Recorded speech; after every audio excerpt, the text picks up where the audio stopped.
Pursuant to applicable law and my determination that attendance by remote means is necessary because an in-person meeting, fully in-person meeting, is not practical or prudent.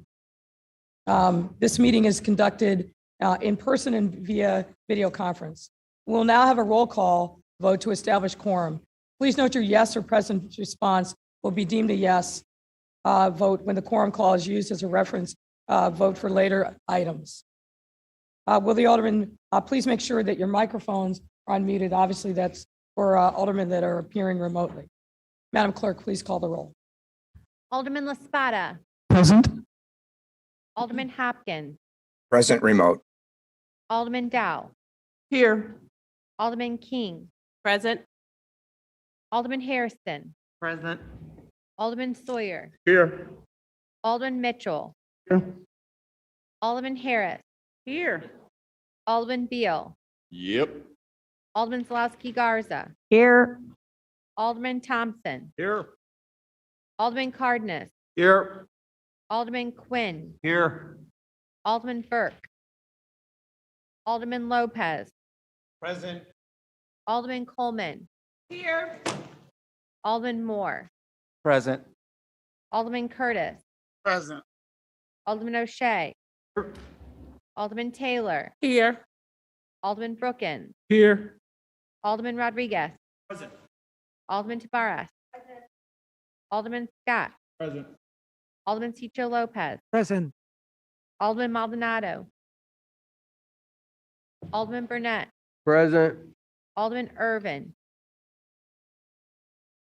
Alderman Talaferro. Present.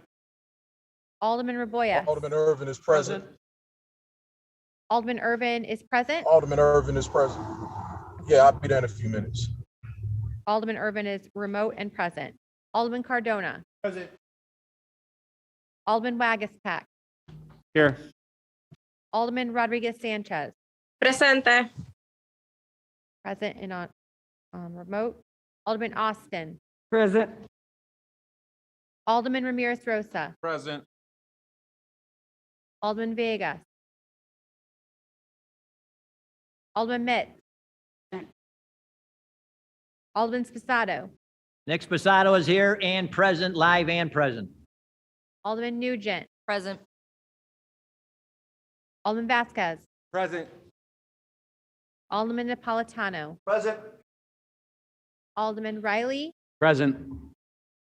Alderman Smith. Present. Alderman Tunney.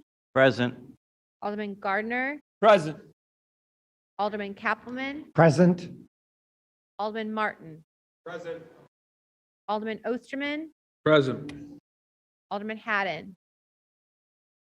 Alderman Silverstein. Present. Anyone I missed?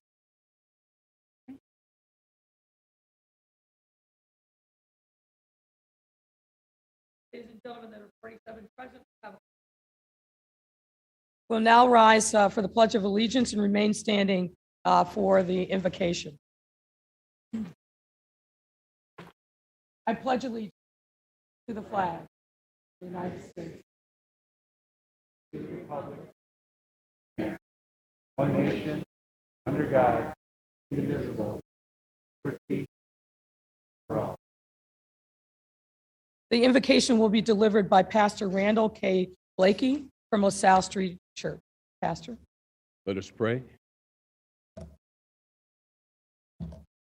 Gracious and merciful God, we've gathered today because we believe that this is the day that you have made. And we shall rejoice, God, and we shall be glad in it today. God, I lift this mayor and these elected officials to you right now, and I ask that you wrap your arms tightly around them.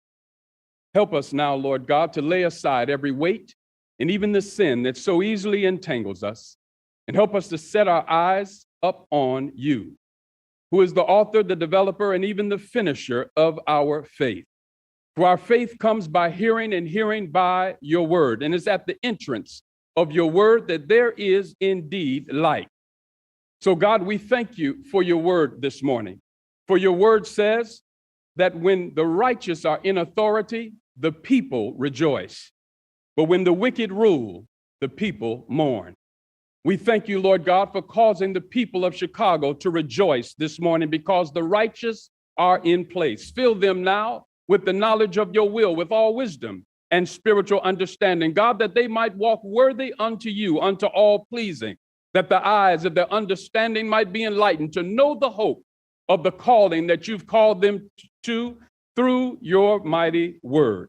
Order their footsteps according to your word, and allow your word to be a lamp unto their feet and a light even unto their path. God, make this place the establishment of your word upon which all decisions are made.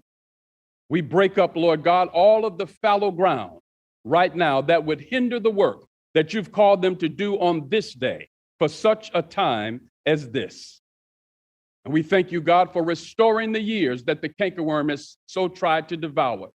We release the oils of joy and even the garment of praise. And we pray, God, that they be anxious for nothing but everything by prayer and supplication, making their requests known unto you. And you in return will cause the peace of God that transcends all understanding to keep their hearts and even their minds in you. Help them to make the kind of decisions that make the weak say, I am strong, and make the poor say, I am rich. Now unto you who is able to keep all of us from falling, now unto you who is able to make all grace and every earthly favor and blessing abound towards us, now unto you who is able to do exceedingly abundantly above all that we can ask or think, be glory, dominion, and power. For we don't ask these prayers in our name, but rather in yours. We ask these prayers in your name, and all of God's people said amen, Amen. amen, Amen. and amen. Give the Lord a hand praise. Ladies and gentlemen, it's now time for public comment.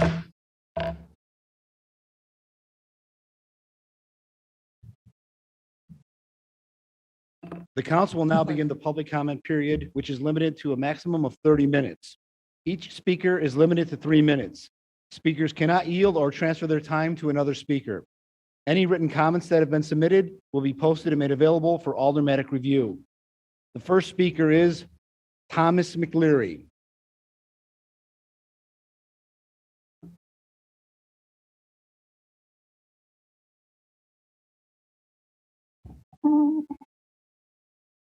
Good morning, ladies and gentlemen of the City Council and those who are witnessed here. My name is Thomas McElroy from Level 1 Global Solutions, and I am part of the team, the GRIT team for the Bronzeville Lakefront project, which is on today's agenda, and I am in full and complete support of that.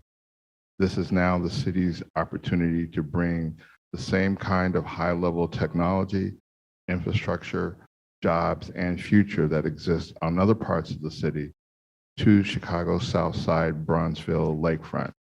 It is long overdue. We look forward to its successful passage. It is an opportunity to extend technology and other things to other surrounding communities.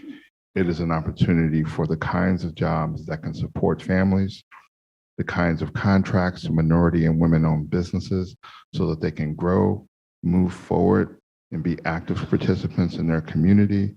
And again, I completely and totally support this. I hope the members of the City Council do also, and look forward to its passage today. Thank you. Thank you, Mr. McLeary, for your comments. Our next speaker is Mr. George Blakemore.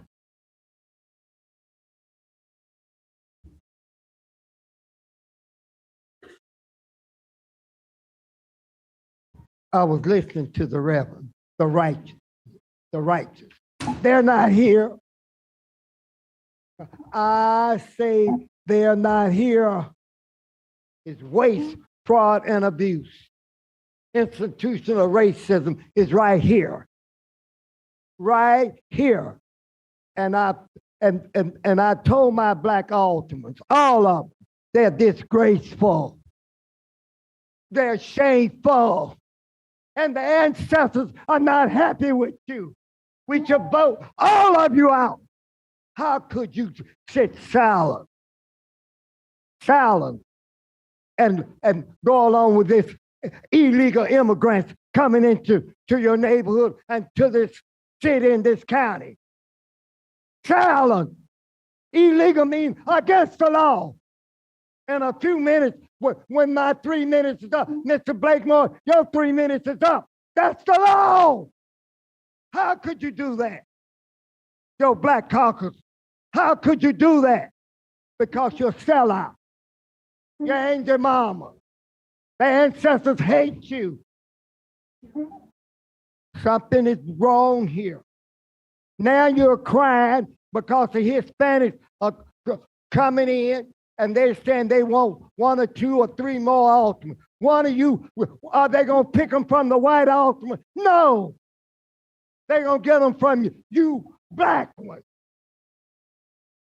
These people are illegal, against the law. If anybody needs sanctuary, your community needs it.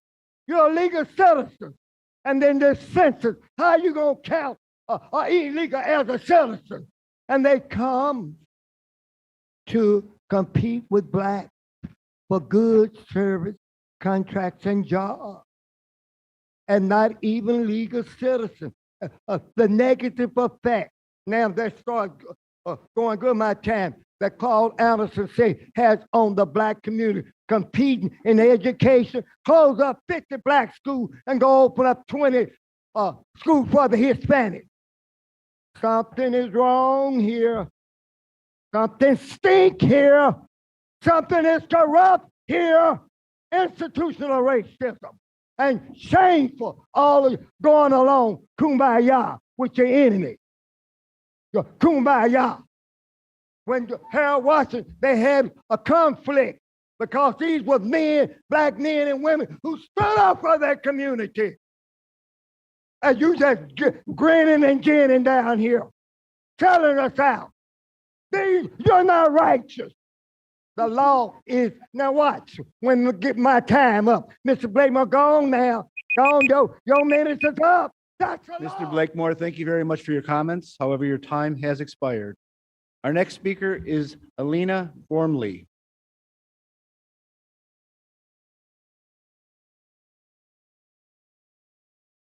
Good morning. My name is Elena Gormley. I am a social worker and a member of Social Service Workers United Chicago and the Collaborative for Community Wellness. I realize that the City Council and the Mayor are slated to have a victory lap today and celebrate the passage of ECPS, a victory lap that none of you really earned because too many of you and the Mayor obstructed multiple versions that would have actually provided true accountability. I am here as a social worker because I am deeply disgusted by the implementation of the police co-responder model, which was implemented this month and would partner police with social workers or other mental health workers on mental health crisis calls. I am a recent social work graduate, and I was told repeatedly in my coursework that our code of ethics is something that we need to take seriously and that we don't get to pick and choose parts of the code of ethics to follow. It is clear-cut ethical misconduct for social workers to partner with armed agents of the state that have broad authority to kill Chicagoans with impunity. We are required to uphold the dignity and worth of every person, to center the individual right of self-determination, and to not practice outside of my scope. And I can personally say my scope of practice does not involve state-sponsored oppression. And also we are mandated to fight all forms of oppression and racism. You cannot follow the social work code of ethics while partnering with cops, period. I'm calling on City Council and the Mayor to allocate $100 million of American Recovery Plan Act funds to fully reopen every closed public mental health clinic, to fully staff every existing public mental health clinic, and to fully fund Treatment Not Trauma, which would be a non-police crisis response model where mental health workers and healthcare workers would partner and respond to calls without police and would center people's autonomy and dignity to make sure that the interventions provided would not cause further trauma. Because as social workers, we have too long of a history of being cops by another name and a different dress code. We need treatment, not trauma, and we need true anti-oppressive forms of crisis response and mental health care in the city of Chicago. Thank you. Thank you, Ms. Gormley, for your comments. Our next speaker is Jody Wiedeker.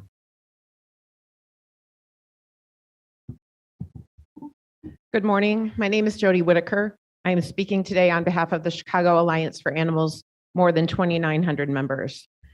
SO 2020-2827, the ordinance introduced by Alderman Brian Hopkins to close the loophole that pet stores have been using to flout the law and sell dogs from unscrupulous sources, passed unanimously in the City Council back in April. Mayor Lightfoot, you signed this humane legislation in May. Alderman Hopkins responded to one of my tweets back on June 3rd and stated that the law was in full force and effect. Yet on July 21st, nearly 50 days later, 2 stores remain open and continue to sell dogs for thousands, not the nominal fee that is clearly stated in the law. We understand there is a legal process, but it should not take this long for a law that passed basically in 2014 to take effect. We ask the mayor, if a liquor store continually sold alcohol every single day to minors, how long would it take the city to pull their license? We were told by Chicago Animal Care and Control last week that the owner of Pocket Puppies informed them that he will be shutting down at the end of July. He should not have a say in this matter. He is the one breaking the law, and he is the one who's flouted the intent of the law for more than 7 years. Business Affairs and Consumer Protection informed us yesterday that these stores have been cited, but that they cannot revoke their licenses immediately. 50 days is not immediate.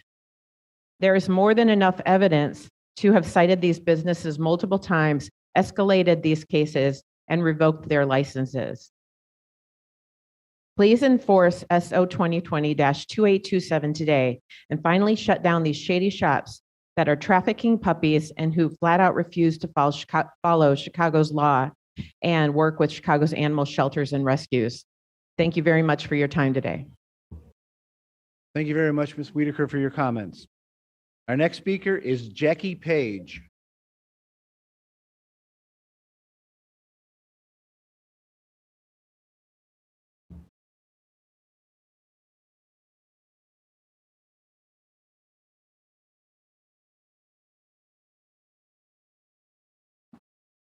Good morning, City Council and residents of Chicago.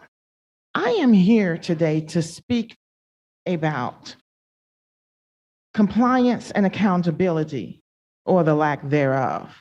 You see, I attended a city council, no, I apologize, a CHA, Chicago Housing Authority board meeting yesterday, and I was supposed to speak.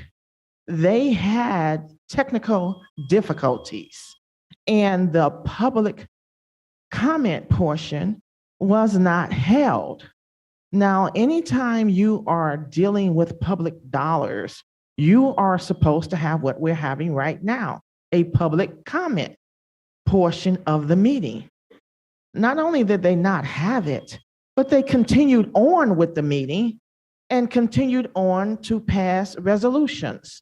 Now, to my way of thinking, anytime that you are in non-compliance, you should stop holding the meeting until such times as you become in compliance.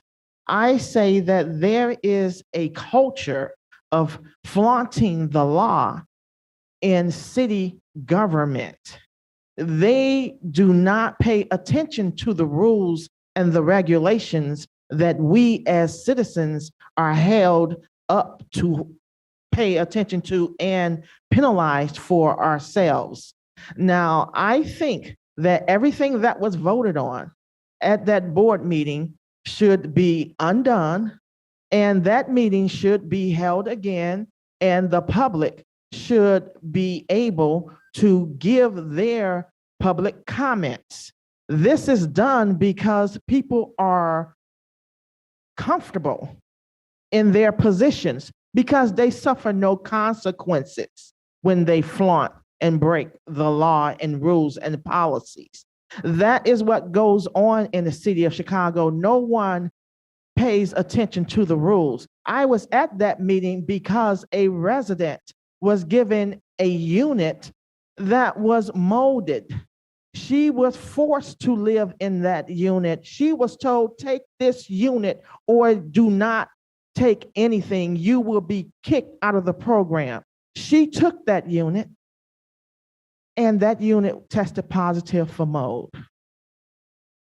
Not only did it test positive for mold, she remained in that unit. She still lives in that unit. She suffers viral infections. Her children suffer viral infections. Nothing is done for her. Why? Because people are comfortable in non-compliance. They are comfortable that nothing will happen if they don't do their jobs. Such is what happens in Chicago. Ms. Page, thank you for your comments. However, your time has expired. Our next speaker is Margaret Gardner.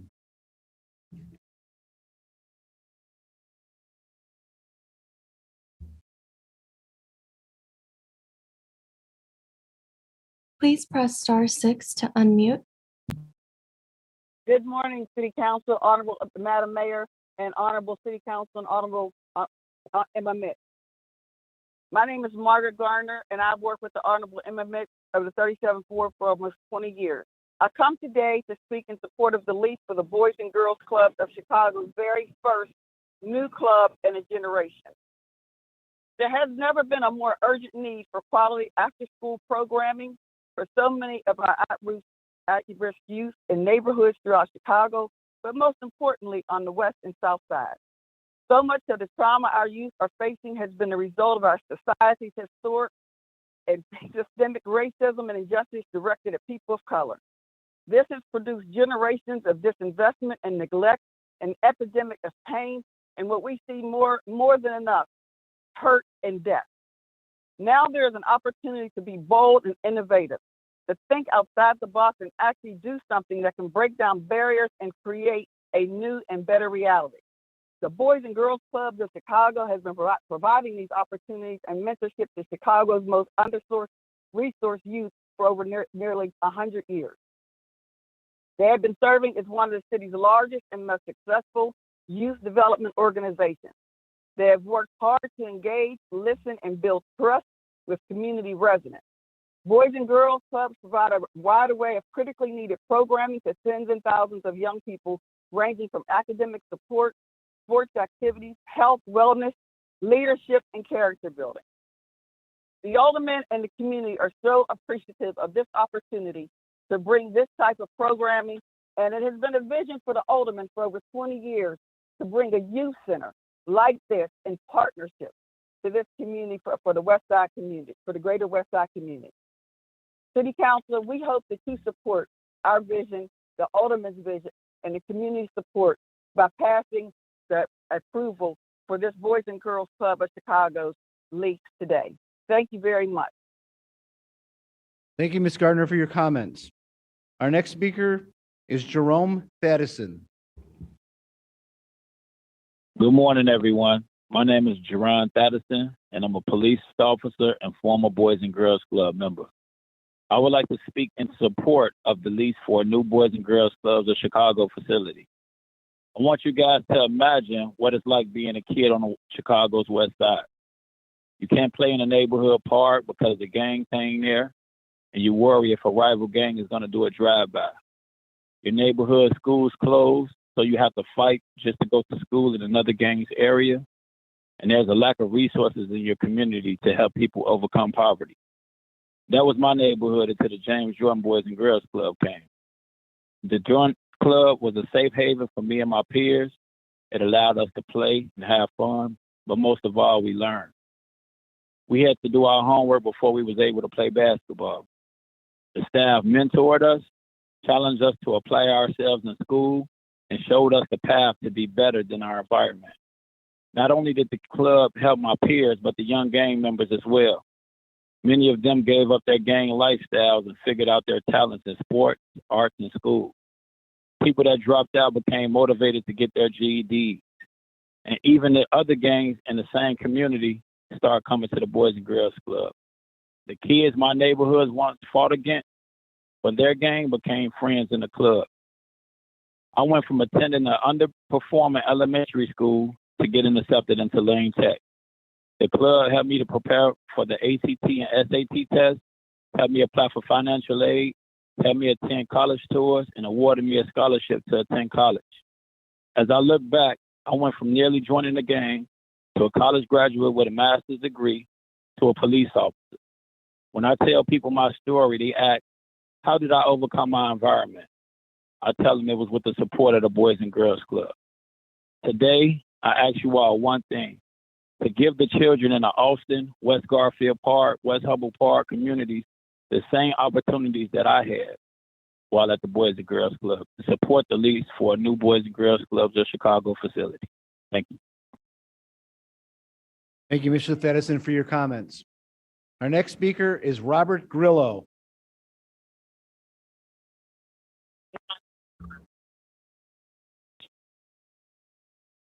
As an intersectional justice activist who founded the Slaughter-Free Cities movement here in the city that once promoted itself as the slaughter capital of the world, I have reported on how animal agriculture is the main culprit behind the most serious problems we face today: the climate crisis, the collapse of ecosystems, and the mass extinction of species, extreme weather events, wildfires, drought, deforestation, zoonotic pandemic, chronic disease, food instability and desert, inequality, hunger, human rights abuses, including slave labor and unacceptably hazardous work conditions.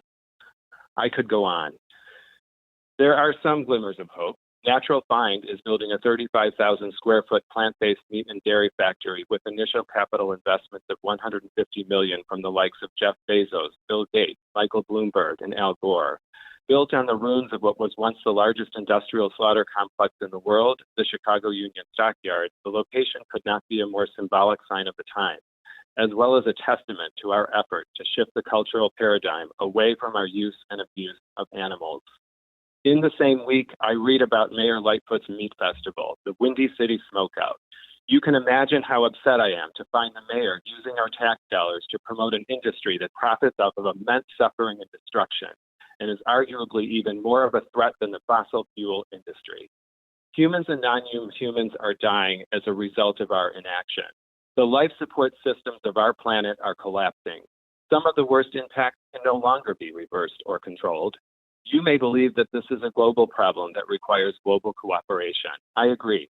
However, the struggle is also here, locally, in urban centers like Chicago. And what better place than the city that once made huge fortunes on the backs of countless immigrant workers and animals? We set the important examples that will inspire the world to follow. You are the ones that the public relies on for leadership, vision, and creative solutions. It's not too late for you to change course. I'm asking you to be brave, shed the delusional thinking and denial that prevents us from seriously confronting this huge challenge of our own survival. Slaughter-Free Cities proposes 3 important next steps. 1, a sweeping plant-based food program that is accessible to all. Number 2, a complete divestment from animal agriculture. And 3, a symbolic ban on the last remaining skeleton of the slaughterhouse industry that operate here illegally. Thank you. Thank you, Mr. Grillo, for your comments. Our next speaker is Julia Bartlett.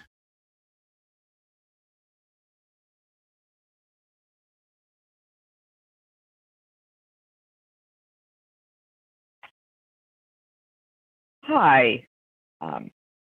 Good afternoon or good morning, City Council members. My name is Julia Bartmeth, and I serve as the Executive Director for the Illinois Nurses Association, a labor union that represents nurses statewide, including those employed by the City of Chicago. We are a member of the Right to Recovery Coalition, and we are in support of the Chicago Rescue Plan, which would provide $100 million in funding for mental health clinics, as well as adopt other measures that would assist the city's most vulnerable communities at a time when they need support more than ever. Mayor Lightfoot, you campaigned on a promise to reopen the city's mental health clinics that were closed in 2012. This is an opportunity for you to make good on those promises, which were made to the INA PAC when you met with us, but also to the people of the city that are still asking that these clinics be reopened. The Rescue Act is also an opportunity for the City Council to say, we see you. We see you as the citizens of this city, as the city's vulnerable communities, and we are dedicated to helping restore the services that you are asking for. When the mental health clinics were closed, the health commissioner at the time said that closing those clinics and allowing private ownership and privatization of those services would allow the city more time to track what the needs are and to work behind the scenes, so to speak, gathering information. Yet the city can't account for what happened to individuals that were receiving treatment before the 2012 closures, and officials remain unsure of the number of people that were treated at those clinics that went on to get treated by the private organizations. CDPH itself has acknowledged that it did not specifically track these people. And these are people that fell through the cracks, similar to the people that fell through the cracks when the Englewood STI clinic closed a couple of years ago. In a time when public health is more important than ever, and when the people of this city that are suffering the most are being given, quite frankly, the least support, it's time to change that. And the nurses that work within these communities, the city nurses, of which there are only around 40 left at this point, these are nurses that work out in the...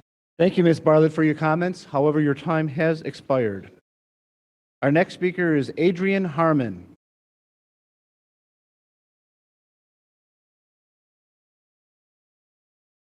Good morning. I'd like to say thank you for having me here today, and I am here to speak in support of the new lease for the Boys and Girls Club on the West Side. My name is Adrian, and I live in the West Humboldt Park neighborhood of Chicago. I've lived here all my life. When I was younger, there wasn't a lot of support in my neighborhood. My local school was going through some transition, so I ended up finding a high school further away. I chose to go further away because it was safer and felt more promising. But at the same time, I felt sad to have to leave my neighborhood to find safety, to find a place to thrive. Luckily, I found the Linda and Bill Gantz Boys and Girls Club, and last year I was named their 2020 Youth of the Year. I would like to share a portion of my speech with you to help you understand why I think having a club in this neighborhood is such a good thing. When I fall asleep at night, I find myself dreaming of my ideal neighborhood. Safe, clean, vibrant. These words have never been used to describe my neighborhood. Ghost town, threatening shadows, sirens sing my lullaby. This is where I live. Everyone has a story, and mine begins in the West Humboldt Park neighborhood of Chicago. When I was little, I loved playing basketball, eating pizza, and sleepovers with my cousins. But I knew from the age of 6 that when I heard gunshots, I had to drop to the ground. I wasn't growing up in a neighborhood that everyone dreams of. West Humboldt Park has everything from people loitering on street corners to needles in the grass. The trees don't even want to grow there. I knew I had to find a better way out. This West Side Club can and will be a way to build communities and neighborhoods that need to be united. I asked for the City Council's support in this new lease. That way, every youth in the West Humboldt Park, West Austin, and the West Garfield Park areas have the same chance that I did when I found the Linda and Bill Gantz Boys and Girls Club. Thank you so much. Thank you, Ms. Harmon, for your comments. Our final speaker today is Carla Luna.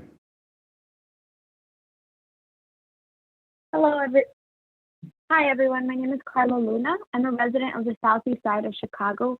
I'm a current student at the University of Illinois at Chicago and have been researching public mental health services and mental health crisis response models as an intern for Brighton Park Neighborhood Council and as a member of the Collaborative for Community Wellness.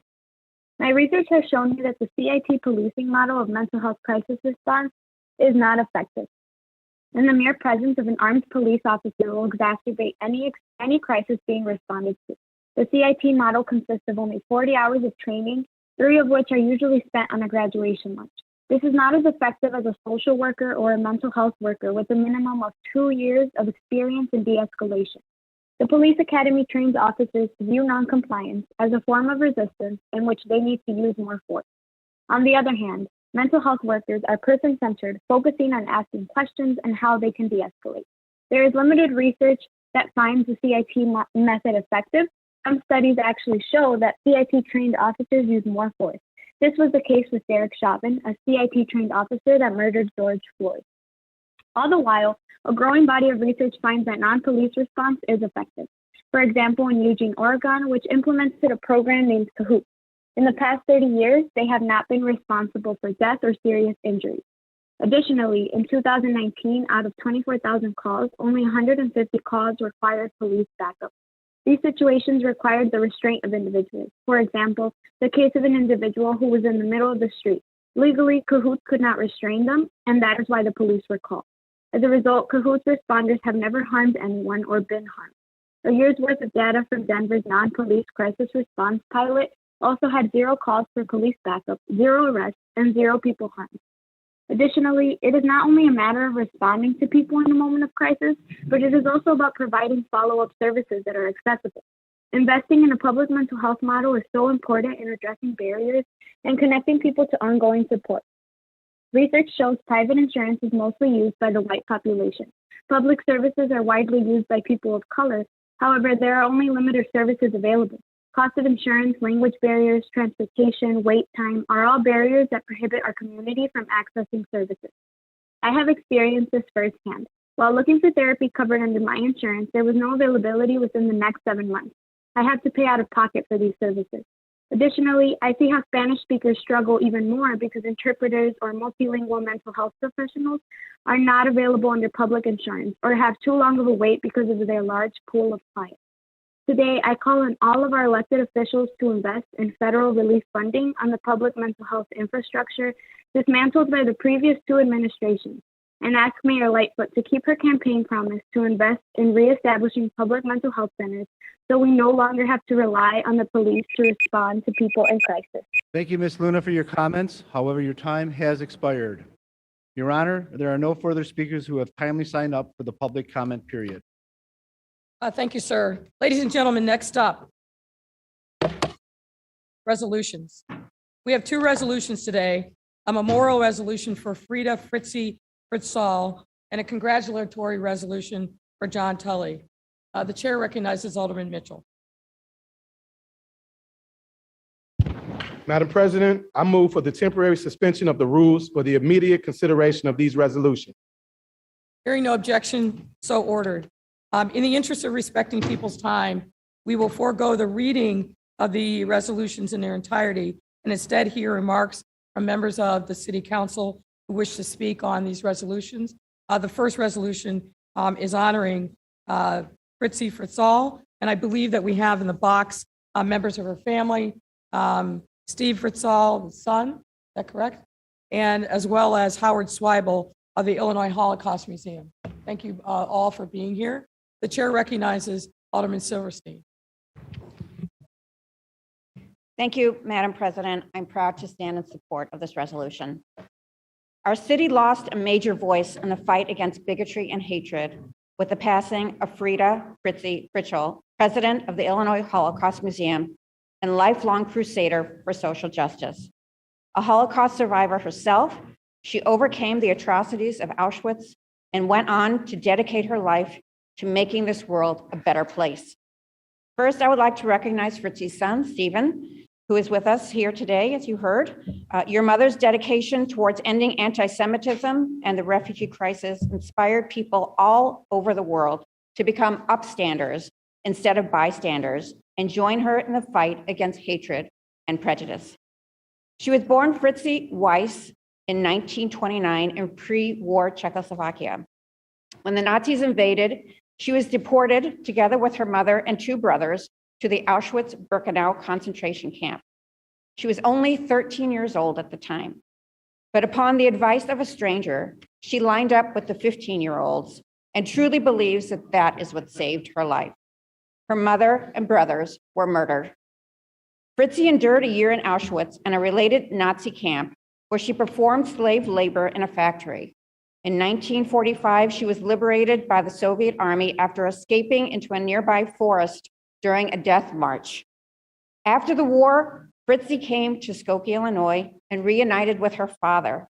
She married Norman Fritzl, a U.S. veteran of World War II, who had been a prisoner of war in the Pacific, and together they built a life in the Chicagoland area. Fritzie devoted her life to combating hatred and prejudice, telling her harrowing story of survival and speaking out to make our world a better place. She joined with other survivors to establish the Holocaust Memorial Foundation of Illinois in 1981 in response to an attempt to neo-Nazis to march through the street of Skokie. She also helped convince Governor James Thompson to sign the Holocaust education mandate into law, making Illinois the first state in the country to require the teaching of the Holocaust in all public schools. In 2009, the Illinois Holocaust Museum and Education Center opened in Skokie, bringing a world-class educational institution to the Chicagoland area. Fritzie served as its president since 2010. Under her leadership, the museum grew to inspire more than 280,000 individuals annually and introduced interactive 3D holograms of survivors as a way to preserve their stories for generations to come.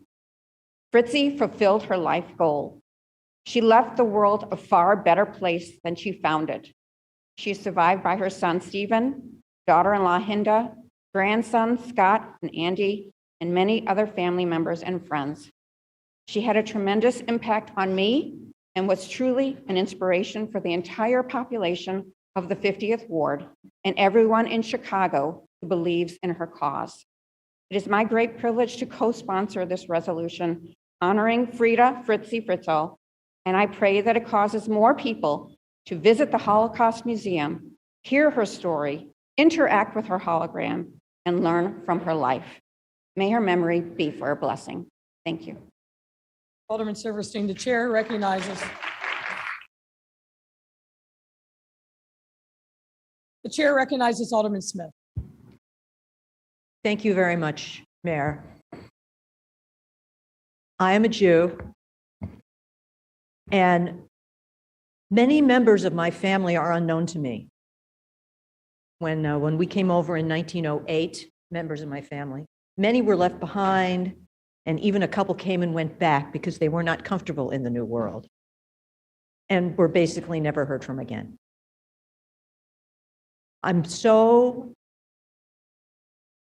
honored by the work that Fritzie has done, because many people, many people in this room have family that they did not know what happened to them. They were lost by brutality hundreds of years ago in our own country, and didn't have the means of communication that we have today to preserve their stories and say never again. And many members of my family and many other Jewish families never knew their past, because when people were freed from the Holocaust, they came to America and said, I'm never going to think about this again. And you can imagine why they didn't, because those events can overshadow you and kill you inside and prevent you from having a family. But Fritzie and some other brave people like her said, no, we are going to perform a higher calling. We are going to remember. And this is the lesson that her work has done, is by helping people know that these things actually happen to people. And I know they actually happen to people. My brother-in-law went back to Hungary before the pandemic and discovered that both his grandparents were on a forced march, a death march there. And their village and his family was wiped out. And fortunately, his father managed to escape to Palestine. But what we know here, and what the Holocaust Museum and those marchers in Skokie and what Fritzie did, is taught us that the way to make sure things never happen again is to keep telling people what they experienced and what they knew. And that is the way to reconciliation. And that is the way to make sure that we actually can make the future better. So I want to thank Fritzy for whatever she did, for everything that she did. And also echo my co-alderman Silverstein, and is encouraging people to go to the Holocaust Museum, because that is how we learn together to avoid these horrible events in the future. Thank you very much. Thank you, Alderman Smith. The chair recognizes Alderman Raboyes. Thank you, Madam President. I too stand in support of this resolution. I want to thank my colleague from the 50th Ward for bringing this matter here today. I never had the pleasure of meeting Frida, but I can tell you that several years ago, my colleague, Chairman Talaferro, and I visited Auschwitz. And I can tell you that it's unbelievable what we saw. It was difficult for us to continue our journey when we were in Poland and visiting Auschwitz. And the sad part about this is that the numbers are not exact on how many lives were lost, how many Jewish lives were lost, but I know it's in excess of 6 million people and family members. The crimes against humanity that were committed here were atrocious, and we must never forget. Auschwitz was a combination of several camps and sub-camps. There were concentration camps, death camps, and labor camps. I cannot imagine the condition and the horror this 13-year-old Frida went through, had to endure, but endured she did. By the grace of an unknown man who whispered to her, "Lie about your age." She was sent to a slave labor camp instead of death. Years later, she managed to escape. Thank God she did. She was one of the lucky ones, but so are we. Due to her decision to talk about her own experiences and her dedication to establish the Holocaust Memorial Foundation and educate us all, and she did educate us all by sharing not only her story, but those of us who also survive. We can learn from history to never repeat crimes against humanity. We should never hate those who are different from us. Let us not forget. Thank you, Madam President. Thank you, Alderman Raboyes. The chair recognizes Alderman Mitt. Thank you, Madam President. I too like to rise in support of this resolution. I thank my colleague Alderman Silverstein for even asking me to be a co-sponsor. And when I saw the resolution, right away I said yes. And let me tell you why, because I learned something that I did not even know. And I think that the world sometimes don't know what people go through, but you learn. Myself and Alderman Michelle Harris had an opportunity some years back to visit Israel. And it was my first time visiting the Holocaust Museum. It just blew my mind because I didn't even know the story. But going through on that tour, seeing how people were literally taken one by one and shot them and just put them in a ditch. The boots, the uniforms, and all these officers taking little kids. I mean, it was just so many. And I just didn't realize that that took place in the world. So it was an eye-opener to say, you don't know until the shoe is on your feet. You just don't know. So don't pass judgment. Just know that we are all human beings put on this earth, and we should all learn to educate ourselves if we don't know about history. And that was a history lesson for me. I thank you for having the museum because I never would have known that story. And grateful for someone who stood up and wanted to pass it on through generation so that they would know what took place long before many of us was born. So thank you all. Thank the family for being here in honor of Ms. Fritzy and continue to carry on her legacy. Thank you. Thank you, Alderman Mitz. The chair recognizes Alderman Thompson. Thank you, Madam Chair. I too rise, and I'm honored to be a co-sponsor on this resolution. I want to thank my colleague, Alderman Silverstein, for inviting me to be a part of this. To Stephen and family, to Fritzy's family, your mom, your grandmother was a true inspiration. Taking a tragic experience and turning that into a life commitment to fighting bigotry and hatred and inspiring many more to do the same. On behalf of the residents of the 11th Ward, again, I'm honored to be a part of this resolution, and I wish all of you well, and thank you for allowing Fritzy to be part of a much larger family than just yours. And her efforts have reached many, many more, and hopefully we can all continue to fight bigotry and hatred that your mom inspired many to do. Thank you. Thank you, Alderman Thompson. The chair recognizes Alderman Kaplan. Thank you, Madam President. I too rise and support this resolution. In 1982, I traveled to Israel and I saw the Holocaust Museum, and it just blew me away. I just couldn't believe what I saw.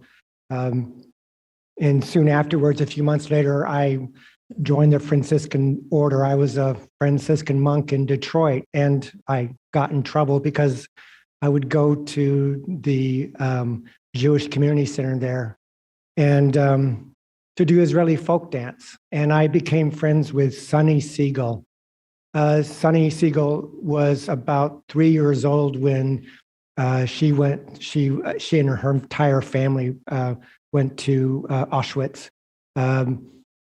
Her family Hitler promised not to gas them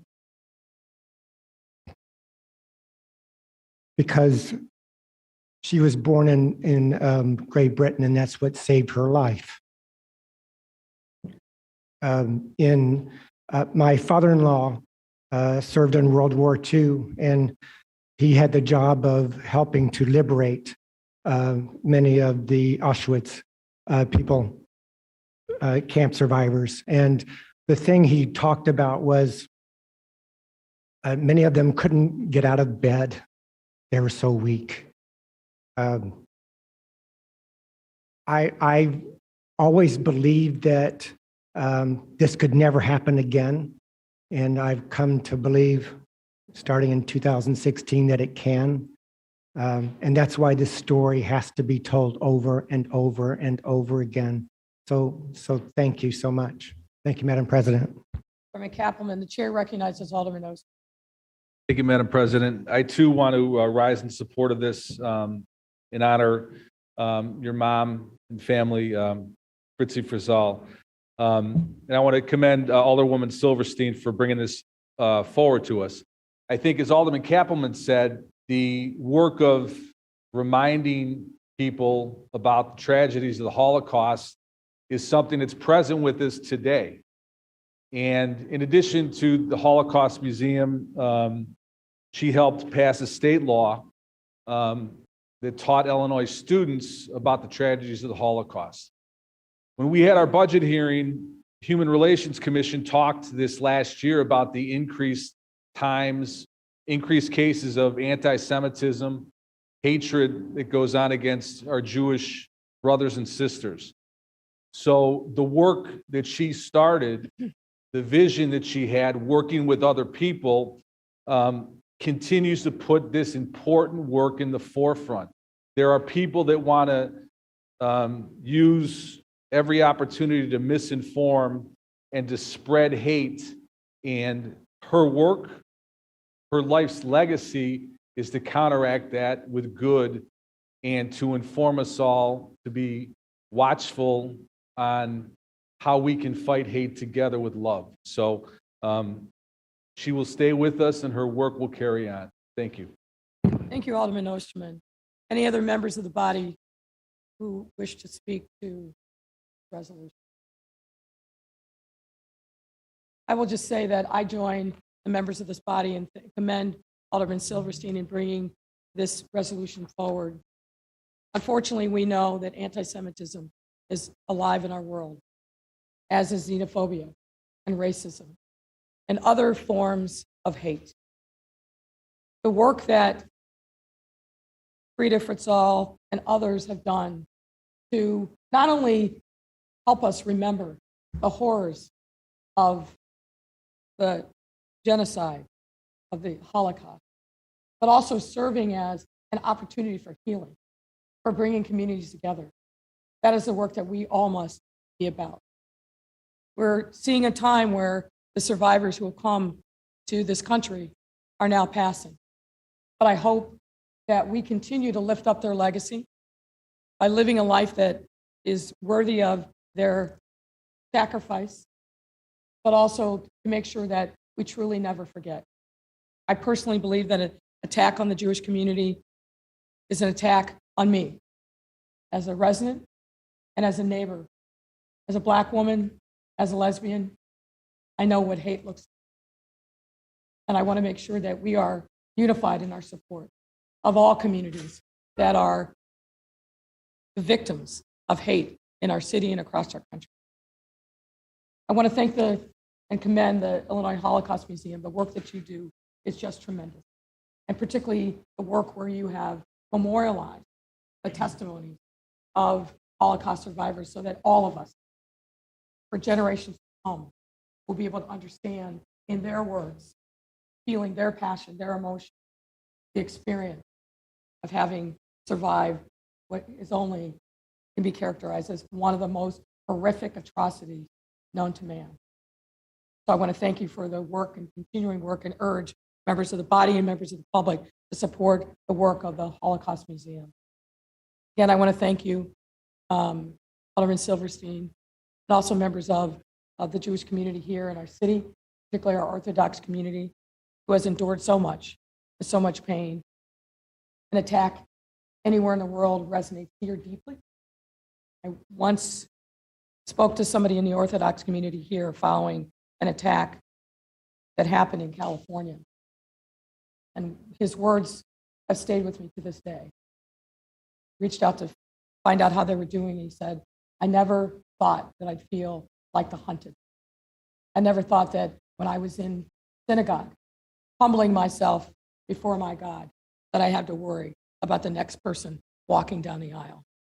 That, unfortunately, is a reality of way too many people here and across the nation and across our world. So let us never forget. Alderman Mitchell. Madam President, I request adoption of the resolution, by resolution by rising vote. Ladies and gentlemen.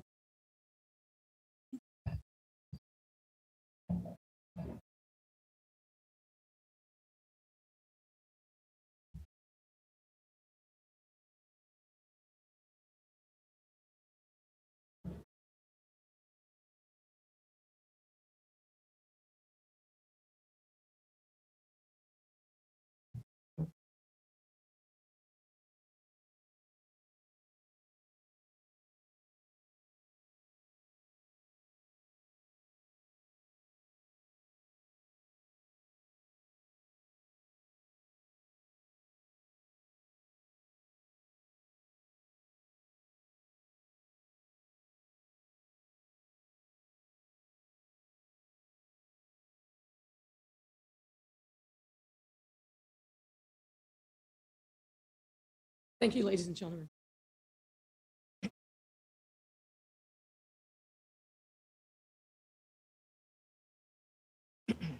There's a second resolution.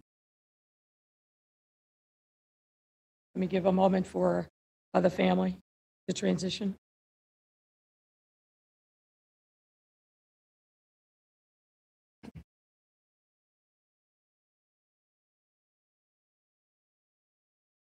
There is a second resolution to congratulate John Tully on his retirement, and we'll go straight to remarks. Give us a moment for Commissioner Tully and his family to join us in the box.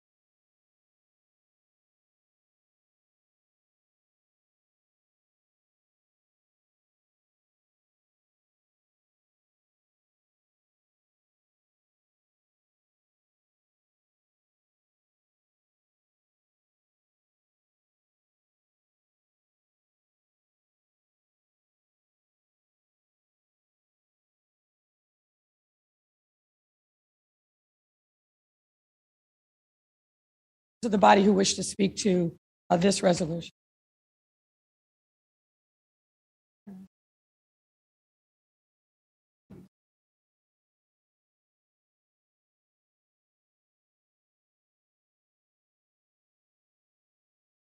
Harris. Thank you, Madam President. Today, I rise in support of this resolution. Commissioner, you're an awesome man. I've loved working with you as the commissioner. You've been quiet when you needed to be quiet. You've been boisterous when you needed to be boisterous. But more than that, you've been effective for our community. And I thank you for looking at us all individually and handling our efforts. I thank you for your patience. As sometimes we sit in a room and tempers boil over. I never saw you lose your temper.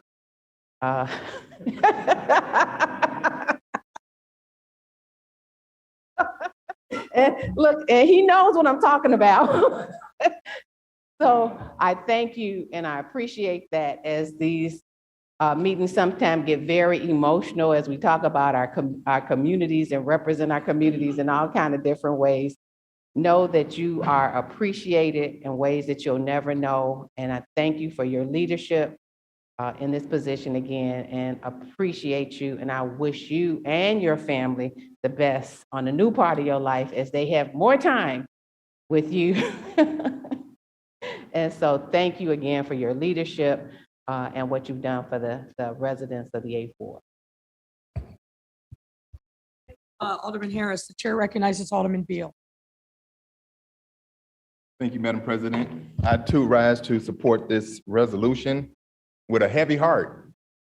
You know, Commissioner, you've been in the trenches with us for a long time here in the city, and you have done a yeoman's job, I can honestly say, throughout your entire career. There's not been one time that I have not called you and you have not delivered services for the people of this great city.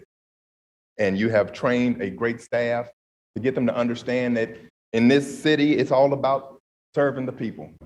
And you have done that beyond belief.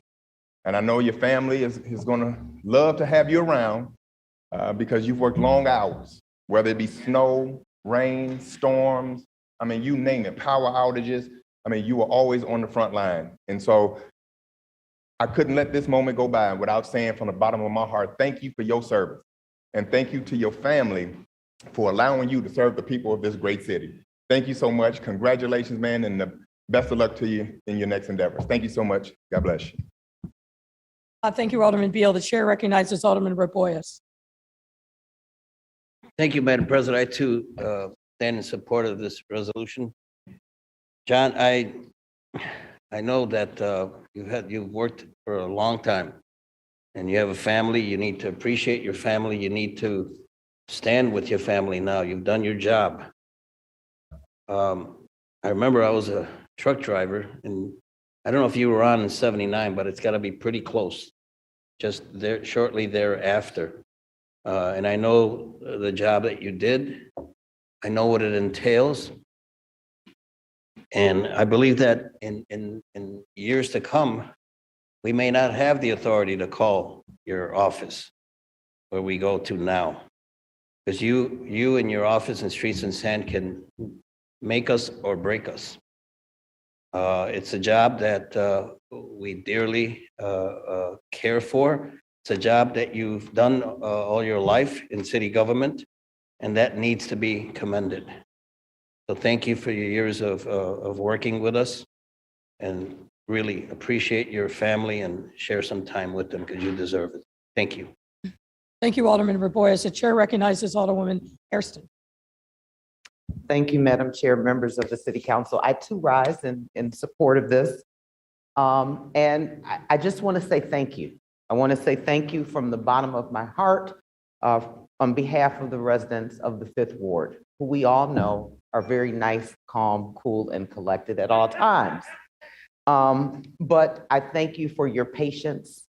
I thank you for your wisdom, and not just in how you executed things over the years, but also in how you saw value in those people and those employees that worked and helped to promote women within the department. I think that's very, very key.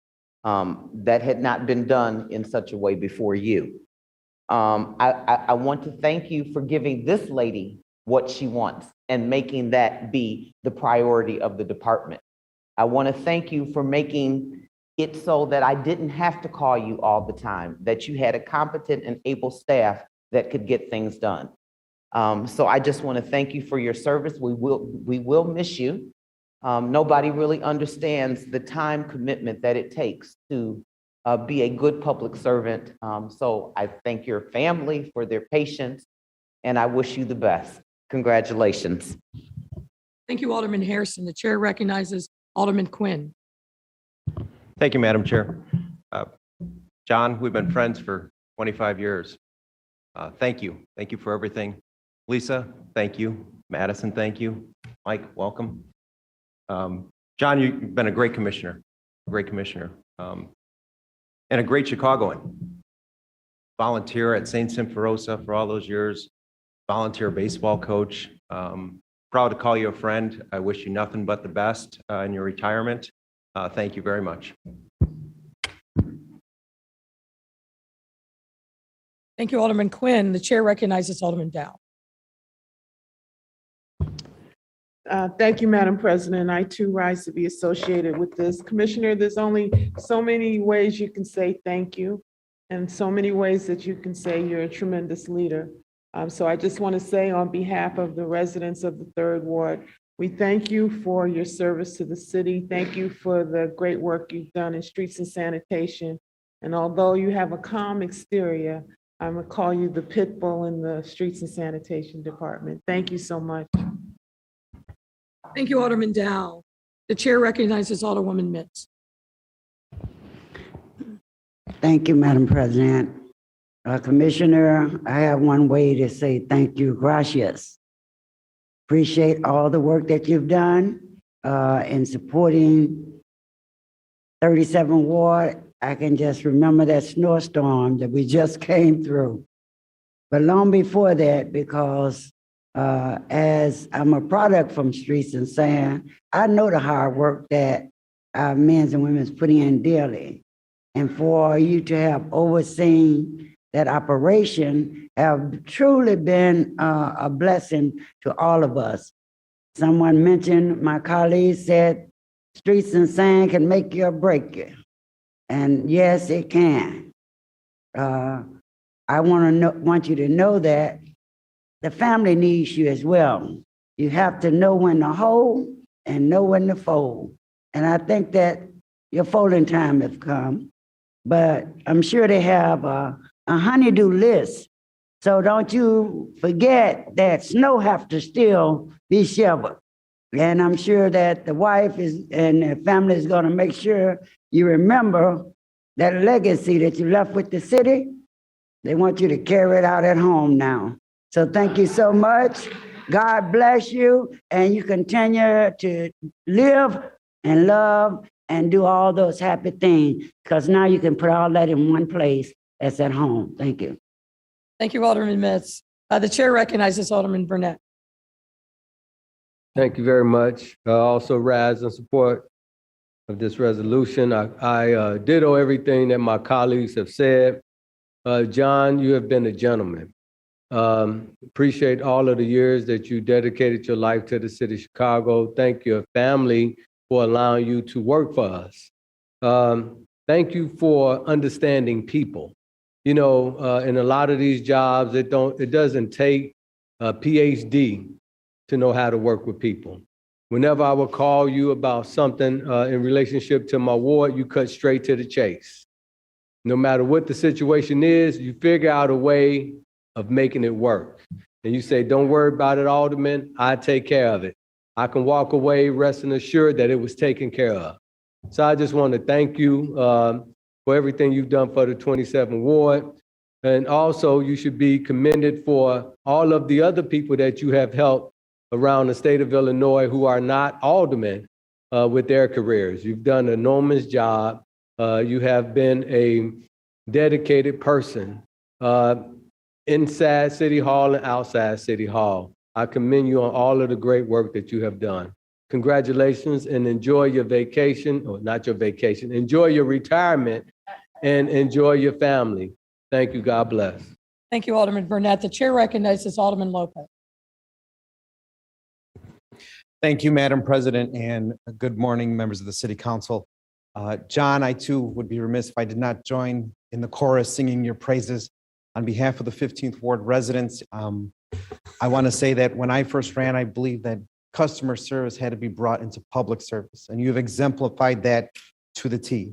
There wasn't a problem that you pushed off on someone else. There was every problem you handled to its resolution, and I appreciate you for that. And you inspired and empowered people to do the same, which is the mark of a true great leader.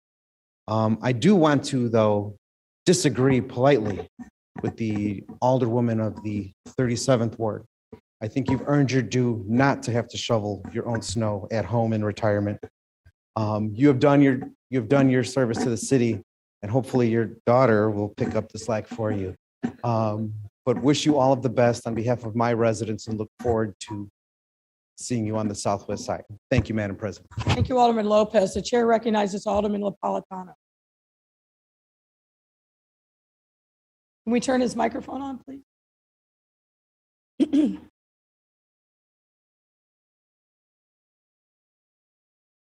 Maybe come forward to one of the other ones.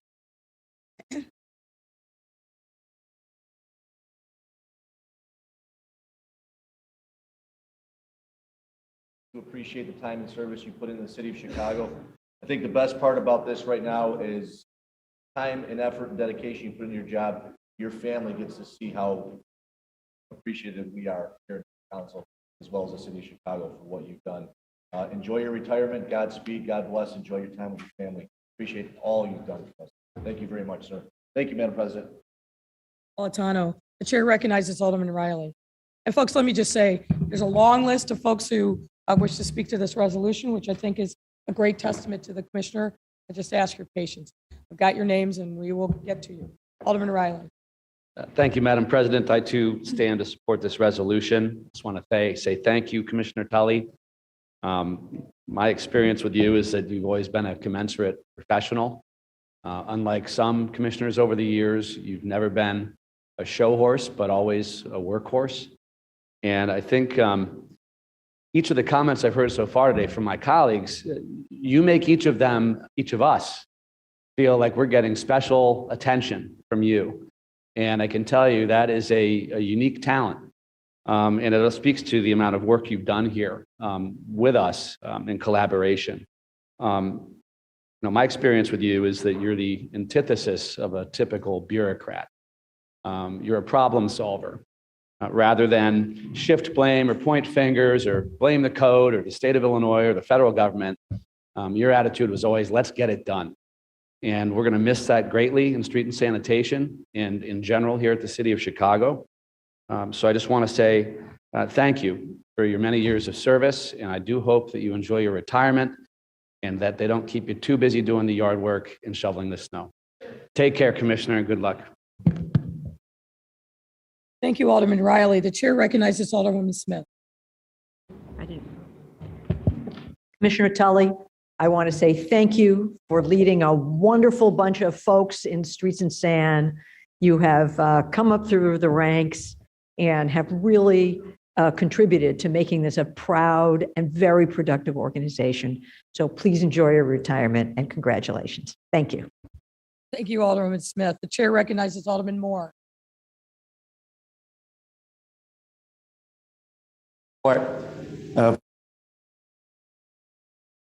Alderman Moore, I wonder if you can just lift it up a little bit and speak more directly. Great. Folks, can we please turn on Alderman Moore's mic? Problem Yeah. solved. Perfect. I'll go to Michael Jackson route and use the Thank mic. you. Lisa and I already had that conversation about those honeydews out in the hallway. So, and Tali said, "Hey, he's not doing that work. Somebody that, and you earned not to do it." First of all, proactive, not reactive. There are many people you have to just reach out to constantly to try to get something done. But anytime you would see me and sometimes not see me, just call and say, "How's everything going out there? Do you need anything?" That is more than money. That means that somebody truly cares, and you have proven that. Anytime, as everybody else said, when they call you, you were there, and you demonstrated it by teaching your staff that as well, that we didn't always have to call you. If you got the call, that means somebody else dropped the ball, and that wasn't a lot. So that means you've leaving us with some great people. And that's a testament to what you've done. The last thing I'll say, I've learned in life, it's good to leave while people still want you on your own terms and not pushing you out the door. That is the best way to leave. And you have done that, and you're doing that, and it's just so exciting. I'm happy for your daughter who's going off to college, so she won't have to shovel that snow. And just thank you for all that you've done. Enjoy this retirement. And Theo, I want your number though, just in case I need to ask some questions about, this, that, and the other, but it won't be a lot. But I appreciate you so much. Thank you. And thank you to your wife for being a great teacher to our students. Thank you, Alderman Moore. The chair recognizes Alderwoman Austin. Thank you, Madam President. I too rise to be associated with this resolution. Commissioner, in my tenure here, I've served up under 4 commissioners. Commissioner Sanchez, Bacardi, Burns, Williams, and you. Out of all of those commissioners, you were the one commissioner that wasn't an office commissioner. You came out to the community, especially during our clean and green. And for the times that you came to the far south side in 34, we appreciate you. For your retirement, Alderman O'Shea and a couple others was trying to get you to stay a little bit longer. I wish they had convinced you. But I know that your wife said, "Oh no, you've done enough. It is time to come and shovel our snow, cut our grass, and not have to pay somebody else to do it." But for the time that you have been here and I've had an opportunity to serve with you, I am most grateful for your friendship. Thank you, Commissioner. Thank you, Madam President. Thank you, Alderman Austin. The chair recognizes Alderman Cardenas. Thank you, Madam President. I too joined this resolution. A great commissioner, not just your commissioner, a great family man. We all thank you for your hard work. So effective that whenever I called, somebody got back to me right away. And it would say, Alderman Commissioner Tully just asked me to call you. And by the way, feel free to call me directly. Here's my cell phone, my home phone number. I give you a beeper if I had one. Because you just told me and was very adamant that I get back to you right away and you wanted things done. Not sure what you said to these 2 folks, but they knew that they had to react and get things done quickly, which shows your leadership. So I appreciate that. I know you also as a friend, have common friends as well. I know you're going to do phenomenal on the outside, and I know I'm going to see you maybe at a Bears game, maybe at a Sox game, a Southsider at heart. So thank you, and God bless, and your family as well. Thank you, Alderman Cardenas. Next up, chair recognizes Alderman Spizzato. Thank you, Madam President. I too support this resolution. John, it's obviously 50 people here really appreciate you. I've only known you for 10 years, unlike my colleague Alderman Quinn that's known you for 25 years, but it was a great 10 years. I don't think I ever called you because I was upset about something or I had a problem. Things were always done. It seems like most of the time I just called you to talk and BS about things, but just appreciate your friendship. I appreciate your leadership, the great job you did. Everybody loves you. My war soup loved you. The district superintendent, you're just an awesome individual. You just got things done. You made people like me look really good. And I appreciate, on behalf of the 38th Ward and myself, I appreciate everything you did for us. God bless you and your family, and you have a great retirement. Thank you very much. Thank you, Alderman Spizzato. The chair recognizes Alderman O'Shea. Thank you, Madam Chair. I too rise in support of this resolution. Commissioner Tully, John, if you knew this room liked you so much, maybe you wouldn't be leaving. I just wanted to say on behalf of the 50,000 plus residents of the Fighting 19th Ward, I really appreciate all your strong leadership and your hard work. So many things have been said describing your work ethic and the person you are. I know what a toll it's taken on you and the dedicated work you put in.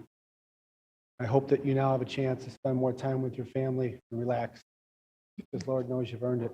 May God bless you and your family. Thank you.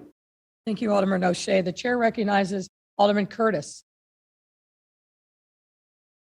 Thank you, Madam President. I too rise to support this resolution. John, first of all, I'm sorry that I can't be with you on this special day in person, but I'm right down the street. I appreciate the hard work you put in, our many, many, many years of friendship and your leadership. I've worked with you before I came onto the department, during my tenure with the department, and we're still great friends now. I kind of mimic you because you are so graceful and has been all the years that I know you. You're very graceful under pressure. And I try to be like that every day. I'm not going to say goodbye. I'm going to say see you later, because I know Lisa's going to buy you that big, brand new 50-foot boat, and I'll see you on the boat. And I really appreciate your friendship. Thank you so much for being a great leader. And I'll see you soon. Thank you, Madam President. Thank you, Alderman Curtis. The chair recognizes Alderman Vasquez.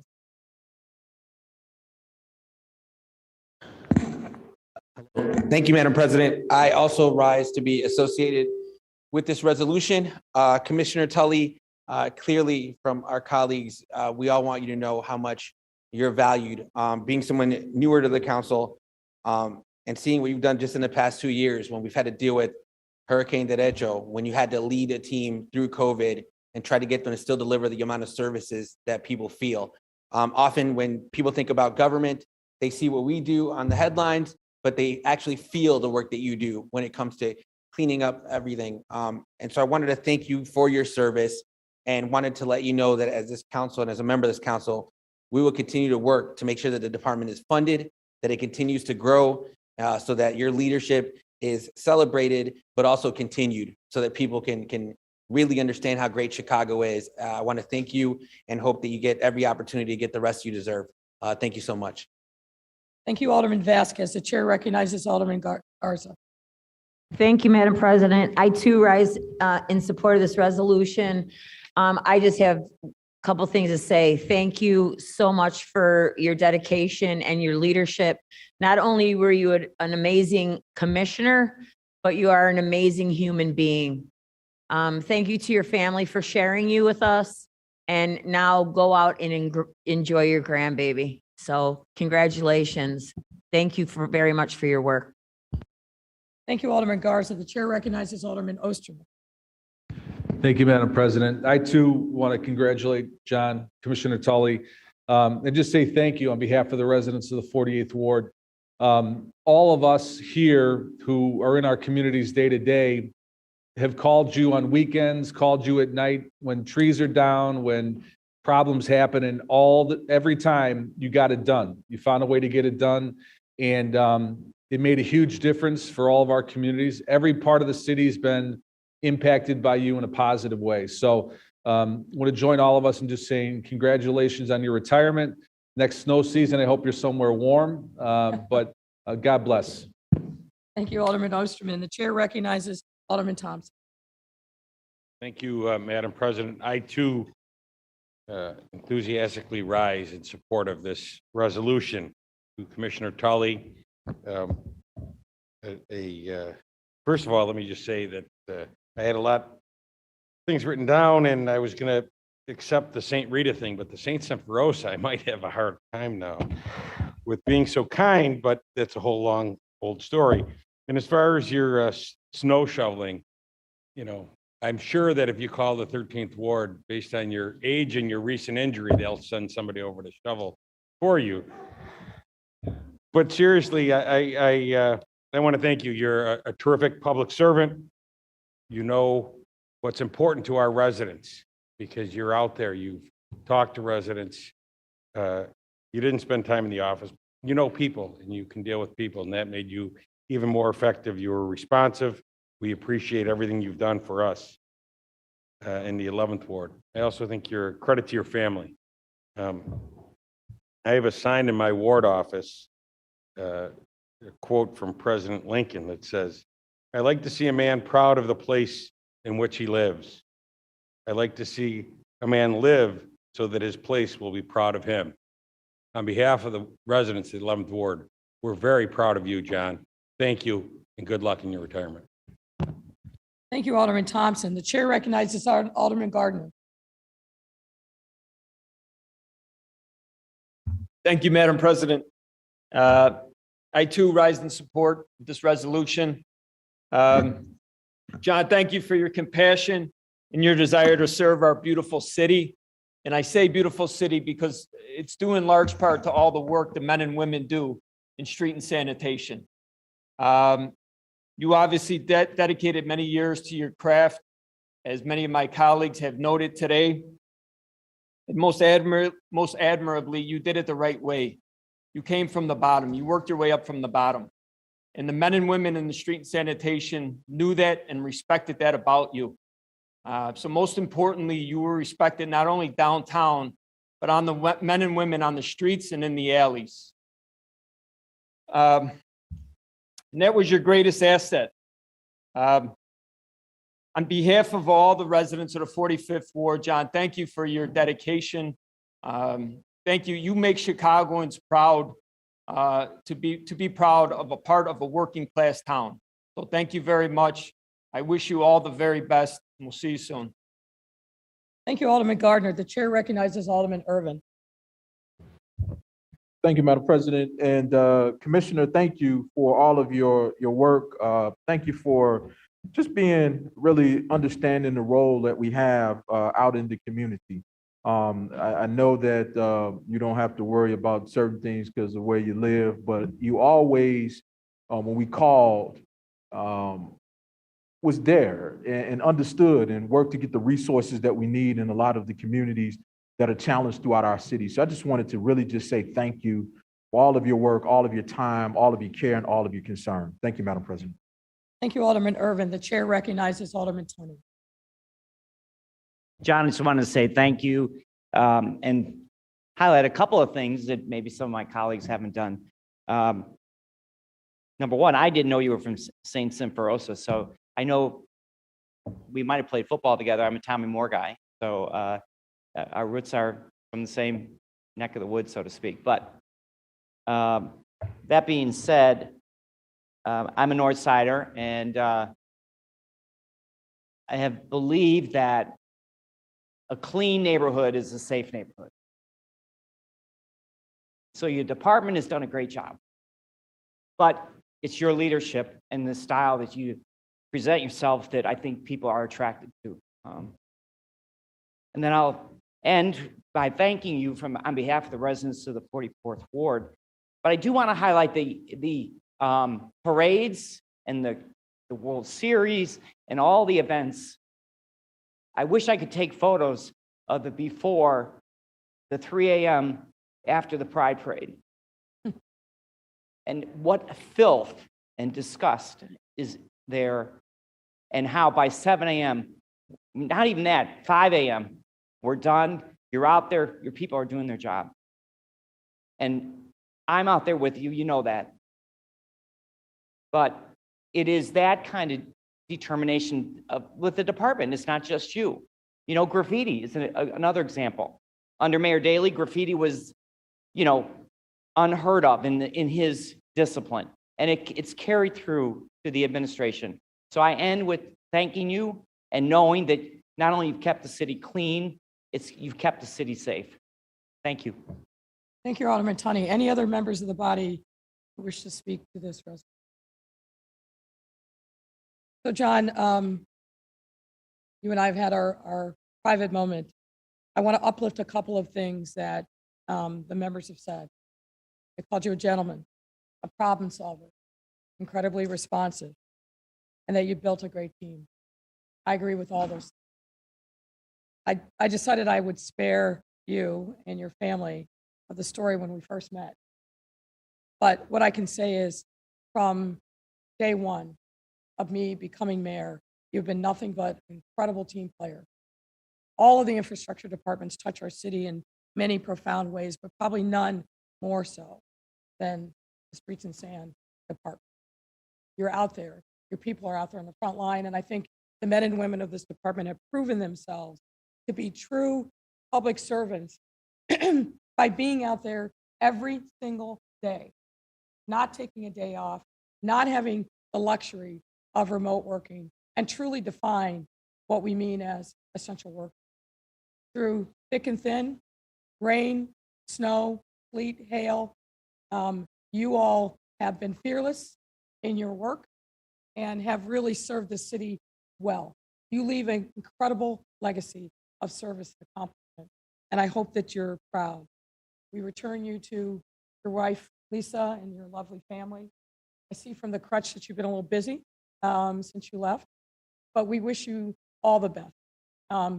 Good health, long life, and a happy retirement. Thank you so much.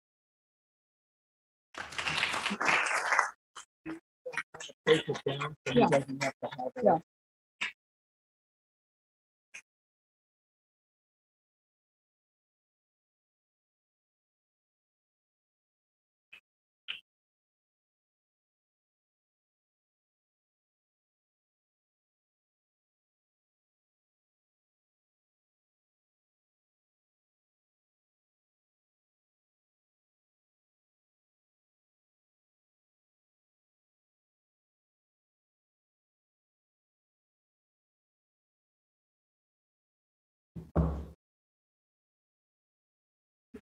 Thank you, ladies and gentlemen.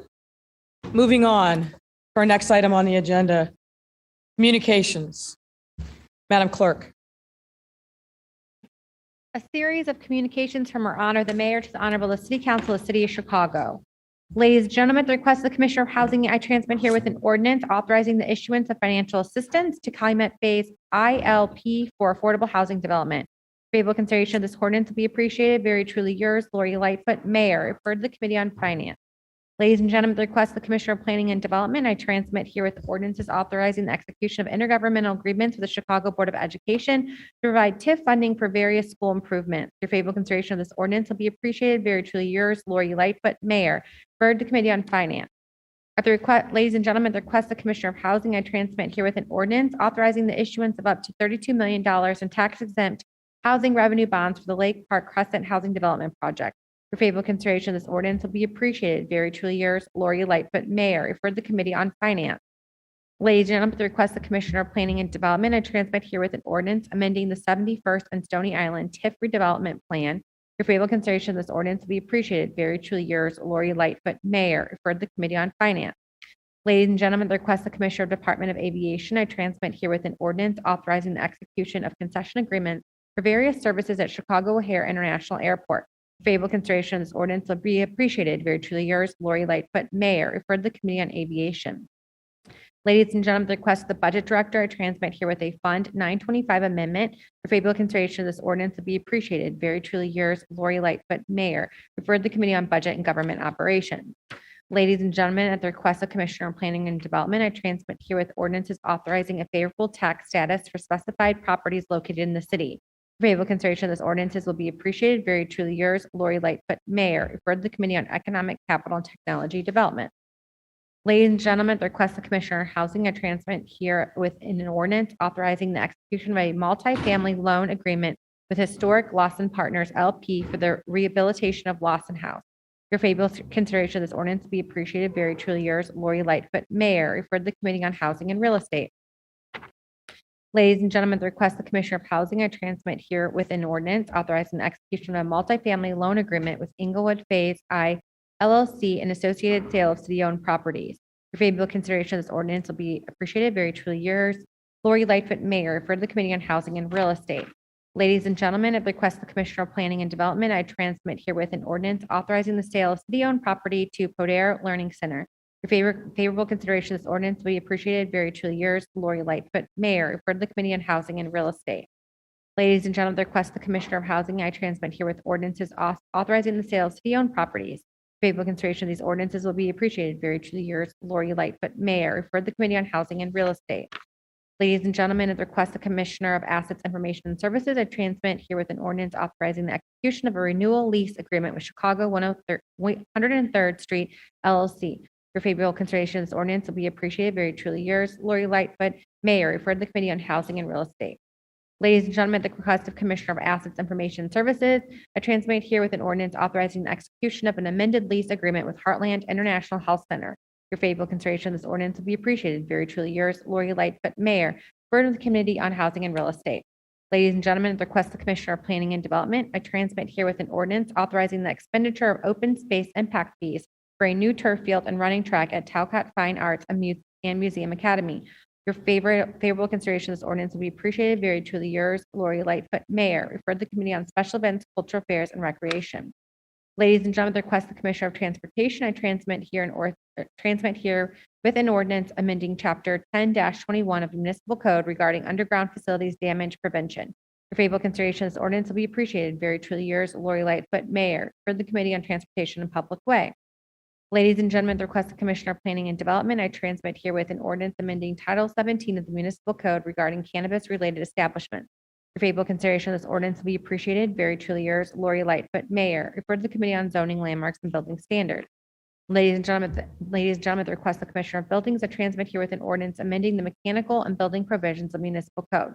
Your favorable consideration of this ordinance will be appreciated. Very truly yours, Lori Lightfoot, Mayor. Referred to the Committee on Zoning, Landmarks, and Building Standards. Ladies and gentlemen, I transmit herewith appointments to the Chicago Public Library Board. Your favorable consideration of these appointments will be appreciated. Very truly yours, Lori Lightfoot, Mayor. Referred to the Committee on Budget and Government Operations. Ladies and gentlemen, I transmit herewith appointments to various special service areas. Your favorable consideration of these appointments will be appreciated. Very truly yours, Lori Lightfoot, Mayor. Referred to the Committee on Economic, Capital, and Technology Development. Ladies and gentlemen, I transmit herewith appointments to the Community Development Commission. Your favorable consideration of these appointments will be appreciated. Very truly yours, Lori Lightfoot, Mayor. Referred to the Committee on Economic, Capital, and Technology Development. Ladies and gentlemen, I transmit herewith appointments to the Board of Trustees of Community College District Number 508. Your favorable consideration of these appointments will be appreciated. Very truly yours, Lori Lightfoot, Mayor. Referred to the Committee on Education and Child Development. Ladies and gentlemen, I transmit herewith appointments to the Board of Ethics. Your favorable consideration of these appointments will be appreciated. Very truly yours, Lori Lightfoot, Mayor. Referred to the Committee on Ethics and Government Oversight. Ladies and gentlemen, I transmit herewith appointments to the Chicago Housing Authority Board. Your favorable consideration of these appointments will be appreciated. Very truly yours, Lori Lightfoot, Mayor. Referred to the Committee on Housing and Real Estate. Ladies and gentlemen, I transmit herewith appointments to the Advisory Council on Veterans. Your favorable consideration of these appointments will be appreciated. Very truly yours, Lori Lightfoot, Mayor. Referred to the Committee on Health and Human Relations. Ladies and gentlemen, I transmit herewith appointments to Chicago Park District. Favorable considerations of these appointments will be appreciated. Very truly yours, Lori Lightfoot, Mayor. For the Committee on Special Events, Cultural Affairs, and Recreation. Ladies and gentlemen, I transmit herewith appointments to Chicago Plan Commission. Your favorable consideration of these appointments will be appreciated. Very truly yours, Lori Lightfoot, Mayor. For the Committee on Zoning, Landmarks, and Building Standards. I, City Clerk Anna Valencia, hereby inform the City Council that the following documents were filed in my office relating to the respective subjects as designated as follows. Office of Inspector General's Public Safety Section Evaluation Report regarding demographic impacts of Chicago Police Department's hiring process. Office of Inspector General's follow-up audit and Chicago Low-Income Housing Trust Fund's management of housing inspections for units participating in a rental subsidy program. Office of the Inspector General's follow-up to October 2020 audit report regarding Department of Human Resources Management of City Employee Evaluation Process. Office of the Inspector General's audit report regarding classification of board superintendent S. Jackman, exempt title, Office Inspector General's quarterly report for period ended June 30th, 2021, an expression of opposition to proposed zoning reclassification of property at 12701 South Halsted Street. I, City Clerk Valencia, also informed the City Council that all those matters which were considered by the City Council at the regular meeting held on June 25th, 2021, were required by statute to be published in book or pamphlet form or in one or more newspapers were published in pamphlet form on July 21st, 2021, by being printed in full text and printed pamphlet copies of the journal proceedings of the City Council, City of Chicago.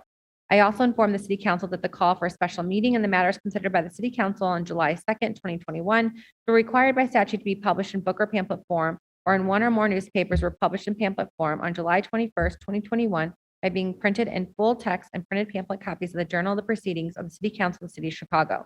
I, City Clerk Valencia, also transmit herewith the following miscellaneous communications and reports requiring City Council action, zoning reclassification of particular areas which are referred to Committee on Zoning, Landmarks, and Building Standards, claims against the City of Chicago which are referred to the Committee on Finance. Recommendation by Commission on Chicago Landmarks for approval of permit application for demolish of non-contributing building at 513 West Fullerton Parkway and Mid-North Landmark District, which is referred to Committee on Zoning, Landmarks, and Building Standards, and amendment of Municipal Code Title 17 by reclassifying the area shown on map number 9-H at 3840 North Lincoln Avenue, which is referred to the Committee on Zoning, Landmarks, and Building Standards. Your Honor, that concludes mayoral and clerk's communication. Thank you, Madam Clerk. Alderman Mitchell.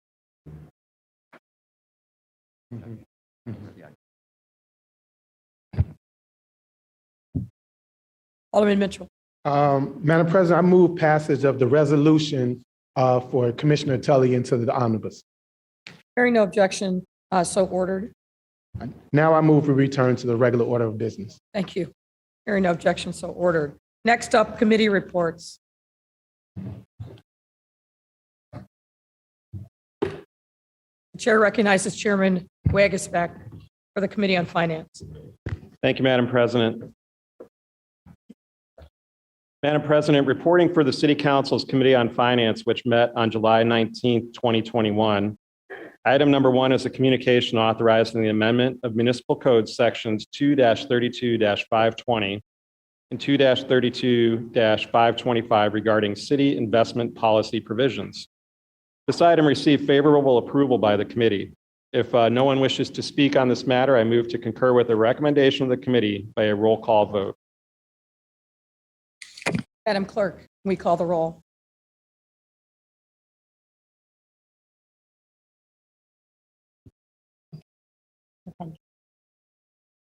Alderman LaSpada. Aye. Alderman LaSpada is an aye. Alderman Hopkins. Aye. Alderman Hopkins is an aye. Alderman Dow. Aye. Alderman Dow is an aye. Alderman King. Alderman King is an aye. Alderman Harrison.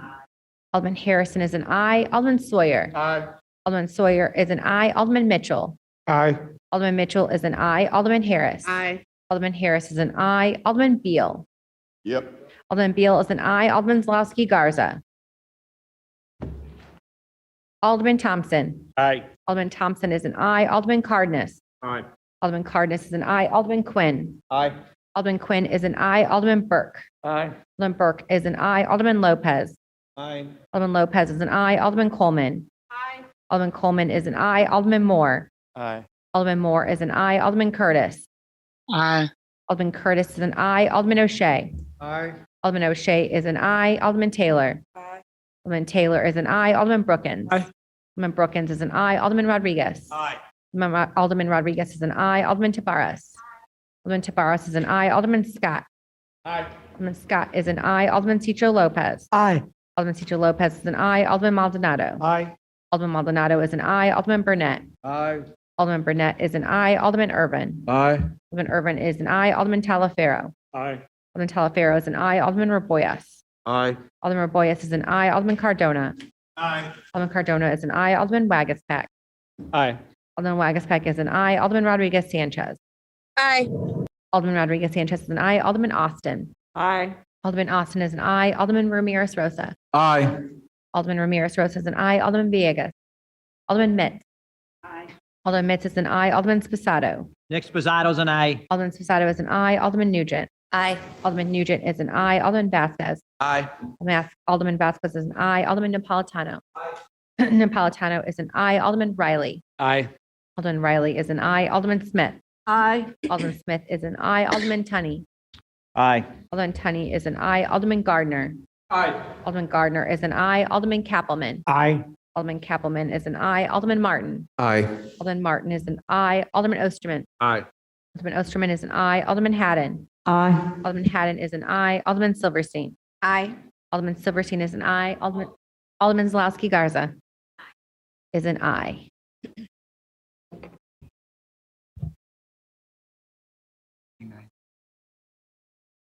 The yeas are 49, the nays are 0. Alderman Thompson on the motion for reconsideration. Thank you, Madam President. I move to reconsider the vote. All those in favor of the motion for reconsideration signify by saying aye. All those opposed say nay. The nays have it. The motion for reconsideration is denied. Chairman Wagasback. Madam President, item number 2 is a communication authorizing the amendment of Municipal Code Section 3-56-041 to extend the reduced term wheel tax licenses pilot program until July 31st, 2022. This item received favorable approval by the committee. If no one wishes to speak on the matter, I move passage by this first most favorable roll call vote of the Committee on Finance report and the corresponding unsuccessful motion to reconsider. Hearing no objection, so ordered. Item number 3 is a communication evidencing intent to issue multifamily housing revenue bonds for RS Roosevelt Square 3B project to RS Affordable 1 LLC, LR Development Company LLC for rehabilitation and new construction on CHA properties located at 1002 South Racine Avenue, 1257 West Roosevelt Road, 1357 West Roosevelt Road, 908 to 919 South Ada Street, 1306 West Taylor Street, and other various properties located in the 25th and 28th wards. The item received favorable approval by the committee. If no one wishes to speak on the matter, I move passage by the first most favorable roll call vote of the Committee on Finance report and corresponding unsuccessful motion to reconsider. Hearing no objection, so ordered. Item number 4 is an ordinance authorizing the amendment and enlargement of Chicago Enterprise Zone Number 1, conditioned on state approval of modification. This item received favorable approval by the committee, and if no one wishes to speak on the matter, I move passage by the first most favorable roll call vote of the Committee on Finance report and the corresponding unsuccessful motion to reconsider. Hearing no objection, so ordered. And item number 5 is an ordinance authorizing the Bronzeville Lakefront Infrastructure Agreement with Grit Chicago LLC for city-owned public improvements, including a park along East 31st Street on the former Michael Reese Hospital campus. This item received favorable approval by the committee. If no one wishes to speak on the matter, I move passage by the first most favorable roll call vote of the Committee on Finance report and corresponding unsuccessful motion to reconsider. Hearing no objection, so ordered.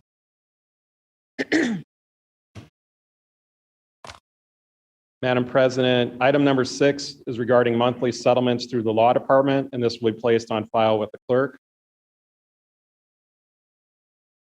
So ordered. Items 7 and 8 consist of authorizations for the payment of various small claims against the city and denials of payments of various small claims against the city. If there's no objection, I ask that these items be placed on the omnibus. Hearing no objection, so ordered. Item 9 consists of one order authorizing a tag day permit for the Knights of Columbus, Illinois State Council. If there's no objection, I ask that this item be placed on the omnibus. Hearing no objection, so ordered. Item 10 consists of 3 orders authorizing Corporation Counsel to enter into and execute settlement agreements. And on item 1A, Hudson versus City of Chicago, this is an order authorizing Corporation Counsel to enter into and execute a settlement agreement. In this case, Tambrasha Hudson versus City of Chicago and Officer Sean Heights, cited as 16 CV 4452 in the amount of $1.2 million. The item did receive favorable approval by the committee with I had some no votes, but if I could, I would ask that the members please raise their hand. Actually, Chairman Madam Wagasback, President, I suggest that we do a roll call vote and then we can record, people record their, I actually had a list, but I think I see a couple other hands up, so we'll roll call. Madam Clerk. And can you just repeat the item that we're voting on so members are clear? Pardon? Chairman Wagasback, can you repeat the item that we're voting on so members are clear? 'Cause I believe there are Right. 3 items.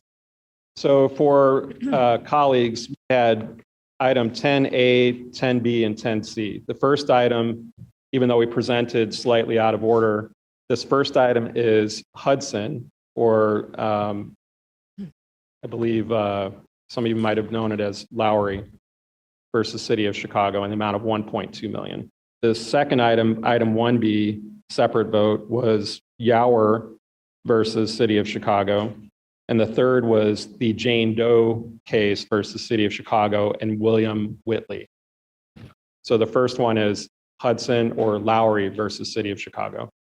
The roll call vote that's been called, but the chair will recognize Alderman Lopez and then Alderman Irvin. Alderman Lopez. Thank you, Madam President. If I may offer, if we could just have roll calls on A and B, I think item C was pretty much unanimous, so I don't think we need on that one. The chair recognizes Alderman Irvin. My question was, were we just doing A or A, B, and C? We're going to do them in order, not together. So the first one is the Hudson, also known, I think, as Pierre Lowry case. So all three separate roll calls? 3 separate. Very well, thank you. Madam Clerk, please call the roll. Alderman LaSpada. Alderman LaSpada is an aye. Alderman Hopkins. Aye on 10A. Alderman Hopkins is an aye. Alderman Dow. Aye. Alderman Dow is an aye. Alderman King. Aye. Alderman King is an aye. Alderman Harrison. Aye. Alderman Harrison is an aye. Alderman Sawyer. Aye. Alderman Sawyer is an aye. Alderman Mitchell. Aye. Alderman Mitchell is an aye. Alderman Harris. Aye. Alderman Harris is an aye. Alderman Beal. Yep. Alderman Beal is an aye. Alderman Zalowski Garza. Aye. Alderman Zalowski Garza is an aye. Alderman Thompson. No. Alderman Thompson is a no. Alderman Cardenas. Aye. Alderman Cardenas is an aye. Alderman Quinn. No. Alderman Quinn is a no. Alderman Burke. No. Alderman Burke is a no. Alderman Lopez. No. Alderman Lopez is a no. Alderman Coleman. Aye. Alderman Coleman is an aye. Alderman Moore. Aye. Alderman Moore is an aye. Alderman Curtis. No. Alderman Curtis is a no. Alderman O'Shea. No. Alderman O'Shea is a no. Alderman Taylor. Yes. Alderman Taylor is an aye. Alderman Brookins. Aye. Alderman Brookins is an aye. Alderman Rodriguez. Aye. Alderman Rodriguez is an aye. Alderman Tabarez. Alderman Tabarez is a no. Alderman Scott. Aye. Alderman Scott is an aye. Alderman Teacher Lopez. Aye. Alderman Teacher Lopez is an aye. Alderman Maldonado. Alderman Burnett. Aye. Alderman Burnett is an aye. Alderman Irvin. Aye. Alderman Irvin is an aye. Alderman Talaferro. Aye. Alderman Talaferro is an aye. Alderman Raboyes. Aye. Alderman Raboyes is an aye. Alderman Cardona. No. Alderman Cardona is a no. Alderman Wagaspack. Aye. Alderman Wagaspack is an aye. Alderman Rodriguez Sanchez. Aye. Alderman Rodriguez Sanchez is an aye. Alderman Austin. Aye. Alderman Austin is an aye. Alderman Ramirez Rosa. Alderman Alderman Mitt. Alderman Mitts is an aye. Alderman Spasato. Spizato's a no. Spasato is a no. Alderman Nugent. No. Alderman Nugent is a no. Alderman Vasquez. Aye. Alderman Vasquez is an aye. Alderman Napolitano. No. Alderman Napolitano is a no. Alderman Riley. No. Alderman Riley is a no. Alderman Smith. Aye. Alderman Smith is an aye. Alderman Tunney. Aye. Alderman Tunney is an aye. Alderman no. Or, sorry, Alderman Gardner. No. Totally not what I meant. Alderman Gardner. You got it. No, okay. Is it no? Alderman Gardner is no. Alderman Kappelman. Aye. Alderman Kappelman is an aye. Alderman Martin. Aye. Alderman Martin is an aye. Alderman Osterman. Aye. Alderman Osterman is an aye. Alderman Haddon. Aye. Haddon is an aye. Alderman Silverstein. No. Alderman Silverstein is no. Oh, Alderman Maldonado? Aye. Anyone else I missed? Okay. 34. The ayes are 34, the nays are 14. The motion carries. Alderman Mitchell on the motion for reconsideration. Madam President, move for the motion to reconsider that last vote.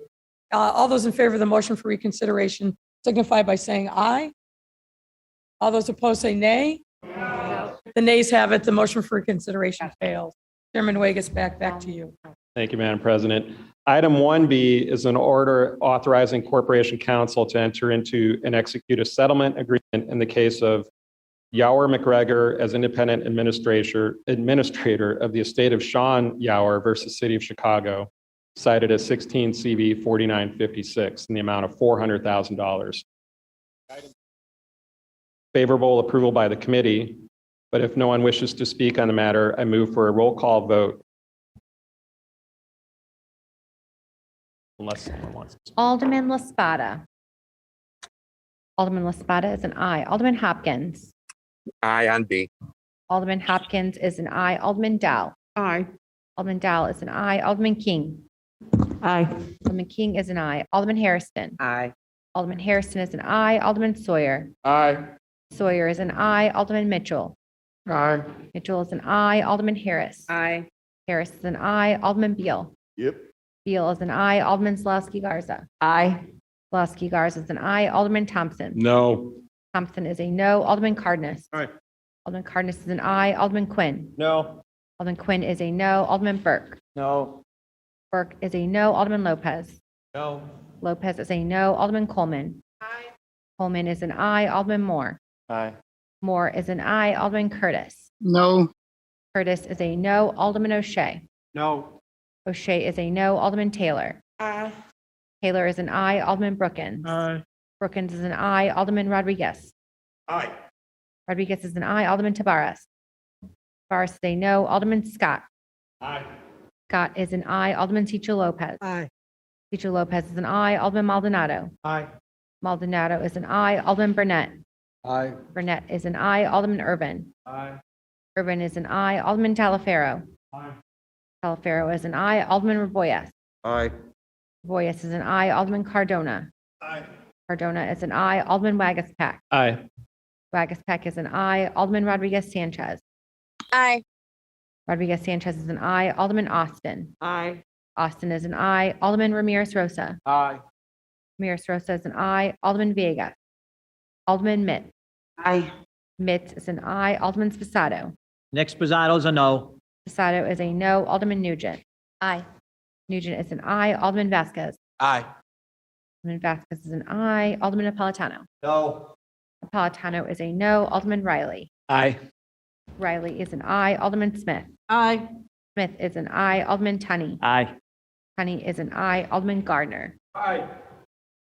Gardner is an aye. Alderman Kappelman. Aye.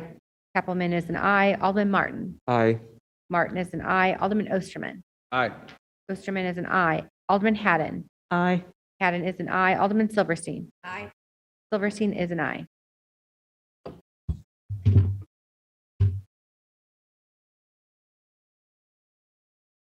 The yeas are 40, the nays are 9. The yeas are 40, the nays are 9. The motion carries. Alderman Mitchell on the motion for reconsideration. Madam President, I move the reconsideration of the last vote. All those in favor of the motion for reconsideration signify by saying aye. All those opposed say nay. The nays have it. The motion for reconsideration fails. You're 0 for 2. Next up, Chairman Wagaspack. Thank you, Madam President. Item 1C is an order authorizing Corporation Counsel to enter into and execute a settlement agreement in the case of Jane Doe versus City of Chicago and William Whitley, cited as 19 CV 7375, in the amount of $300,000. This item received favorable approval by the committee. If no one wishes to speak on this matter, I move passage by the first most favorable roll call vote in the Committee on Finance report and the corresponding unsuccessful motion to reconsider. Hearing no objections, so ordered. Madam President, this concludes the report of the Committee on Finance. Thank you, Chairman Wagasback. Next up, Committee on Budget and Government Operations, Chairman Dow. Thank you, Madam President and members of the City Council. Reporting for your Committee on the Budget and Government Operations, which held a meeting on July 15th, 2021, and a reconvened meeting on July 16th, 2021. The committee recommends passage of the following items. Number one, an ordinance concerning amending municipal code 2-14-076 and 9-4-010 regarding remote administrative adjudication hearings. I move passage of this item by the first favorable roll call vote of the Committee on Finance and associated unsuccessful motion to reconsider. Chair recognizes Alderman Ramirez Rosas. And I believe that there were 2 roll call votes in the Finance Committee on settlements, and I would like to be recorded as also voting aye on the first roll call vote for the first settlement. Thank you. Thank you. There's a motion by the Budget Committee. Hearing no objection, so ordered. Thank you, Madam President. Item number 2, an ordinance concerning an amendment to the intergovernmental agreement between the City of Chicago and the County of Cook regarding the Sheriff's Work Alternative Program, better known as SWAP, and the Renew Program. I move passage of this item by the same motion if there is no objection. Hearing no objection, so ordered. A substitute ordinance, number 3, a substitute ordinance concerning an amendment to the annual appropriation ordinance year 2021 within Fund Number 925 for the Office of the Mayor, the Department of Housing, the Department of Public Health, the Department of Family and Support Services, and the Department of Streets and Sanitation, including the Department of Transportation. With the exception of Alderman David Moore, who would like to be recorded as a no vote, I move passage of this item by the same motion if there is no objection. Alderman Moore's no vote will be reflected in the message, in the record. Hearing no further objection, so ordered.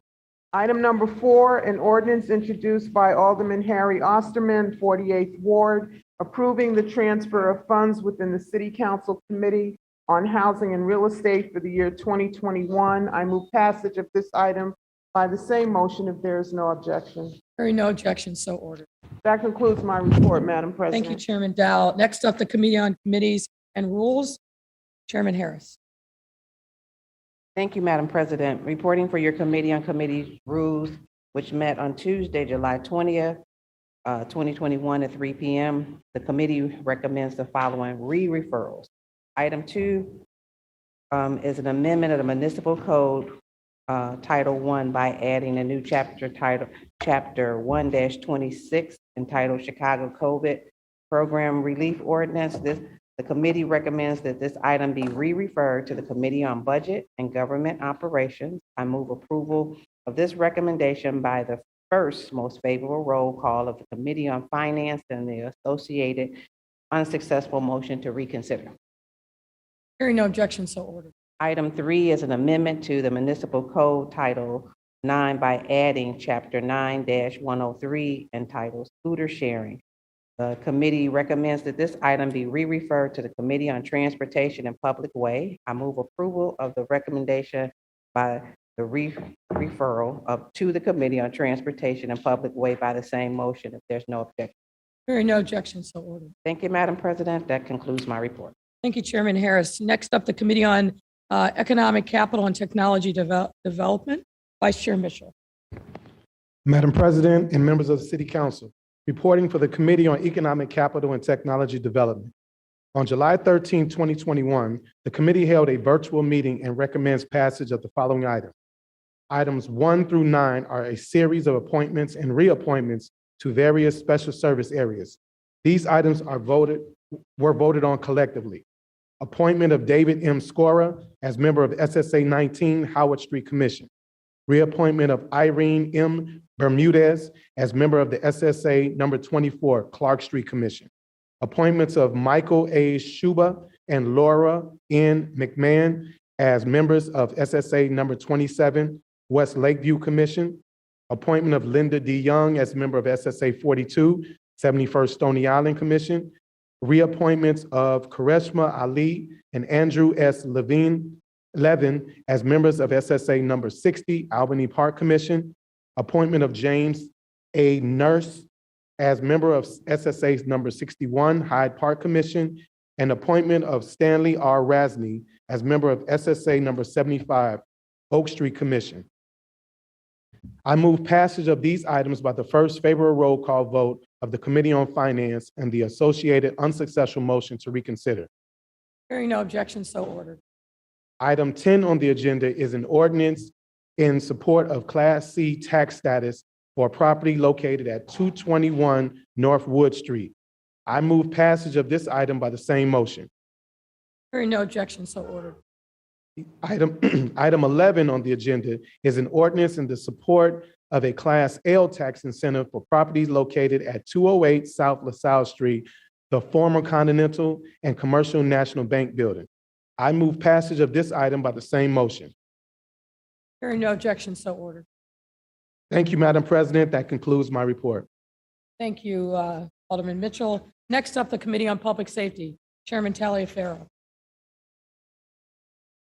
Thank you, Madam President and members of City Council. Reporting for your Committee on Public Safety, for which a meeting was held on July 16, 2021, and reconvened on July 20th, 2021. There were two items on the agenda for which the committee recommends passage.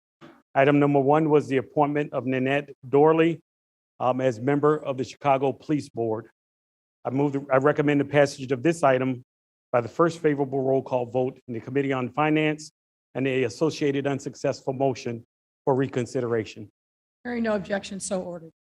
Thank you, Madam President. Item number two was the amendment of Municipal Code Title II by adding new chapters 2-80 entitled Community Commission for Public Safety and Accountability, and amending chapter 2-78 and 2-84. Madam President, if there's any members of the council wishing to speak on this matter, I'd like to reserve the right to close. Any members of the body wish to speak to this matter? The chair recognizes Alderman Carlos Rosa. Madam President, it's been a long journey to get to the point where we as a city council are voting on this ordinance here today. It's a journey decades in the making. It was Black leaders decades ago who first called for community control of the police in response to the misconduct that they were witnessing in their communities. It was most recently, after the tragic murder of Laquan McDonald and the subsequent cover-up by this city, that movement for community control of the police and civilian oversight was revitalized. As thousands of people took to the streets. From that movement was born an ordinance called the Civilian Police Accountability Council. And shortly thereafter was born another ordinance, also rooted in the grassroots, also rooted in struggle, from the Grassroots Alliance for Police Accountability. So many people, including those like our mayor who were involved in the task force, have been working towards creating civilian oversight for this city. And sometimes we were at odds. But we came together because we knew that our city had to get something right.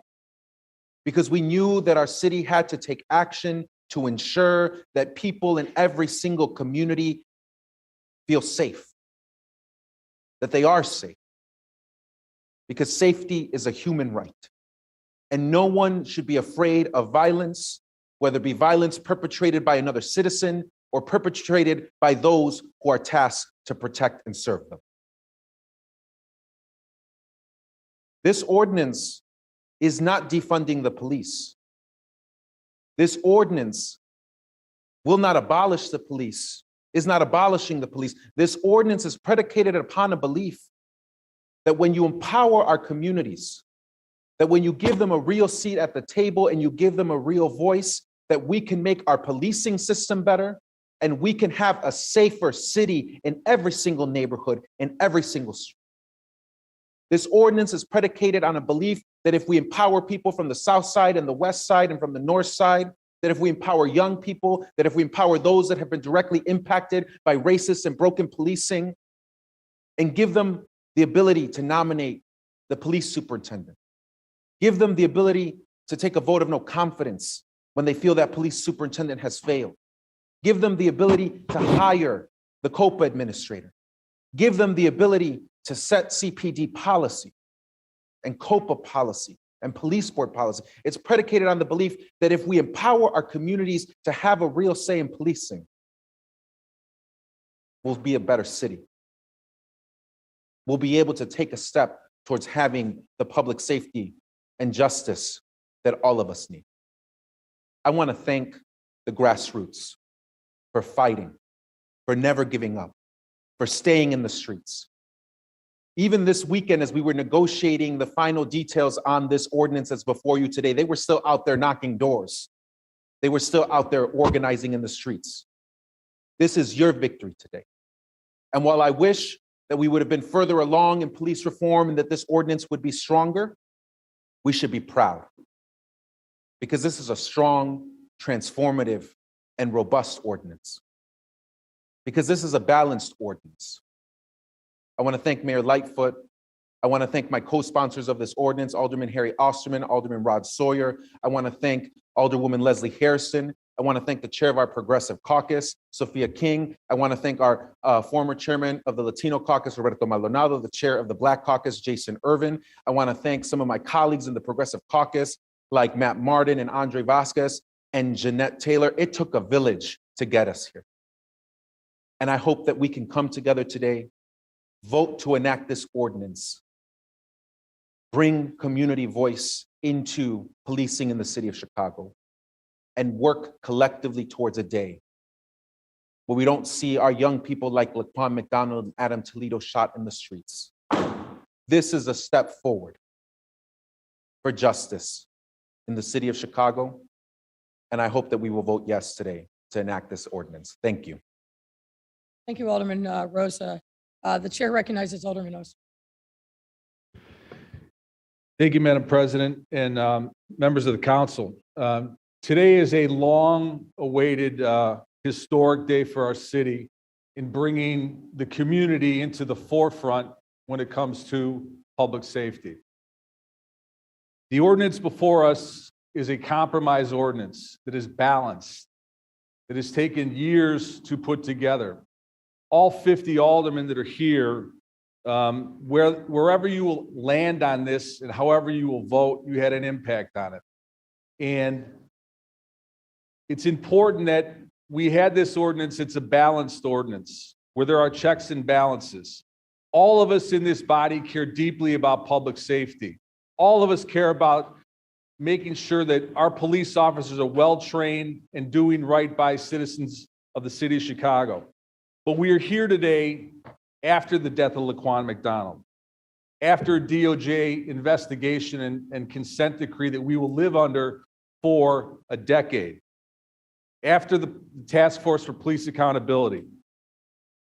When those reforms were put into place, we as a council acknowledged the need for reform, and we created the Deputy Inspector General's office, and we got rid of IPRA and we created COPA. And at that time, we all pledged and said that we needed civilian oversight of the Chicago Police Department. Former chairman of the Public Safety Committee had hearings around the city of Chicago where citizens from all parts of the city demanded that and wanted that. And they wanted it because they want to reestablish and rebuild trust between communities and the police. We as a city cannot have safety, true safety in every neighborhood unless there is trust between residents and the police. The violence that we see every day, there's a byproduct of that lack of trust and lack of people wanting to call and work with the police. So this ordinance before you is one that there's checks and balances on. Some have said that our role in the council will be abdicated by this. I will tell you that that's absolutely not true.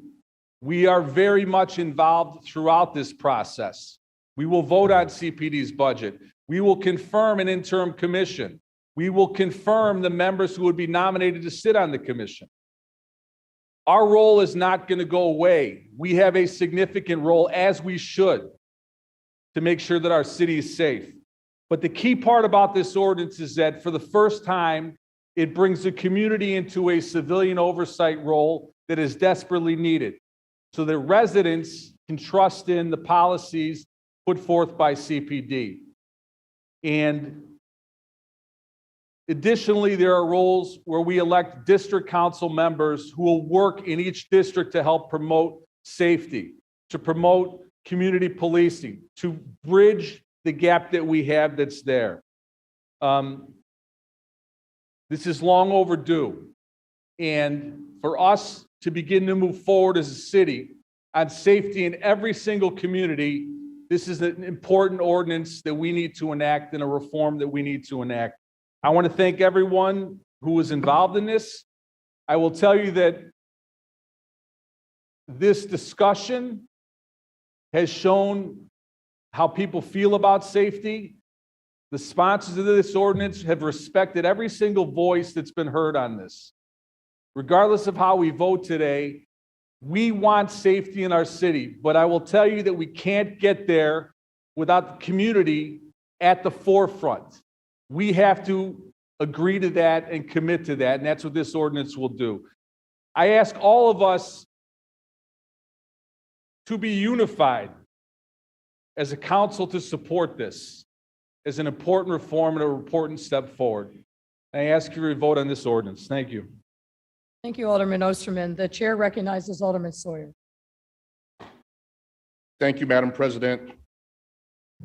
I too rise in support of this. I've been working on this along with Harry and Carlos and Leslie for many, many years. And even though we were taking different paths to this, we were on the same journey. We were all going towards some type of resolution as it relates to the community in regards to the police. I've had a lot of conversations with people over the years regarding this, and what I will say is this. I was watching a docudrama the other day about the framers of our country, and the conversations were similar to the conversations that we were having now. A lot of people were concerned about having too much involvement by regular people. But let's face it, folks. Democracy is messy. It's messy for a reason because we want and we desire the average person to be involved in all levels of what we do. And because of that, we've come with an ordinance today that puts ordinary people having great involvement in what goes on with our police interactions. We need these everyday individuals to work with us to combat crime. And when I say this, police don't fight crime, they solve crime. They apprehend criminals. The problem that we're having now is that there's a disconnect between the police and our communities as it relates to solving crime. In order for us to get back to that, we have to get the community involved. So with this ordinance, we believe this takes a strong step with re-engaging, resetting our relationships between the community and the police. I want to thank everybody that was involved. Whether you vote for this today or not, your involvement was critical and crucial to us framing what we have here today. I really want to thank my partner in this journey, Harry Osterman. When we first got involved in this many years ago, I told the GAPA Coalition that we could not do it without a diverse presence. And I'll forever be grateful to Harry Osterman for agreeing to take this crazy ride on it. And Carlos and Leslie, everybody knows how I feel about Leslie Harrison, one of my best friends ever. And Carlos has been someone that has really stepped up to the plate and brought some sanity to our negotiations, especially over the last weekend. I want to thank the administration, Mayor Lightfoot. Your involvement in getting in this was crucial to getting us to where we are today. I want to make sure that we all understand that it took all of us to get here. And we want to always remember, we don't want to sacrifice the perfect and the good for the perfect. So, we want to make sure that you understand this is a great ordinance. I think that once we pass this, and I'm very confident that we will do this today, we will have the most effective police reform ordinance in the country. But it's going to take us to implement it. It's going to take all involved, on hands on deck approach. Please let us do this so that we can move our city forward. We can combat crime the way we're supposed to do it and reinstate the relationship between the community and the police. I urge your yes vote on this ordinance. Thank you, Madam President. Thank you, Alderman Soria. The chair recognizes Alderman Spizzato. Thank you, Madam President. Here we go. Okay. I'm not the one who set people off, so I didn't plan on speaking, Madam President. I just plan on a simple no vote. But yet somebody has to set me off and attack the police and accuse the police of murder once again. Adam Toledo was not murdered. It's a tragic incident what happened. Okay, we don't need police reform. We need family reform. Families need to start taking ownership and watching after their children, protecting their communities. We can't be blaming the police for everything.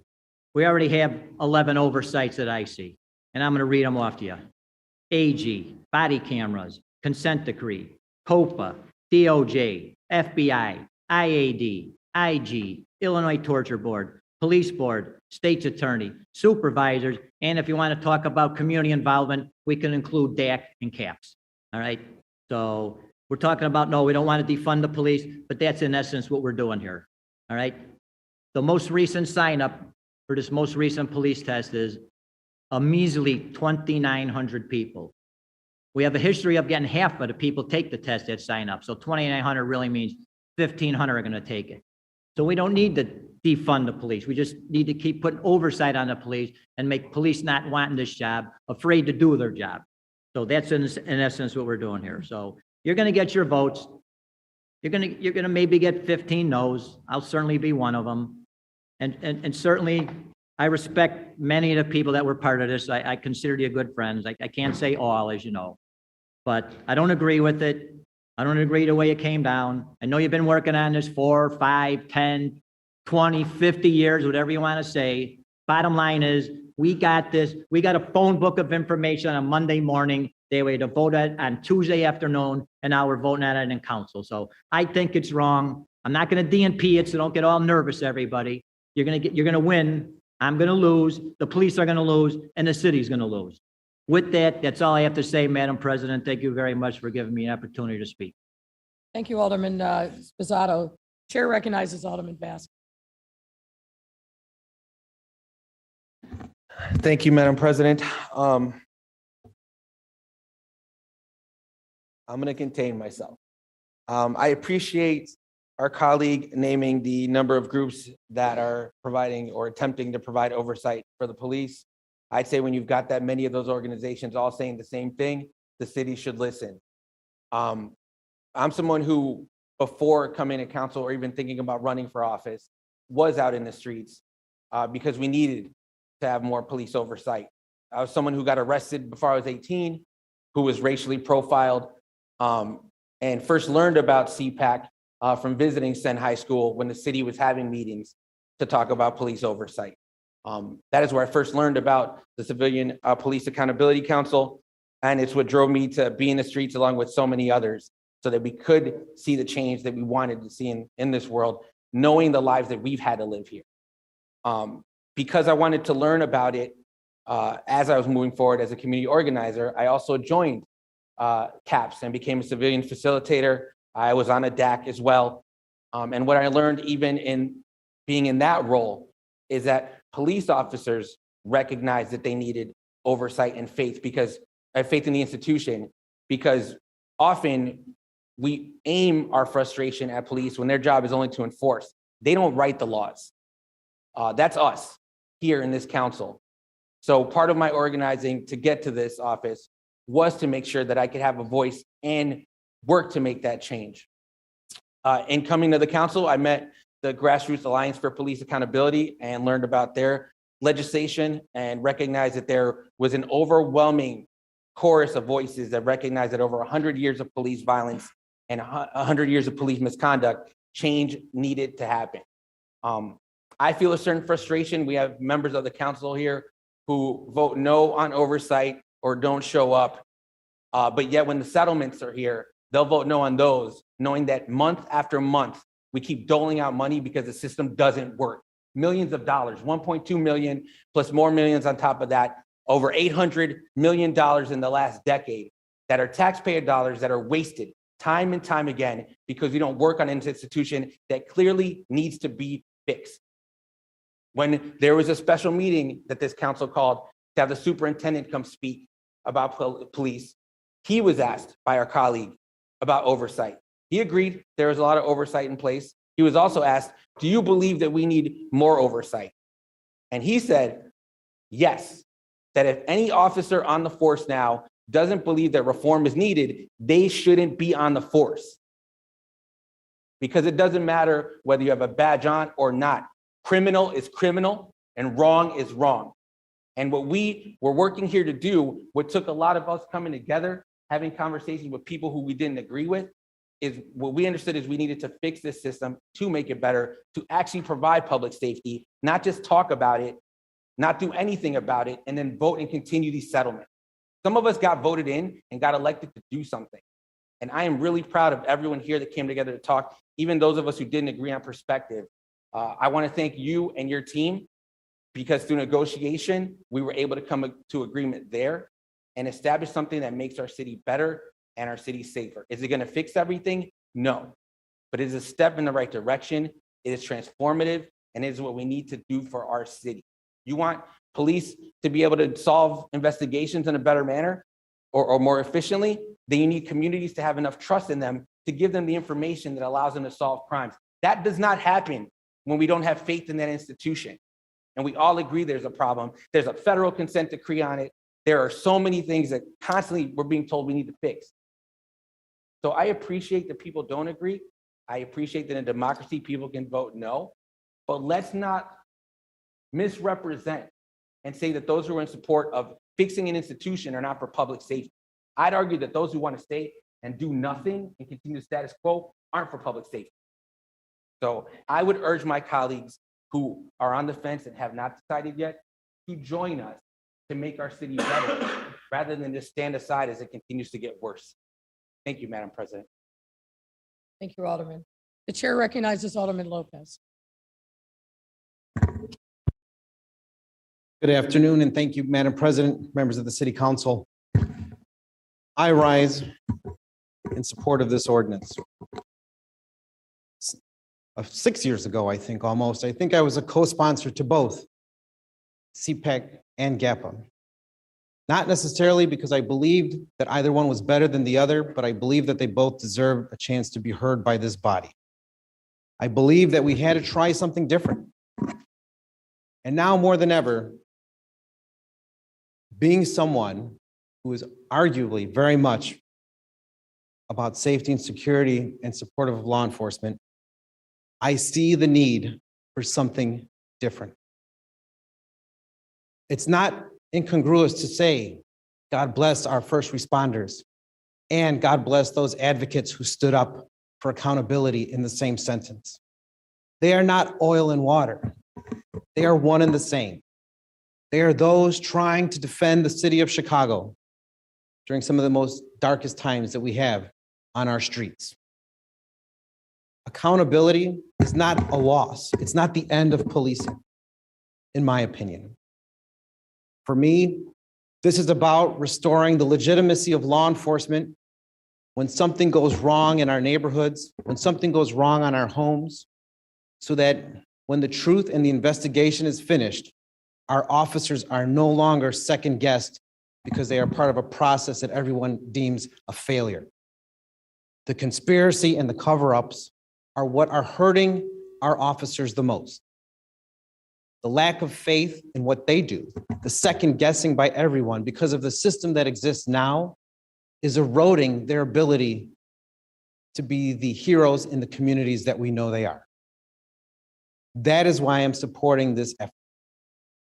I believe that this will turn out to be a step in the right direction for the restoration of their legitimacy in our neighborhoods.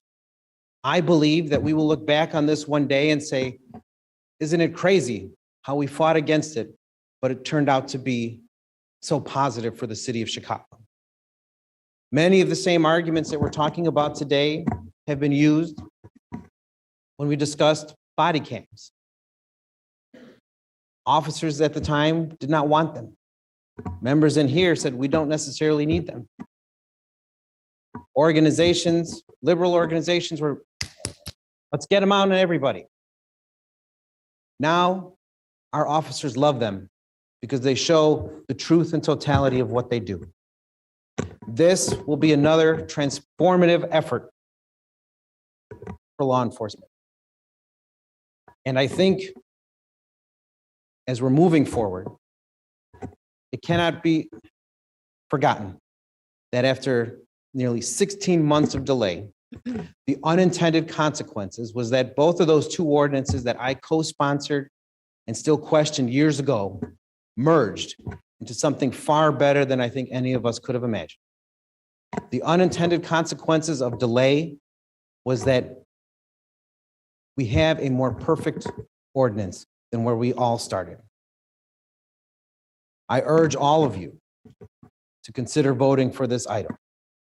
And I urge those in law enforcement watching us today and who will hear us later to know that this is meant not as an attack on you, and take it from someone who has never attacked our officers for what they do.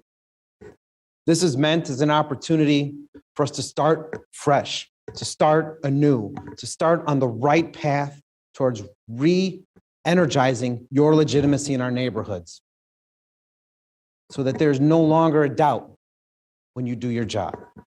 And I ask all of you to join us in that effort. Thank you, Madam President. Thank you, Alderman Lopez. The chair recognizes Alderman Espada. Thank you very much. I'm very proud to stand in support of this ordinance today because to me, it creates two things that are beyond objection, which is democracy and accountability. We are helping our community come into having a stronger voice, a direct voice in the systems, the policies that create safety over their communities. Now, I think I look around this room, I see all folks who champion democracy in their wards. I am on a daily basis jealous of what I see a lot of you doing to create direct democracy and participation in your wards. And it creates accountability, which is beautiful because I don't know anyone who can succeed at a difficult job without accountability. I know that I will never become the alderperson that I hope to be without the accountability of my peers in my community. And it is inarguably a difficult job to be a police officer, a sergeant, a lieutenant, a commander.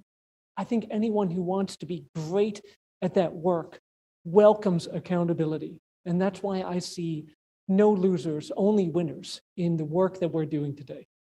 And I would finally say that I know that there's movements behind this work and movements are made above individuals. And while you can never name anyone, I just want to say Marla, Adam, Tamer, Frank, Desmond, Melinda, we see you, we honor you with this work. In a friendlier, healthier time, you would be sitting here with us today, but I'm grateful for you. And we are setting up a system of democracy that needs you and your neighbors in our communities to breathe life into it. That is what democracy is. And so we're counting on you. But I'm so grateful for this moment. And Madam Mayor, I'm grateful for your leadership and your participation and your collaboration to get us to this moment. Thank you. Thank you, Alderman Espada. The chair recognizes Alderman Pierce.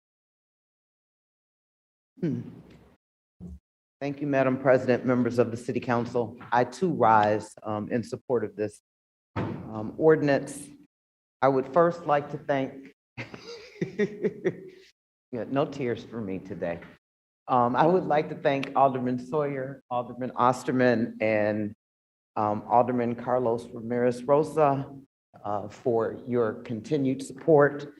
I would like to thank Chairman Chris Taliaferro, who, while we don't always see eye to eye, I think he knows where I stand and I know where he stands.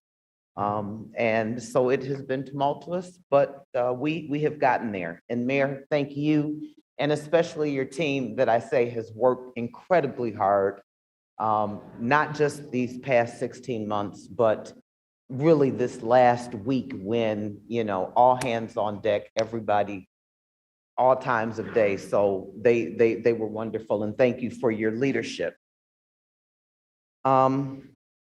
I guess the question that I have, or that most people have, and I thought about this yesterday after the hearing, is we seem to be questioning whether we got here or how we got here or why are we here. And so as somebody that's been here not as long as Carrie or Alderman Burke, but I've been here for a little bit, I want to kind of talk about how we got here. And, I'm sure some of the comments that I heard yesterday was that we have too much police oversight. I believe we got 11 organizations, 12 organizations. And if that were true, and let's just say that it is true, and if they worked, we wouldn't be here. We would not have to be taking these steps. Existing oversight structures have done very little to advance police accountability in this city. They were created this way. Many will tell you that we already have policies and procedures, I heard this yesterday, in place to address this. And we may, but we failed to act. While the police board has the power to implement policy, historically, they have failed to do so. I've heard people yesterday say that they're willing to talk about change and work towards changing police oversight, but we haven't.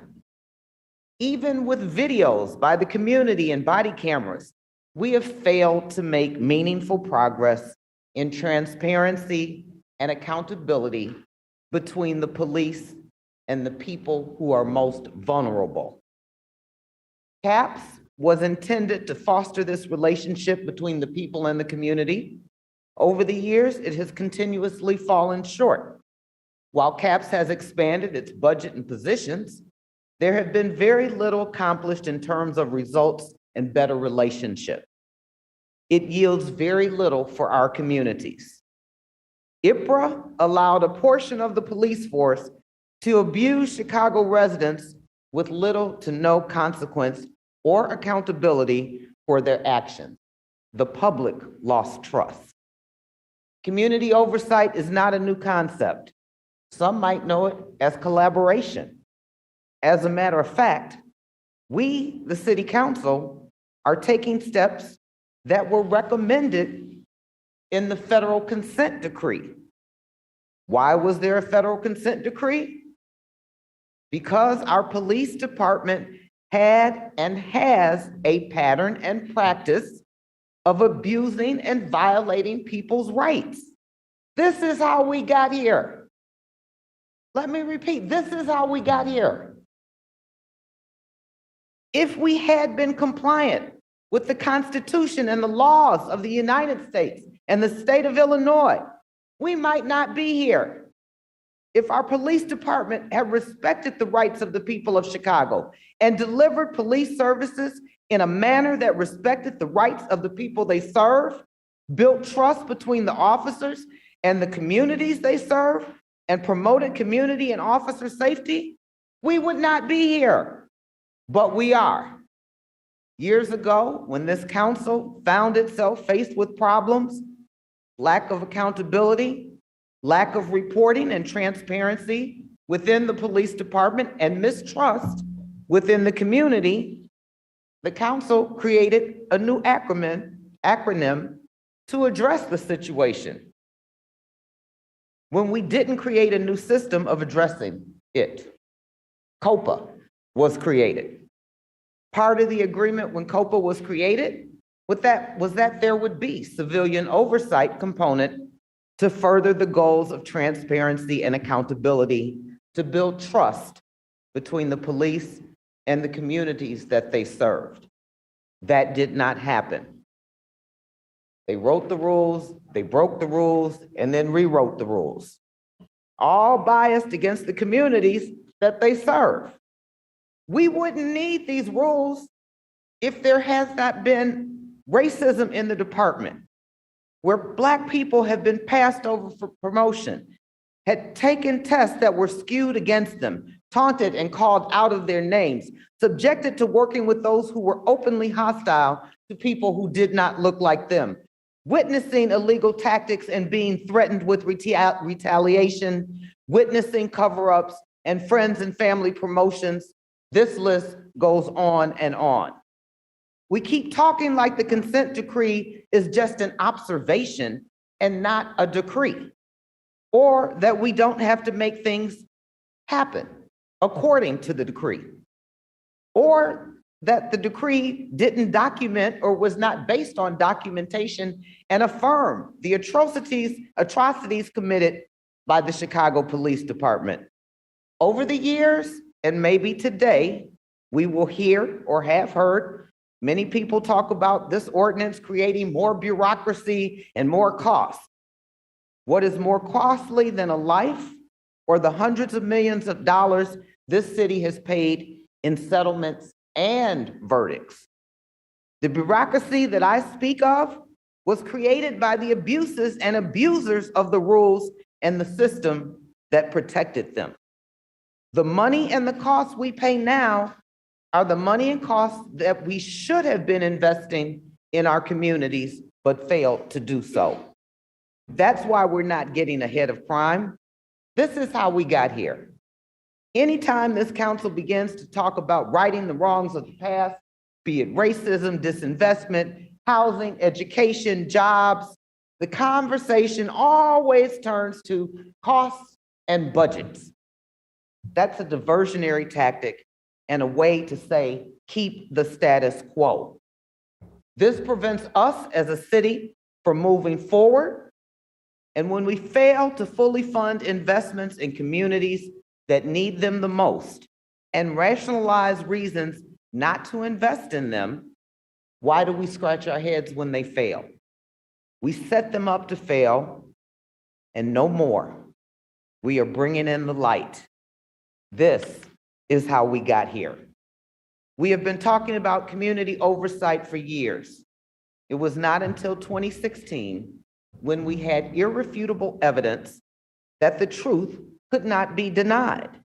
We talked about the independent civilian monitor, the police oversight omnibus, the community oversight board, the independent citizen investigator, and no adoption of any of it by the city council.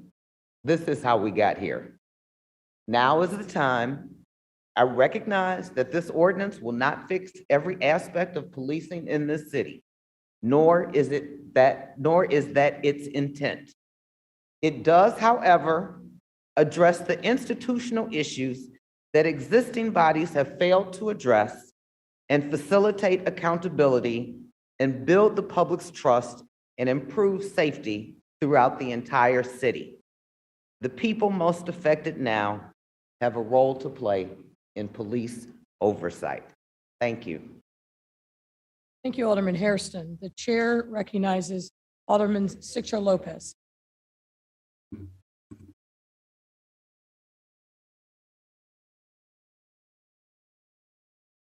Thank you, Madam Chair. And I wasn't planning on speaking either, but I think that there are some comments that need to be addressed. First, let me thank the GAPA and the CPAC coalitions, as well as the legislators who have worked to make this compromise happen. And compromises require us on both ends to understand the dire situation for accountability. It is very clear, and I think when my colleagues alluded to this case, I'm going to refer to this as it illustrates the need for police accountability. So I would like to remind our colleagues about the facts on the Adam Toledo case. The fact is that there was a police report that was incorrect and lied about the age of a 13-year-old. The fact is that there was a mother who for 48 hours did not even know what happened to her child. And those are the facts. And those facts are uncomfortable, but those are facts that are real in our community. I am speaking, sir, and I'm speaking with facts. But let me intercede for 1 second. Thus far, we've had a very civilized debate. It's my hope and expectation that that will continue. This is not about call and response to members talking to each other. We are here and we should lift up this conversation. This is an historic, important moment for our city. Let me remind everyone here. So please, ladies and gentlemen, let's make sure that the commentary, the discussion, and the debate is worthy of this moment. This is not about attacking each other. It can't be, and I will not allow that to happen as the presiding chair.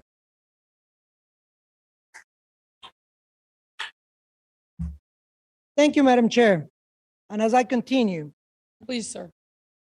and it's important that, as we mentioned, to look at the facts when we make decisions. This is not about attacks.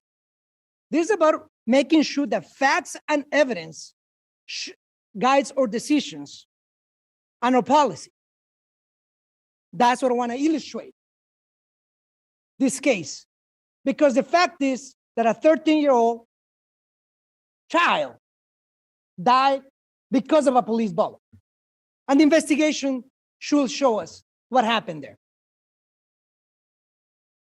What is clear, it is that in our council, we constantly talk about accountability, but yet our actions have not reflected that. I think the norm should be 0 murders from police action in our communities. We gotta lead with example. 0 indictments should be the norm in this council, because we gotta lead by example. And in the city of Chicago, we cannot continue to operate without accountability. There should not be one single public institution that operates without accountability, because the results are for the public to see. It is imperative that we operate with best practices and the truth and the facts. And the fact of the matter, it is the Chicago Police Department needs to be held accountable as any other public institution. And that's a fact. It is time after time when we see the issues when Janet Young and the many other cases. For us to talk about public safety, it is to talk about accountability. There is indeed a historic day, and this is a compromise. I may disagree with some of my colleagues. To be a national model, I think there's a long way to go. I think CPAC would have been the model that would have set especially a model across the country. But this is a compromise and a first step in the right direction. In my community, I had at least 7 murders in the last few weeks.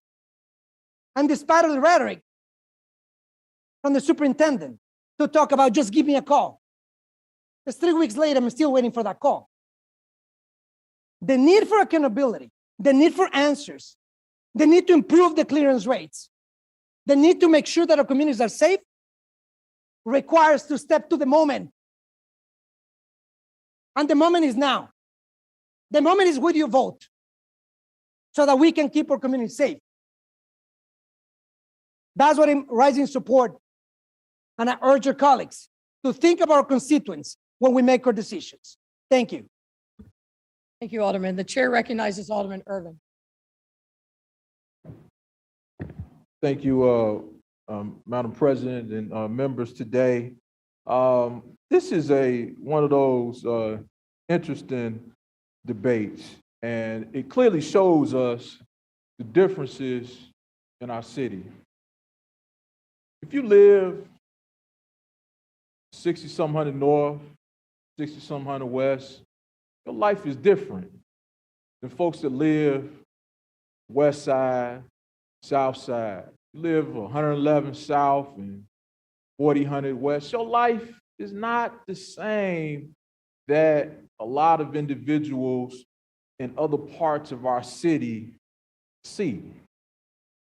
And I say this, and I say this as a son of a 30-year veteran of the police department, that there needs to be some better interaction with our communities and our police department.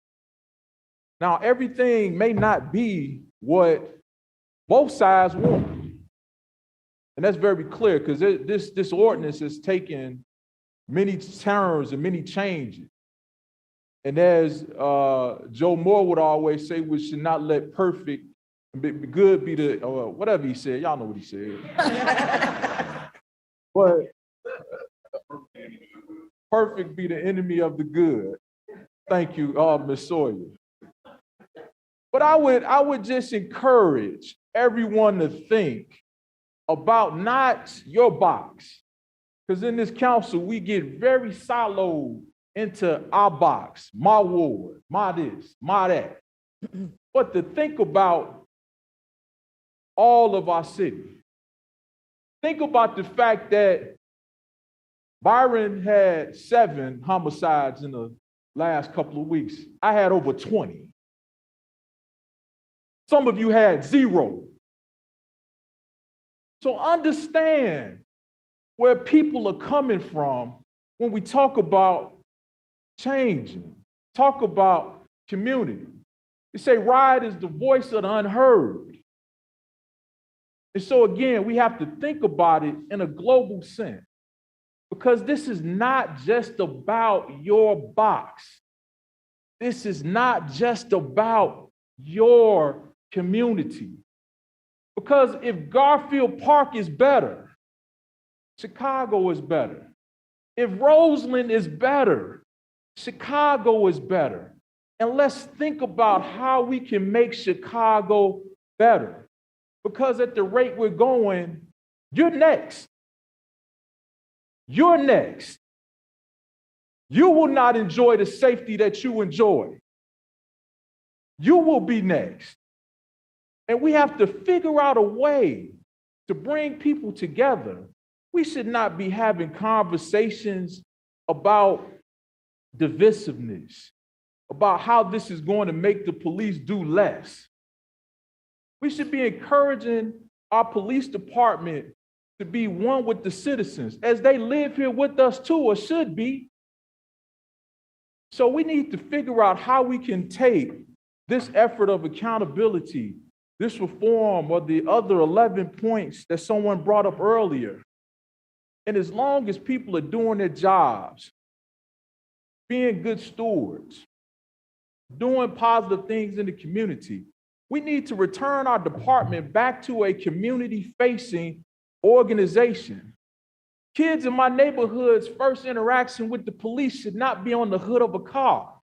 It should be in a community setting. And we need proper people working, community involvement. Because sometimes, and we need to understand this, that police department may not see it in that way.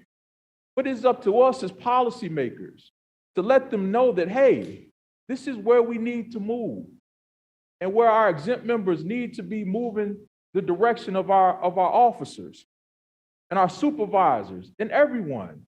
Because again, you don't have enough police to deal with if the community decides to uprise in such a way that it makes the police department ineffective. So again, I would encourage everyone to just take a step back and not just look at their box, but to look at the city in its entirety and what this would do to help bridge the gap that definitely appears in some neighborhoods. And let's not believe that this is the magic bullet that's going to cure everything. This is a step in the direction that we've been trying to go since the Summerdale scandal. And we can go year after year, from Somerdale to Austin to Marquette to Burrs to SOS, and continue going. But again, let's think about how we can make this work for all of Chicago. This is not an attack on the Chicago Police Department. This is a building block of the Chicago community. And let's look at it that way. And I would encourage everyone, I know we have some people that may not support this, but I encourage everyone, really, to vote yes on this, because this will send a clear message, not only to our department, but to our community, that we want to work together. I have no ought or animosity against any of our colleagues. We may disagree on issues, but this is something I think that we all need to be together on, because public safety is the municipality's primary goal and responsibility. So let's try to walk together on this. Let's move together as a city on this. Let's put aside our differences and let's walk as one on this matter. Thank you, Madam President. Thank you, Alderman Irvin. The chair recognizes Alderman Thompson. Thank you, Madam President. Like many of my colleagues, I was not really planning on speaking. But as my colleague just said, public safety is our number one concern. I know that's the number one concern of the constituents in the 11th Ward, constituents I hear all around the city. And as I said in committee yesterday, I commend those that have worked hard on this ordinance for all of their work and efforts. Just as my colleagues have said, a vote for this ordinance is not a vote against police reform or against the police. A vote against this ordinance is not a vote against reform. We can have different structures. As I said yesterday, I believe we have a structure in place. We have a police board that has the authority for adopting rules and regulations for the governance of the police department. They also vet, as you know, Madam President, you were the chair of that, the nominations for those superintendents. Yes, the city council does have an initial say in the initial commission. But after that, it's a new elected body that will make the selections. They pick the nominating committee. So it's another elected government, another elected official. And who says they're going to be different? We don't know. We don't know who those district members will be, council members will be, but they will then have the ability to select the commission members. So I'm opposed not to reform, because I know in my community, they're looking for us not to create more government, but to help with public safety and help with the day-to-day issues that we face in the city of Chicago. I think this ordinance, and again, I commend my colleagues, I think it creates some uncertainty. I think we can do this through reforming, as I've said, the police board. And I do think that we do need more oversight and training, which is outlined in the consent decree and what we're achieving and trying to do. And I commend the police department and all of those that are involved in trying to implement that. But we just created COPA. We've created other things. We've got to give an opportunity for some of these things to take place. The training, we just started implementing last year. We had a pandemic. We haven't had many of our officers go through the police academy. And so as we continue to try to reform, we've got to move swiftly, but cautiously and make sure. I don't oppose reform. I just don't think that this ordinance is the best way to handle it. Thank you. Thank you, Alderman Thompson. Alderman Kappelman. I rise in support of this ordinance. We're living in a day where we look at facts and we look at perception.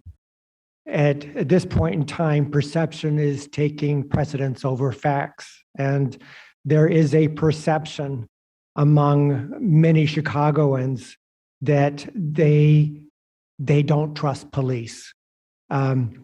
and they are screaming for reform. And so if for anything else, this ordinance will tell all Chicagoans that we are serious about real reform and that we are hearing their voice. Thank you. Thank you, Alderman Kappelman. The chair recognizes Alderman Napolitano, who is speaking from Alderman Lopez's mic.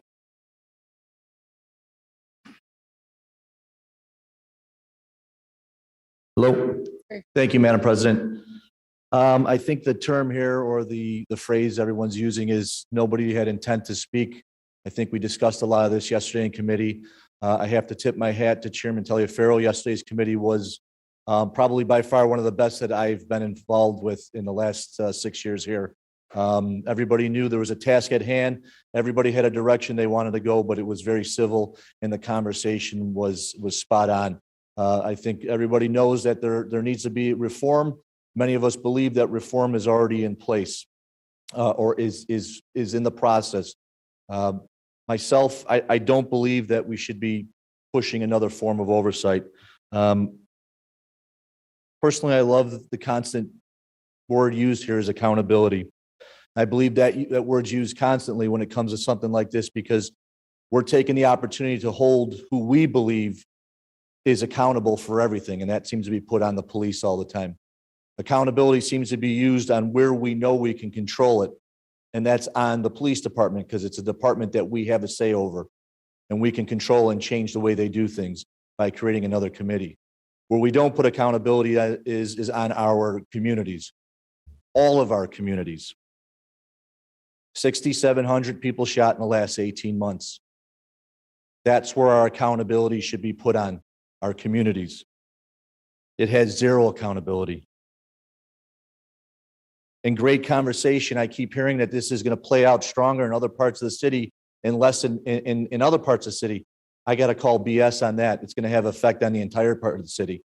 And for those of you that say maybe you don't understand where we're coming from because you never spent a second on the hood of a car, I call BS on that because I'm sure a lot of us have spent the second on the hood of the car, but we spent that second because we messed up. Sometimes you're in the wrong place, the wrong time, but you were there because you messed up and you hold yourself accountable. Happened to me. But I held myself accountable. And I was lucky to have somebody tell me what was right and what was wrong and raise me properly.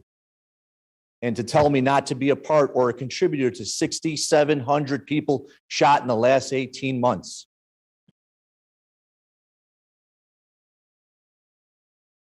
I hope that this new police oversight acronym works to the best of its ability. I'm praying that you get to that street code of harass or kill, or I should say murder, anybody that wants to give information to the police, because that's the code. That's the code we should be going after. Harass, threaten, or murder anybody that talks to the police. This acronym isn't going to make people come out and talk to them anymore. What it's going to do is going to have police officers want to interact just a little bit less in fear of everything they do will be recorded on this and held in the wrong way and go to an oversight committee who's going to fire them, sue them, have them lose their house and destroy their family just for trying to do doing the job as a police officer. My belief is it's only going to get worse. And what I know what we'll be doing here in the next 6 months is creating another acronym committee to find out why has our crime tripled? Who is going to be held accountable for this?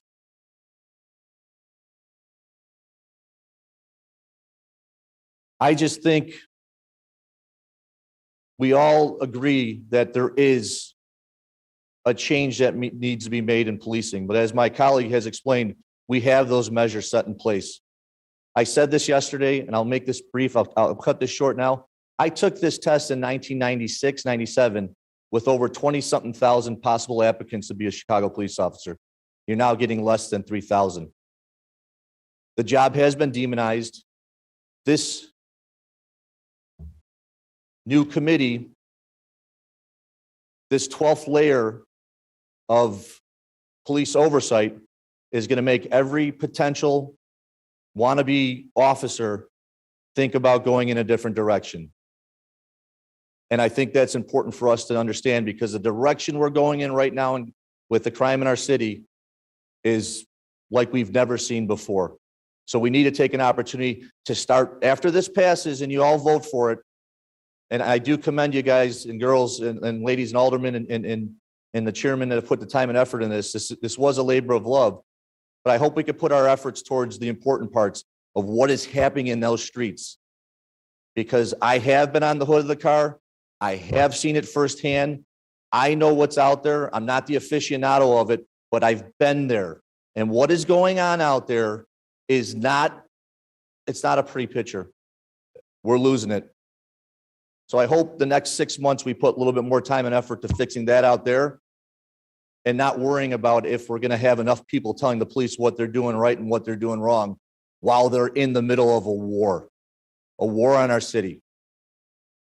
So think when you vote, because the second you vote, you are going to change the way the city of Chicago operates, the way the police officers patrol, and what you're going to get out of them. I do know that they do want to be the police. I do know they have the heart to combat crime, but the output you're going to get for them will create your next committee. Thank you, Madam President. Thank you, Alderman Napolitano. The chair recognizes Alderman Cardona. Thank you, Madam Chair and members of City Council.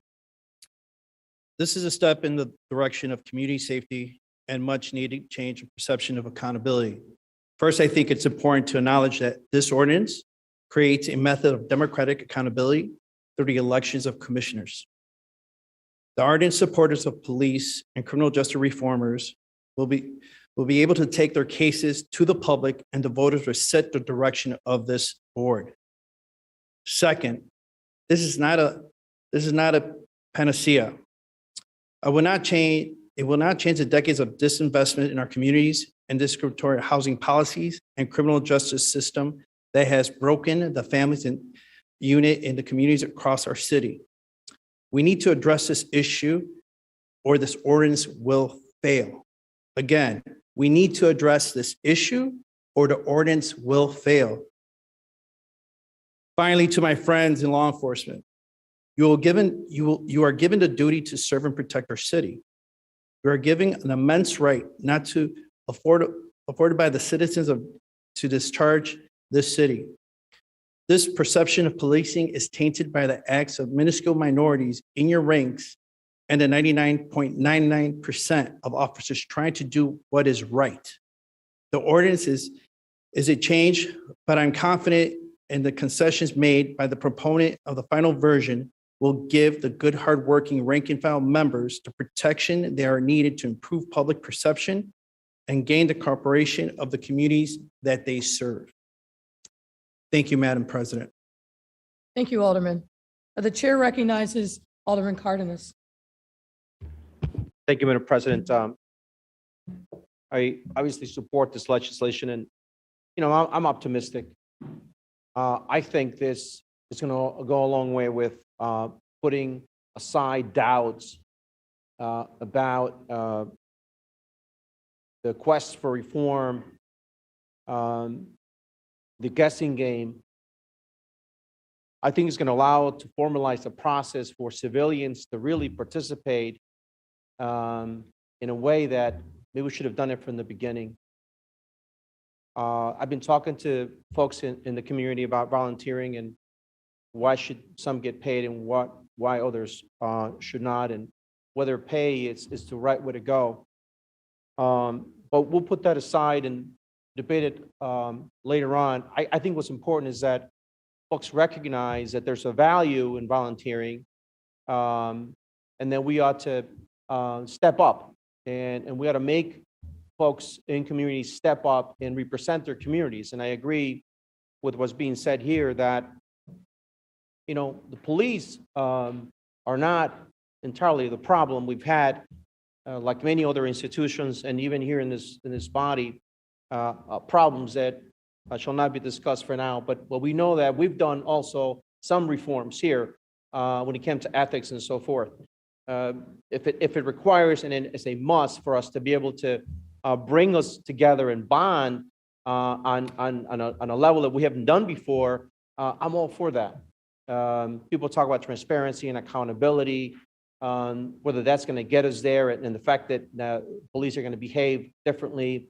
And I think that's not even, to me, the most important part. The most important part is for us to come together to figure things out, because things are not gelling. And I think over the last few years, the people in communities have been fighting for this reform. And of course, then crime has definitely exacerbated maybe because of that, but there's other factors. Nevertheless, we have a lot to do here after this is passed, and that's to start work anew on trying to figure out the crime trends and work with the police department and how to figure that out. But every alderman, every district ought to be accountable for their stats and what they could do better and what resources are needed to be able to arraign and arrest whatever crime patterns may be developing in those communities. We all deserve to be safe. Every community deserves to be safe. And my colleague Irvin said it, we live in different communities and the different outcomes because we have different processes and different norms and different things that have just developed over the years in the city, segregation and so forth. So let's just be united on this. This council ought to be looking forward to solving the problems, how to make our city more safe. And this is what it should be about. This is the beginning. And the mayor's, I always tout her leadership because she started this with the task force many years ago. And I think coming to a culmination of negotiations on what should look like, keeping federal control, to me, was the winner. It's what should be. The accountability stops on the fifth floor.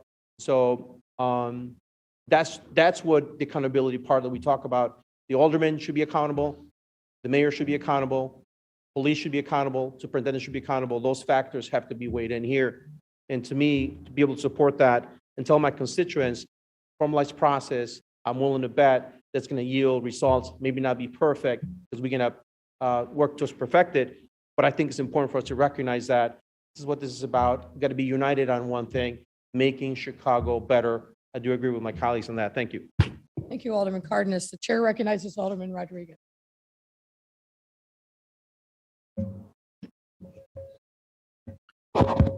Thank you, Madam Chair. This is, I think this is going to be a pretty good day when it comes to our city of Chicago and when it comes to bringing community to the forefronts of how we get to solving our everyday problems in our society. I want to thank significantly, I want to really thank those at CPAC and GAPA who've been involved with this for a number of years. I was board chair at the United Congress of Community and Religious Organizations when we started talking about police accountability some years ago, and the GAPA ordinance came out of that group. So I know all the hard work that's gone on in these two groups. And to the legislative heroes that have championed this effort, you are legislative heroes. Carlos, Harry, Rod, and Leslie, I just thank you for all your efforts, real yeoman's efforts. I do feel like it is my responsibility to bring the debate back to what has been talked about by a number of my colleagues. One of my colleagues, who I call a friend from the North Side, brought up the issue of Adam Toledo, and to the point, called it a tragedy. And I want to recognize that. Nick, you called it a tragedy, and we all agree on that. And I'm glad you said that, because that is the truth of the matter. What is also the truth of the matter is that actually is an important incident for us to really dive into. It's a really nuanced incident. It's a 13-year-old kid, a neighbor of mine, lived down the street from me, who didn't shoot at anybody. Let's remember that. But certainly was in a situation that's extremely nuanced. There was a shooting there. But at the end of the day, what this effort improves on, in my humble opinion, is my neighbor's confidence and be able to pick up that phone and call the police and have confidence that the end result will be a good one for our city. That the end result of what's going to happen here is our neighbors are going to be able to rely on our police. And in the way that I agree with Ray, that we're going to have an end efforts and end results that we can all trust in. I think that's what this is about. That's why I'm very favorable towards this effort. I'm so glad that so many people dug in deep. I think there was a comment earlier by Carlos about the many people who've been involved with this. I want to echo that statement. You know, this type of comprehensive change to the way in which we go about public safety, you can't get there without compromise and without people coming together. So I thank all the legislative heroes on this, the four aforementioned individuals, the mayor and her staff for coming together on this piece of legislation, and for the fact that we need to resolve for these tragedies. And I call us to come together and figure these things out. I don't want to put blame on any one individual or any entity, but we need to come together to resolve our issues as a society. Thank you, Alderman Irvin, for saying what you did. It is very difficult in certain neighborhoods, but it's difficult in all neighborhoods in the city of Chicago. We need to come together to resolve these issues. And I think this piece of legislation does that, and that's why I'm so very supportive. Thank you, Madam Chair. Thank you, Alderman Rodriguez. The chair recognizes Alderman Scott. Thank you, Madam Chair. I wasn't going to speak on this either, but talking or hearing everybody talk reminded me of a conversation I was having with my daughter yesterday. I happened to be at home alone yesterday cooking dinner. My wife is on vacation for her birthday, and I'm sitting at home cooking dinner while we were having this conversation about public safety. I was at home having the conversation about public safety with her, and she heard all of the conversation that was going on back and forth. And she heard a couple of my colleagues who I look at as friends and, know that they're here for the benefit of the city of Chicago and trying to make the city better. And she said to me, I from what I'm hearing, they sound racist. And I said, honey, one, I know them personally, and I understand that, what they're recanting is from their perspective. They're giving a perspective of, how they were raised, the jobs that they were in, the communities that they were raised in. And so, I've been lucky enough to have the benefit to know good officers, to know good legislators, to know good people who I may disagree with. And what I would ask is for those same people to understand the perspective in which I bring. When I was 16 years old, happened to be able to drive my father's car to the store and come home and doing nothing but the right thing, going to the store for my family, was pulled over and put on the hood of the car. And that was my first interaction with the police department. Get out of the car. You don't belong in this car. Who are you? Where's your license? What are you doing? And that has framed my perspective as it relates to police, my entire life until I got into this job and was able to interact with police officers and see that there are good police officers and understand that there are bad police officers. And so the thing that I would ask is, for people who may not have had that experience, is to go out to the Garfield Parks or to come to the Lawndales, to see what an individual who is a young African-American male who, doesn't have to raise their hand and say, hey, I wasn't anything bad, to understand that these things happen and they happen because of the system that is set up. And to understand that public safety and reform are not mutually exclusive. They can be done together. And that's what this ordinance is about. I will say one thing that I agree with my colleague from the North Side who said that, we need to dig in as a council about the issue of public safety once this is passed. I would say that, and I would say that the coalitions that have come together, the GAPAs, the CPACs, all of these grassroots organizations that have helped us get to this point, would ask them to also step up and help us with public safety. Keep these coalitions together in these neighborhoods and help us move the ball of public safety across the goal line the way that we're moving the ball of reform across the goal line today. Before I go, I'd like to thank all of the sponsors who have, listened to, countless things. When this first came out, the way it was drafted, was something that many of us could not support. And appreciate you listening to everybody and their input and making sure that it gets to where it is palatable for everybody. I also want to thank you, Madam Mayor, for making sure that there is common sense, practicality. You're making sure that whether you're sitting in this seat in 4 years, 8 years, 12 years, that the office and the body here still has their hand in this reform. I urge all of you, to think about, again, the perspectives that everybody brings. Thank you for this conversation, and I urge everybody's yes vote on this. Thank you, Madam Mayor. The chair recognizes Alderman Mitt. Thank you, Madam President. I spoke on last night, but I do want you to know my personal experience with this issue was when I came into city council and my colleagues were debating on John Burrs, and I didn't know who John Burrs was. So once I have learned and lately became a victim myself through a family member of 13 years old being accused for 20 years locked up and having no oversight whatsoever to even allow parents to come to the jailhouse, coerce, being tortured. I know we need some oversight.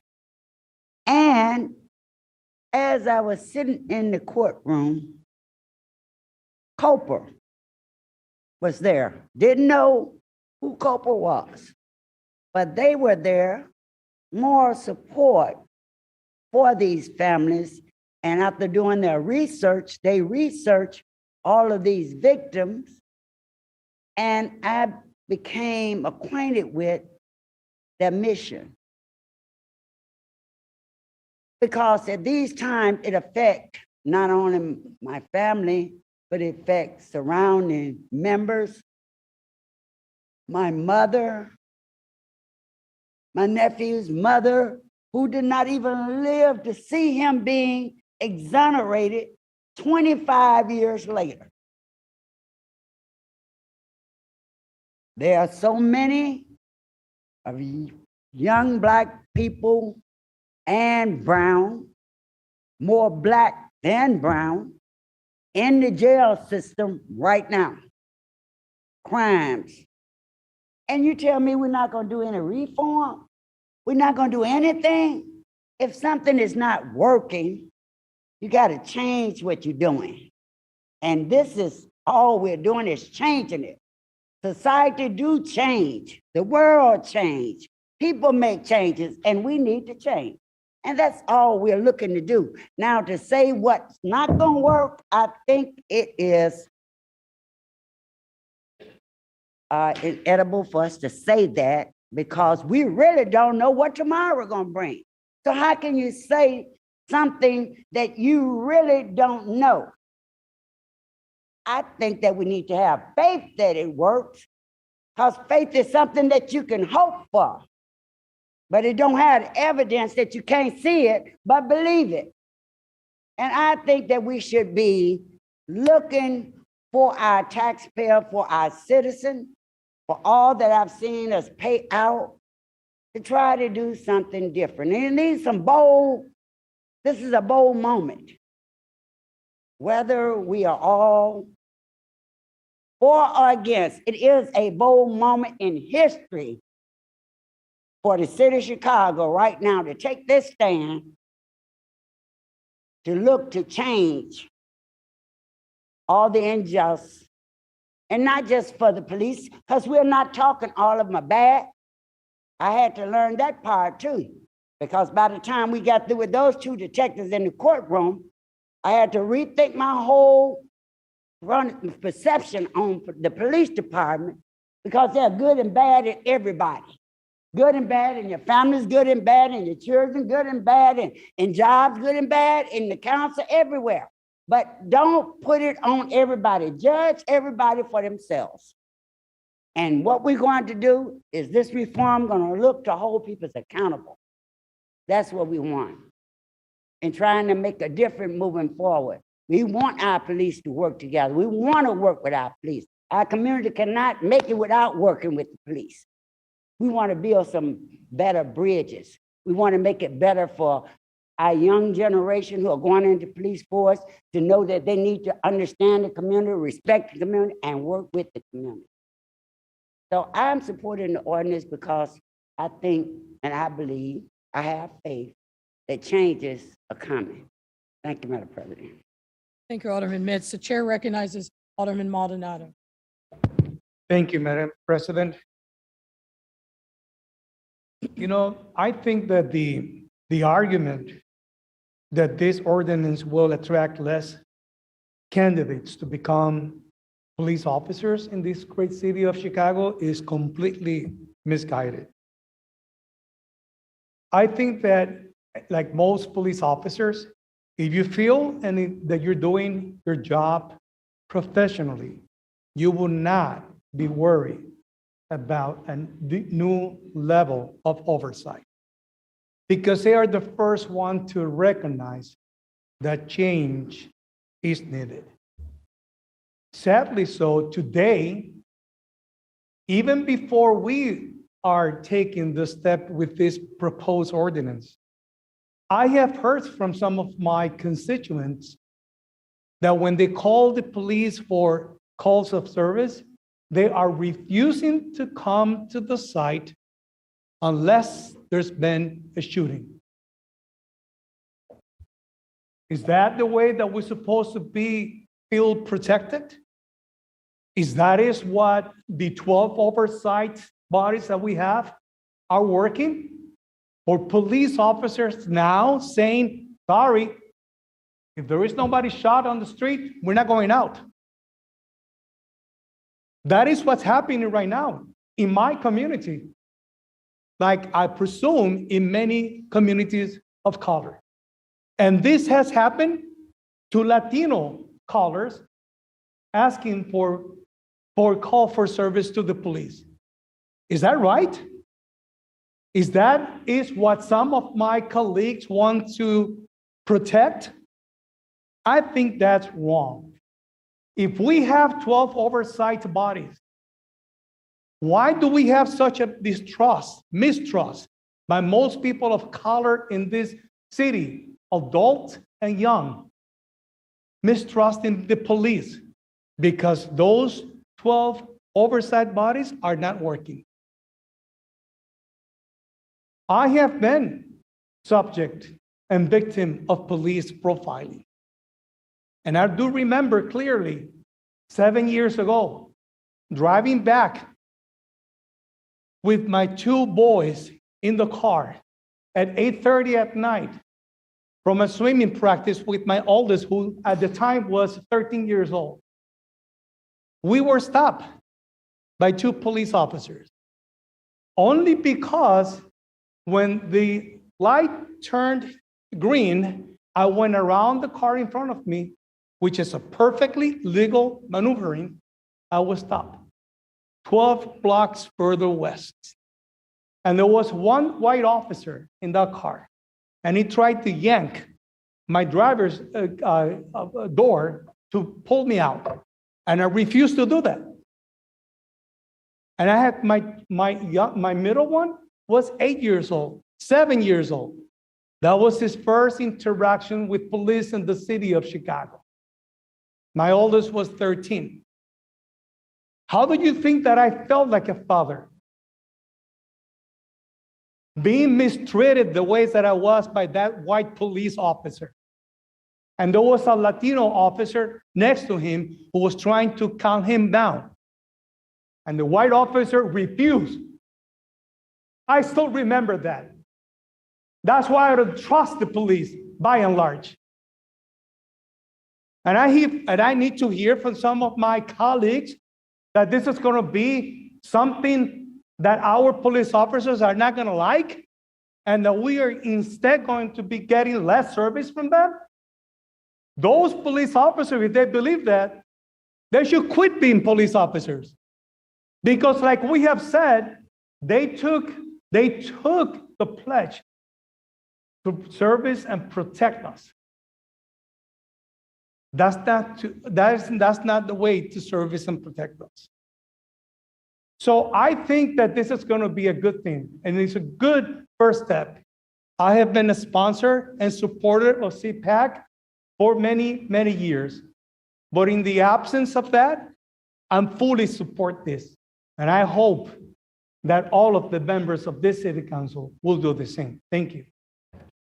Thank you, Alderman Maldonado. Chairman Taliaferro.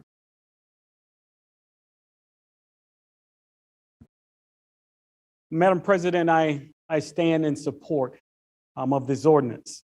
And I particularly want to thank our chief sponsors, Chairman Osterman, Chairman Sawyer, Alderman Leslie Harrison, and Alderman Carlos Ramirez Rosas. But I also want to thank the hundreds of Desmond Yanceys out there, the hundreds of Frank Chapmans, and the hundreds of Adam Grosses that have come together to make this a better city. This is a city that they love, a city that they love so much that they have spent several years trying to make it better.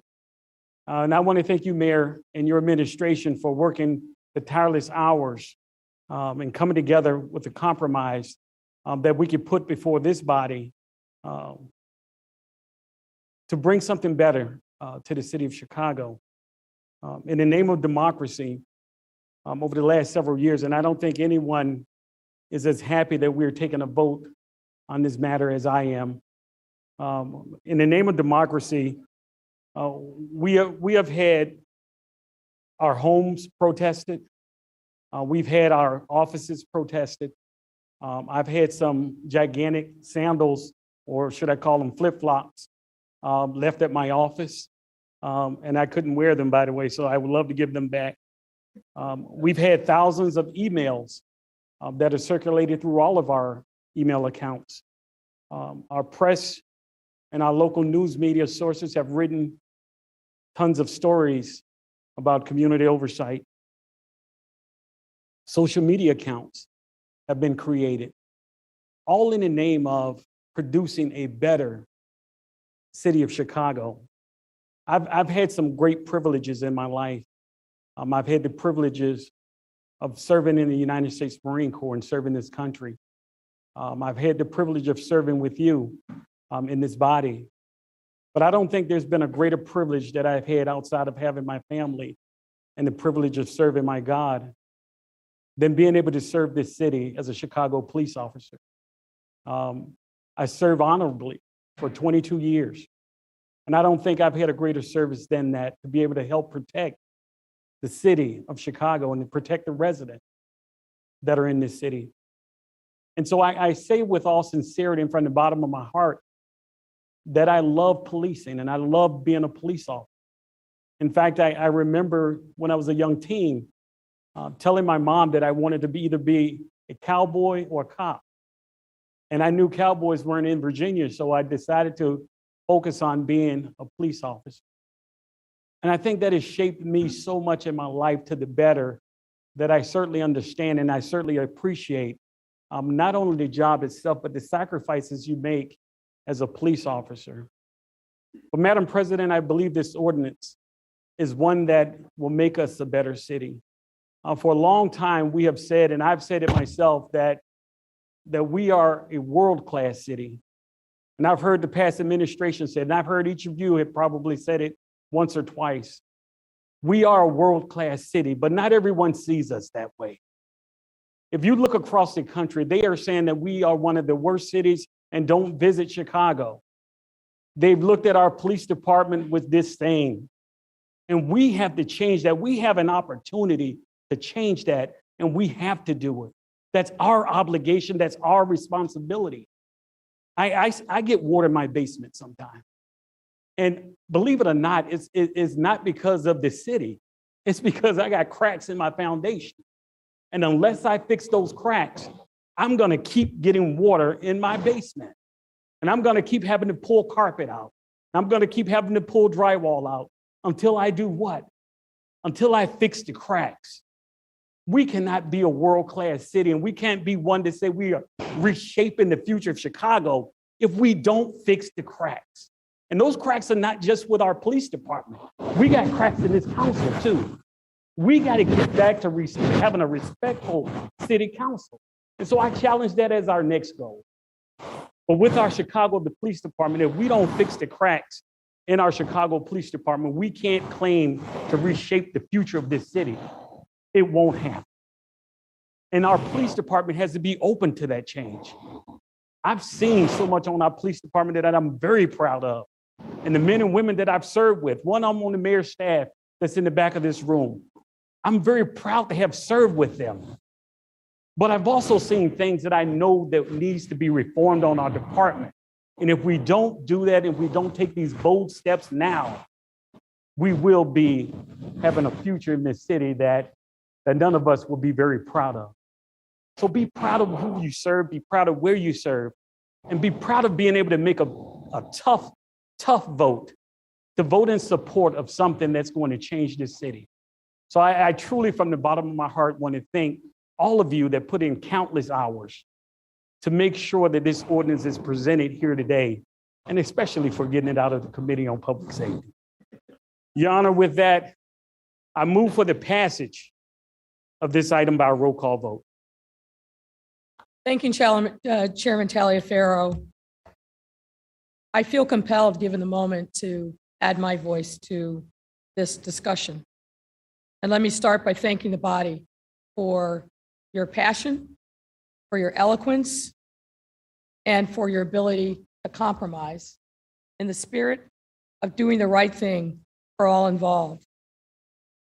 I know from talking to almost all of you, those who support and those who oppose this ordinance, that no one has come to the decision of the vote that they will cast without being thoughtful and intentional and listening to community.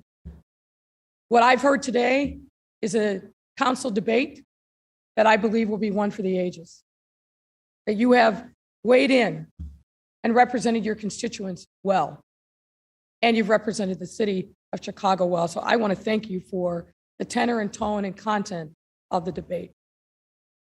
Many of you know that I've devoted a significant portion of my professional career, and really my life, to police reform and accountability. I started this work as a young federal prosecutor, worked hard, hand in glove, with Chicago police officers, prosecuting some of the most vicious gangs in this city. Gangster Disciples, the second wave after Larry Hoover and his board were sent off to prison. I know firsthand the harm that can be done in communities by those who create chaos with guns and have no regard for the safety of residents, and particularly our children. It is during that time that I first came to work with Chicago police officers, and what I saw of those gang task force officers, many of whom I stay in contact with today, devotion, heroism, and a true commitment to public service. But what I also know is that those same officers grew up in a system where they didn't want to be the guy or gal who reported misconduct, who called out their members when they were wrong and stepped over the line. I also had the privilege of prosecuting corrupt police officers who tarnished their badge and sold their soul and brought dishonor to what I believe is a noble profession and calling, and that's being a police officer. I had the opportunity to serve this city as the chief administrator of OPS, the predecessor to COPA, at a time when 40+ police-involved shootings a year was very commonplace, something that is unconscionable to think about in this time.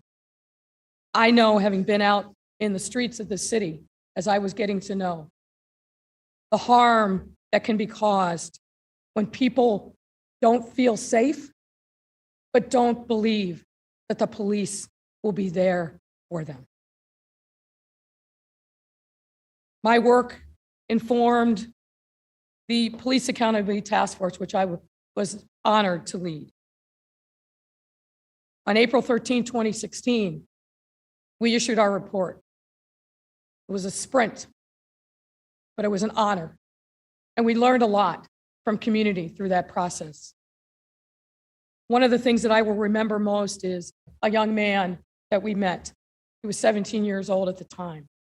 In his short life, he had had 10 plus encounters with the police, every single one of them humiliating. Bent over a car, put up against a fence, put on the ground. He was a big guy, but he was in tears, recounting the trauma that he experienced through those encounters. And I knew that we needed to do something better to change our city, because no young man, regardless of his circumstances, the color of his skin, should have to endure something like that, because it would stay with him for the rest of his life if he didn't have a countervening, positive experience with the police. I also know through that work that the vast majority of our police officers come on the job for the right reasons and stay on the job for the right reasons, because they are committed public servants and they love their city. You've heard me say this from this podium before. The police are not our enemy. They are our neighbors. They are our friends, and they have families that they want to go home to every single day and be safe. Yes, I believe we need civilian oversight of our police department. We authored that and made that recommendation in the report. And I want to give a nod to Maurice Clausen, my former chief of staff, who was the architect of that provision of the Police Accountability Task Force. Now, we intentionally made sure in that document that while we called for civilian oversight, we did not identify the specific form. Why? Because we believed that it was important that we have community voices more than what we were able to gather in the few short months that we operated to be part of that discussion. Little did I know it would take us over 6 years to get back. But I want you to know of my commitment, not only as the author of that report, but as a person who went to philanthropy and urged them to fund the group that would later become known as GAPA. I was involved in that. I want you to also know that I helped write the original GAPA ordinance, hand in glove with Adam Gross and others, because I believed in it then and I believe in it now. We've come a long way. We've had some stumbles. We've had some disagreements.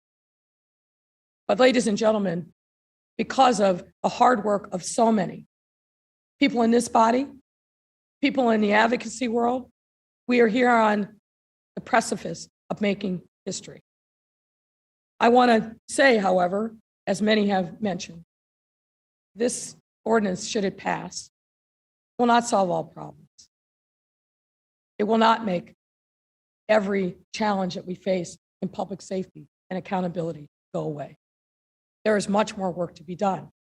We're on a path. We've absolutely made progress, but there's much more work to be done. And none of us can outsource our responsibility to get that work done, to continue on the path of reform, to continue doing everything that we can to make our community safe. You've heard me say this before. Public safety is the issue, not a number of priorities, including public safety. It is the issue.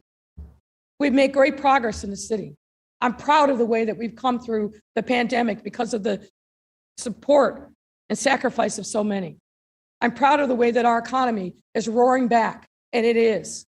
But if people don't feel safe in their home, if our babies can't be in their beds, without the worry of a bullet coming through the window or the wall.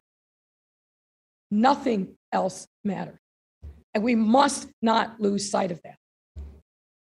And we must not lose sight of the fact that we cannot continue down a path of demonizing each other, people who don't agree.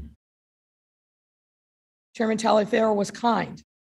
And let me just say, having spoken to many of you, the divisive rhetoric, the attacks at homes and offices simply must stop. It serves no one. It advances no cause. But what it does is continue to divide us at a time when this city requires us to be united in the work that we do. We cannot demonize our police officers, as I said. Someone said, well, we do this, they're going to stop working. They won't. They won't. It'll be hard. We'll have to explain to them to break through the noise and the rhetoric that they're also hearing from certain sources. But legitimacy is key to the work that our police do. If the communities do not trust them because they're not legitimate to them, they will not be effective in their most core mission, which is serving and protecting every single resident of this city. But we dare not paint with such a broad brush.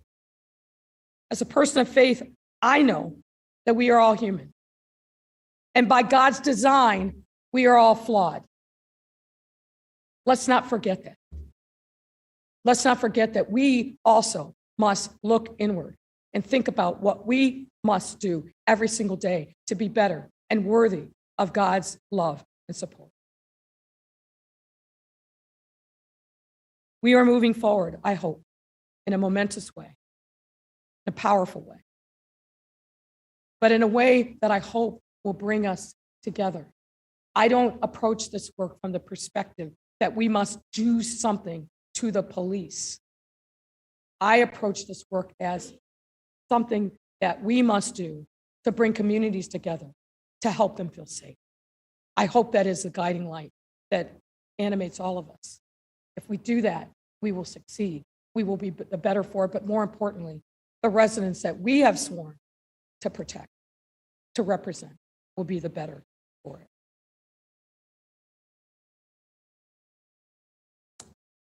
Madam Clerk, I believe there's been a request for a roll call. Thank you, ladies and gentlemen, for the incredible debate today and the discussion. Thanks for all the incredible hard work that's gone into bringing us to this moment, a moment I think that we will all be proud of for years to come. Madam Clerk. Alderman LaSpada. Aye. Alderman LaSpada is an aye. Alderman Hopkins. No. Hopkins is a no. Alderman Dow. Aye. Dow is an aye. Alderman King. Aye. King is an aye. Alderman Hairston. Aye. Harrison is an aye. Alderman Sawyer. Aye. Sawyer is an aye. Alderman Mitchell. Aye. Mitchell is an aye. Alderman Harris. Aye. Harris is an aye. Alderman Beal. No. Alderman Beal is a no. Alderman Zlowski Garza. Aye. Zlowski Garza is an aye. Alderman Thompson. No. Thompson is a no. Alderman Cardenas. Aye. Cardenas is an aye. Alderman Quinn. No. Quinn is a no. Alderman Burke. No. Burke is a no. Alderman Lopez. Aye. Lopez is an aye. Alderman Coleman. Aye. Coleman is an aye. Alderman Moore. Aye. Moore is an aye. Alderman Curtis. Aye. Curtis is an aye. Alderman O'Shea. No. O'Shea is a no. Alderman Taylor. Aye. Taylor is an aye. Alderman Brookins. Aye. Brookins is an aye. Alderman Rodriguez. Aye. Rodriguez is an aye. Alderman Tabarras. Tabarras is a no. Alderman Scott. Aye. Scott is an aye. Alderman Cicho Lopez. Aye. Cicho Lopez is an aye. Alderman Maldonado. Aye. Maldonado is an aye. Alderman Burnett. Aye. Burnett is an aye. Alderman Irvin. Aye. Irvin is an aye. Alderman Talaferro. Aye. Talaferro is an aye. Alderman Raboyes. No. Raboyes is a no. Alderman Cardona. Aye. Cardona is an aye. Alderman Wagaspack. Aye. Wagaspack is an aye. Alderman Rodriguez Sanchez. Yes. Rodriguez Sanchez is an aye. Alderman Austin. Aye. Alderman Austin is an aye. Alderman Ramirez Rosa. Aye. Ramirez Rosa is an aye. Alderman Vegas. Alderman Mitz. Alderman Mitz is an aye. Alderman Spatato. Nick Spozato's a no. Spatato is a no. Alderman Nugent. No. Alderman Nugent is a no. Alderman Vasquez. Andre Vasquez is a yes. Vasquez is a aye. Alderman Napolitano. No. Napolitano is a no. Alderman Riley. No.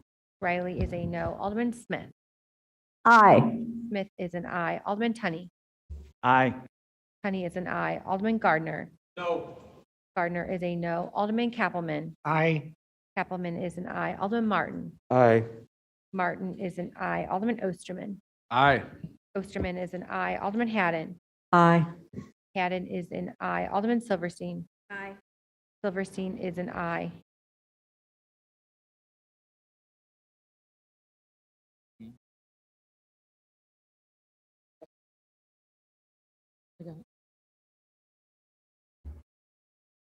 Ladies and gentlemen, pursuant to 65 ILCS 5/3.1-20-40, the passage of this ordinance requires a 2/3 vote of all of members of the body. Based on the roll call, and what that requires, 34 positive votes. Based on the roll call, the yeas are 36, the nays are 13. The matter passes.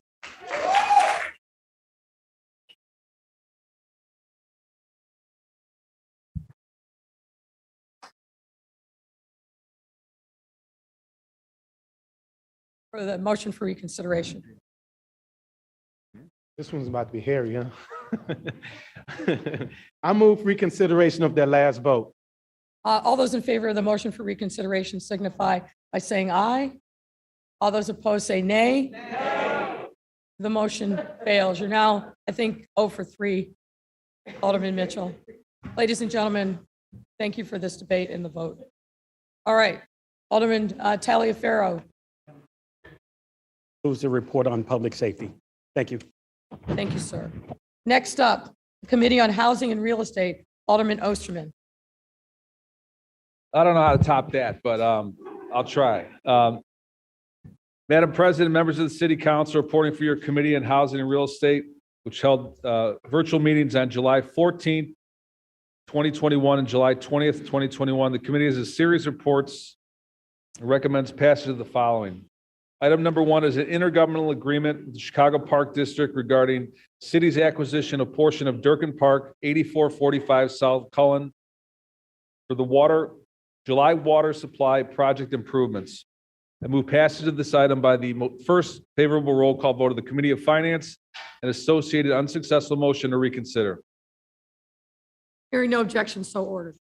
Item number 2 is a lease agreement with All Things Through Christ Outreach Ministries of city-owned property at 6537 South Wood Street for use of a community garden. I make the same motion if there's no objection. Hearing no objection, so ordered.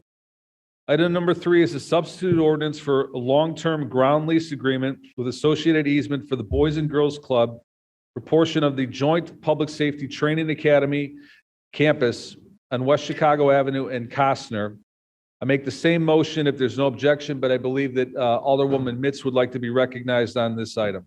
The chair recognizes Alderman Mitz. Thank you, Madam President and members of the City Council.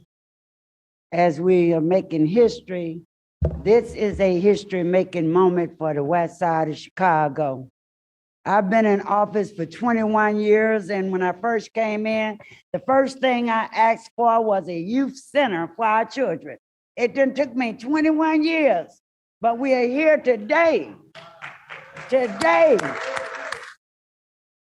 Nothing is more important now than ever was before, because if you allow me to, we are going to put a Boys and Girls Club right next to our Public Safety Training Academy. It's going to be a state of the art for the city of Chicago. It's going to be an opportunity where those young people who were out celebrating Saturday night, where 5 of them got shot in my ward, they could have been at that Boys and Girls Club holding their event inside of that space. Since we cannot hold event right next to your own house, an enclosed lot where all 5 were shot. And I think that it's an opportunity for every boy and girl to be able to have a safe place where parents can take their children to go and teach them. Whereas there are single mothers or single dads out here, somebody has to look out for the kids. And it is our responsibility for everybody to look out for each other's children, no matter what race, creed, or color. We're supposed to look out for these children. And if you allow us today to be so graceful, it passed Housing Committee, but I need the support of the full City Council to be a part of this history-making moment for the City of Chicago, helping our children. Thank you, Mayor, for your visionary to come along and see. I remember that day, and you agreed to help, and you've done so, and we appreciate it. Thank you all very much. Please support this opportunity to help us, not just in 37, West Garfield, Humboldt Park, Austin community is going to be a better place if you allow us to put this Boys and Girls Club there to help our children. Thank you. Thank you, Alderman Mitz. The chair recognizes Alderman Scott. Thank you, Madam Chair. I just wanted to echo what Chairman Mitz said. This has been a long time coming for Chairman Mitz, and I want to commend her on her hard work and all that she has done for this Public Safety Academy and making sure that it's not just the Public Safety Academy, but it's an amenity for the entire West Side with the things that she's bringing over there with the sit-down restaurants and now this Boys and Girls Center that will service the entire West Side. She talked about the communities in which they will serve. That is the majority of the entire West Side, and to put a new state-of-the-art campus over there, I think will be beneficial for not just the West Side, but the city of Chicago. And I just wanted to stand and congratulate my colleague for all her hard work. This precedes you, but once you got in, you know, the momentum started and you carried it over the finish line. So I want to thank you, Madam Mayor, and I want to again congratulate the chairman on all her hard work. Thank you. Thank you. Any other members who wish to speak? I too want to commend Chairman Mitz on her perseverance on this. Strong perseverance that will help her community and help young people. And on this day when we try to bridge the gap between community and police, this is an opportunity to do that as well. So I make the same motion if there's no objection, with the exception of Alderman Sidco Lopez, who would like to be recognized as a no. With that noted, hearing no further objection, so ordered. Thank you.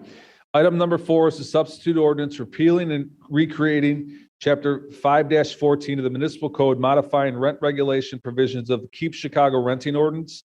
I make the same motion if there's no objection. Hearing no objection, so ordered.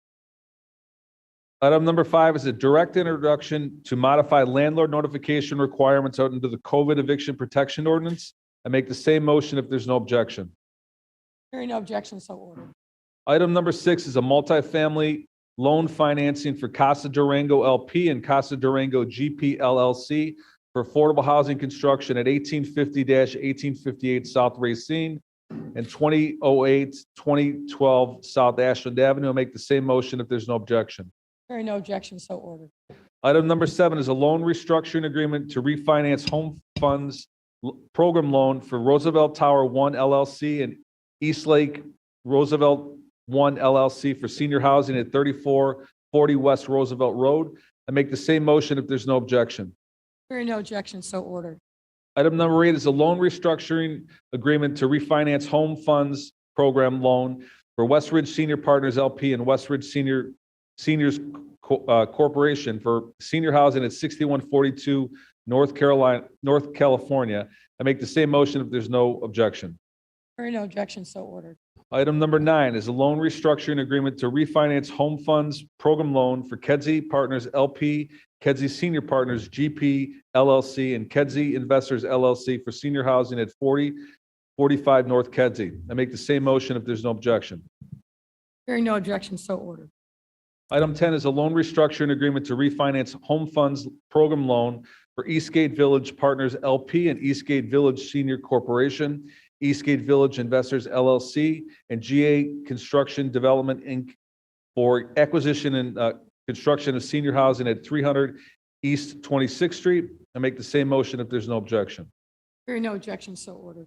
Item number 11 is a redevelopment agreement with Nath Construction LLC to acquire city lots at 600 Central Park Avenue, 636 North Trumbull, 643 North Trumbull, 639 North Trumbull, 637 North Trumbull, 3401 West Fulton, 428 North Troy, 625 North Christina Avenue, 640 North Trumbull under the City Lots for Working Families Program. I make the same motion if there's no objection. Hearing no objection, so ordered. Item 12 is the acquisition of various parcels within the Avalon South Shore redevelopment project at the intersection of East 79th Street and South Exchange. I make the same motion if there's no objection. Hearing no objection, so ordered. Item 13 is the acquisition of vacant property at 3625 West Chicago Avenue within Chicago Central Park redevelopment project. I make the same motion if there's no objection. Hearing no objection, so ordered. Item 14 is the acquisition of the former Pioneer Bank site at 4000-4006 North Avenue and 4008 West North Avenue and various parcels, vacant parcels of the 1600 block of North Pulaski and the provision of tax increment financing assistance for mixed-use development. I make the same motion if there's no objection. Hearing no objection, so ordered. Item 15 is a negotiated sale of city-owned property at 1201-1205 West 63rd Street to the Inner City Muslim Action Network with associated escrow remediation agreement. I make the same motion if there's no objection. Hearing no objection, so ordered. Item number 16 is the sale of city-owned property at 5136-5152 South Carpenter Street and 5156-5158 South Carpenter, the neighbor space for the expansion of Stockyards Community Garden. I make the same motion if there's no objection. Hearing no objection, so ordered. The last item before the Housing and Real Estate Committee is item number 17, which is the negotiated sale of city-owned property known as the former Michael Reese Hospital campus to Grit Chicago LLC for the Bronzeville Lakefront Mixed-Use Project. Alderman Sophia King would like to be recognized on this. The chair recognizes Alderman King.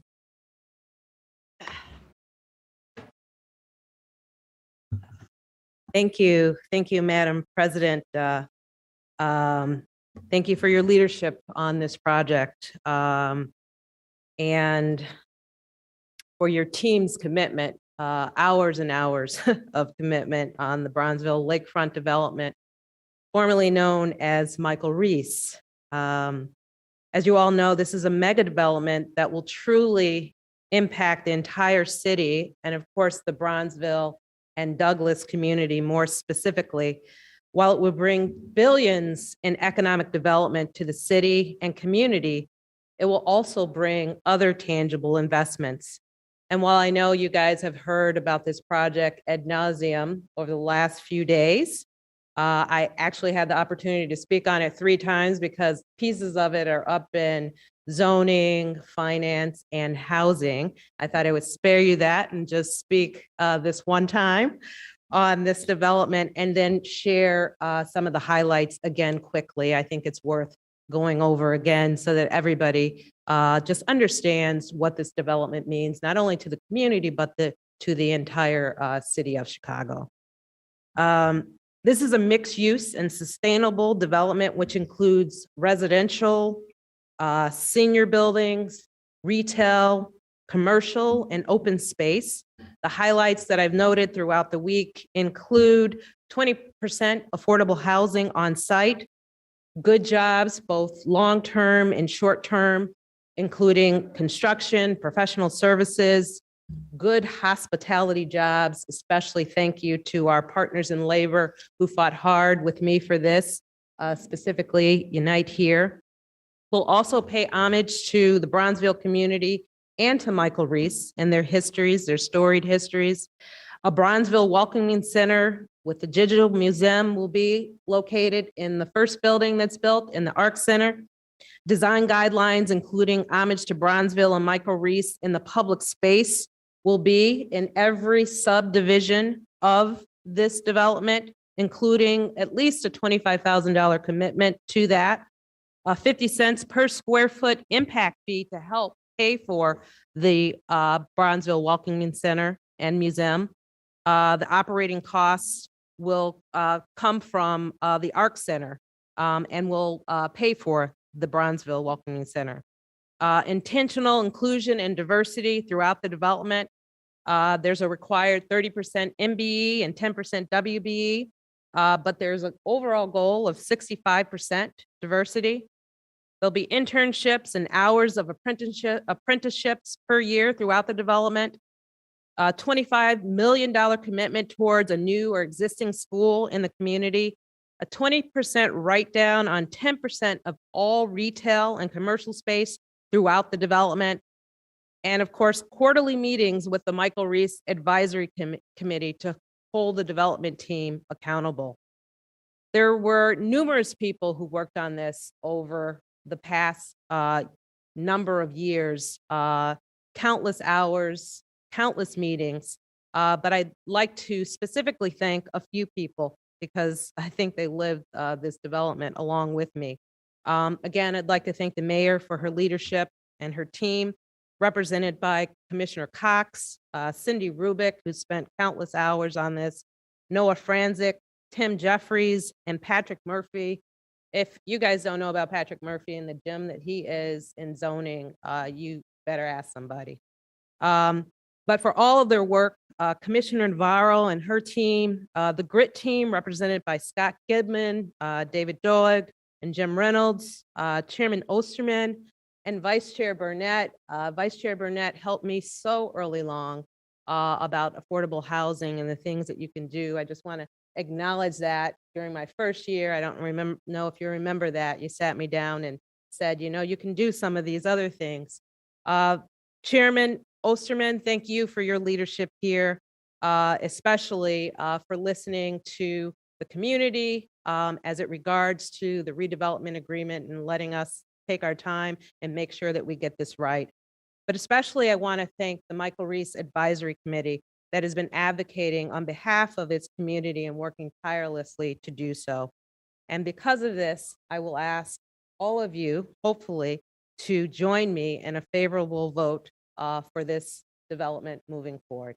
Thank you. Thank you, Chairman. Thank you, Alderwoman King. Madam Mayor, I want to commend you and your administration for all the hard work on this significant project for our city and for the South Side. I want to commend Alderwoman King, who has spent countless hours devoted to going line by line with this agreement for the betterment of her community. I make the same motion if there's no objection. Hearing no objection, so ordered. Madam President, this concludes my report. Thank you, Chairman Osterman. Next up, Committee on License and Consumer Protection, Chairman Mitz. Thank you, Madam President and members of the City Council. Reporting for the Committee on License and Consumer Protection, we held a virtual meeting on July the 19th, 2021, and the following items were passed by the committee. Item number 02021-2862.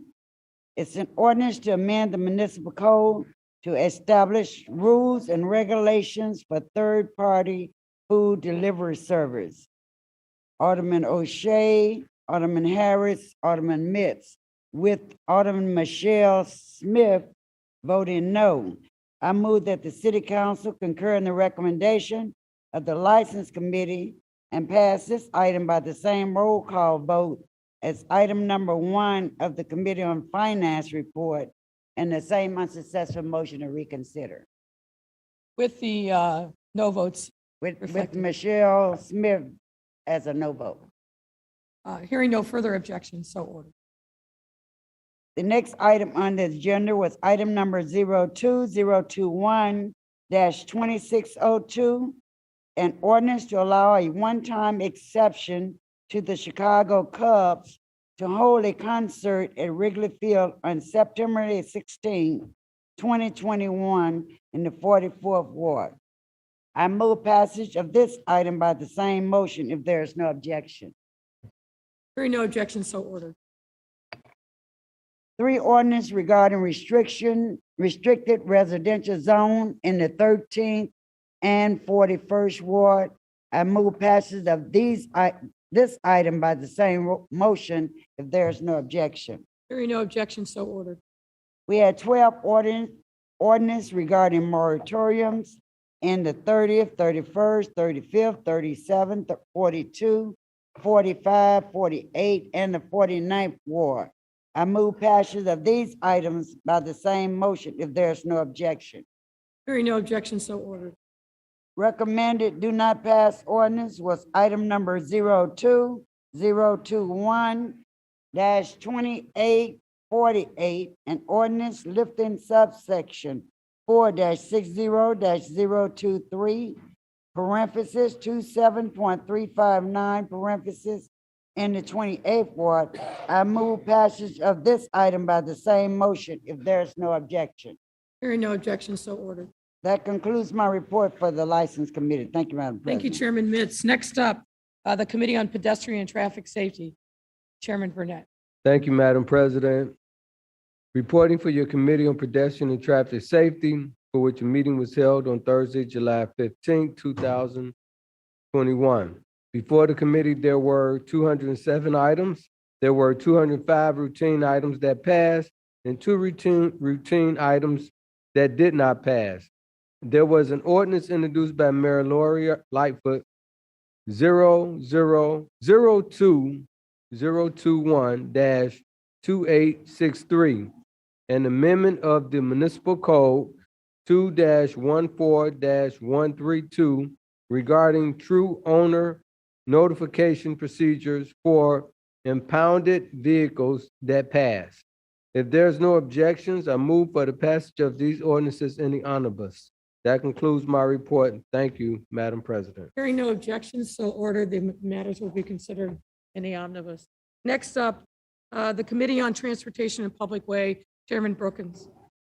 Thank you, Madam President. Reporting on your Committee for Transportation and Public Way, a meeting which was held on July 15, 2021. The following ordinances were passed by a majority of the members present.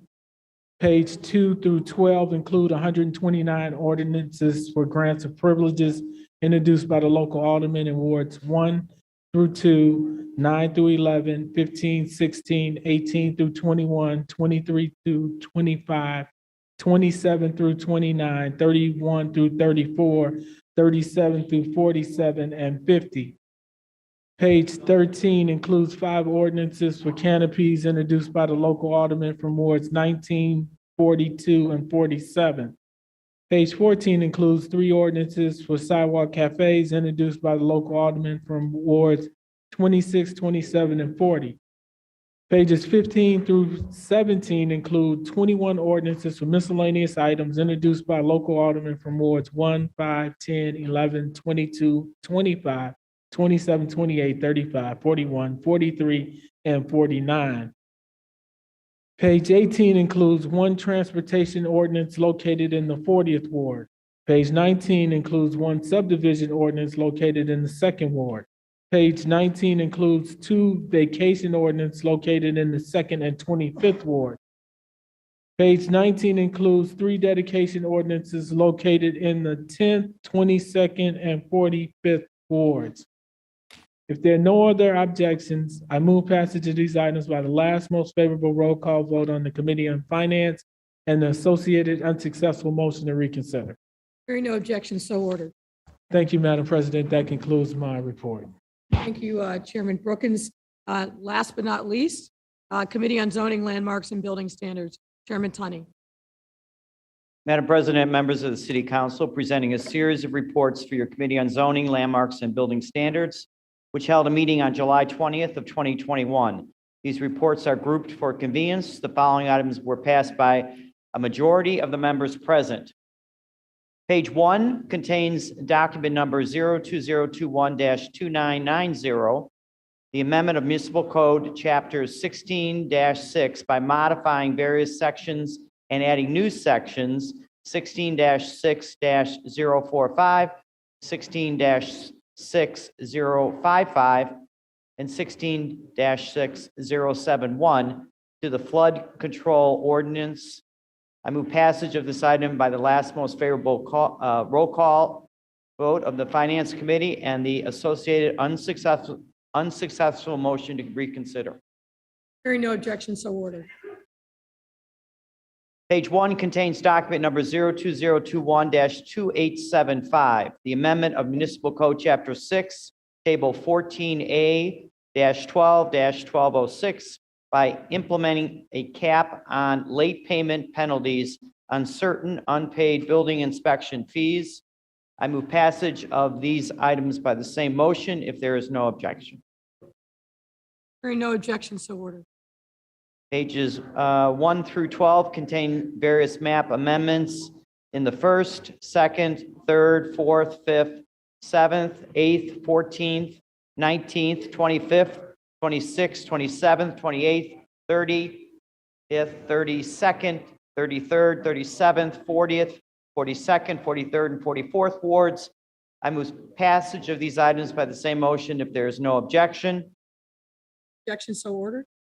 Page 13 contains the map amendment for document number 020-201-1931 for the address commonly known as 4600 Marine Drive. I move passage of this item by the same motion if there's no objection, noting that Alderman Rodriguez, Alderman Cicho Lopez, Alderman Martin, and Alderman Haddon would like to be recorded as voting no on this item. Those no votes are noted. Hearing no further objection, so ordered. Pages 13 through 14 contain various map amendments in the 47th, 48th, and 49th wards. I move passage of these items by the same motion if there's no objection. Hearing no objection, so ordered. Page 14 contains the historical landmark designation for the former Schlitz Brewery Tide House at 1393 through 1399 West Lake Street in the 27th Ward. I move passage of this item by the same motion if there is no objection. Hearing no objection, so ordered. Page 14 also contains one historical landmark fee waiver in the 2nd Ward. I move passage of this item by the same motion if there's no objection. Hearing no objection, so ordered. Page 15 contains various large signs over 100 square feet in area, 24 feet above grade in the 7th, 21st, 25th, and 42nd wards. I move passage of these items by the same motion if there's no objection. Hearing no objection, so ordered. And Madam President, that concludes my report. Thank you, Chairman Funny. Madam President, if I can, I would like to suspend the rules for the immediate consideration of a resolution that I submitted to the clerk. If the clerk could read the resolution. Do you want the entire resolution read, or do you want to speak to the resolution? Actually, since it is a former colleague and is passing, I'd like to read the resolution. All right. Hearing no objection, the rules will be suspended for immediate consideration of the resolution.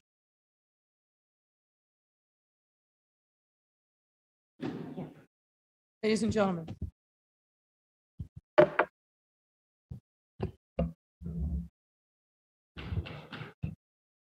Whereas Bernard J. Hansen, a former alderman of the 44th Ward, passed away on Sunday, July 18th, 2021. And whereas the Chicago City Council has been informed of his passing by Alderman Tom Tunney of the 44th Ward. And whereas Bernie was born on November 26th, 1944 in Chicago, he attended Hawthorne Elementary, Lane Tech High School, and the University of Chicago.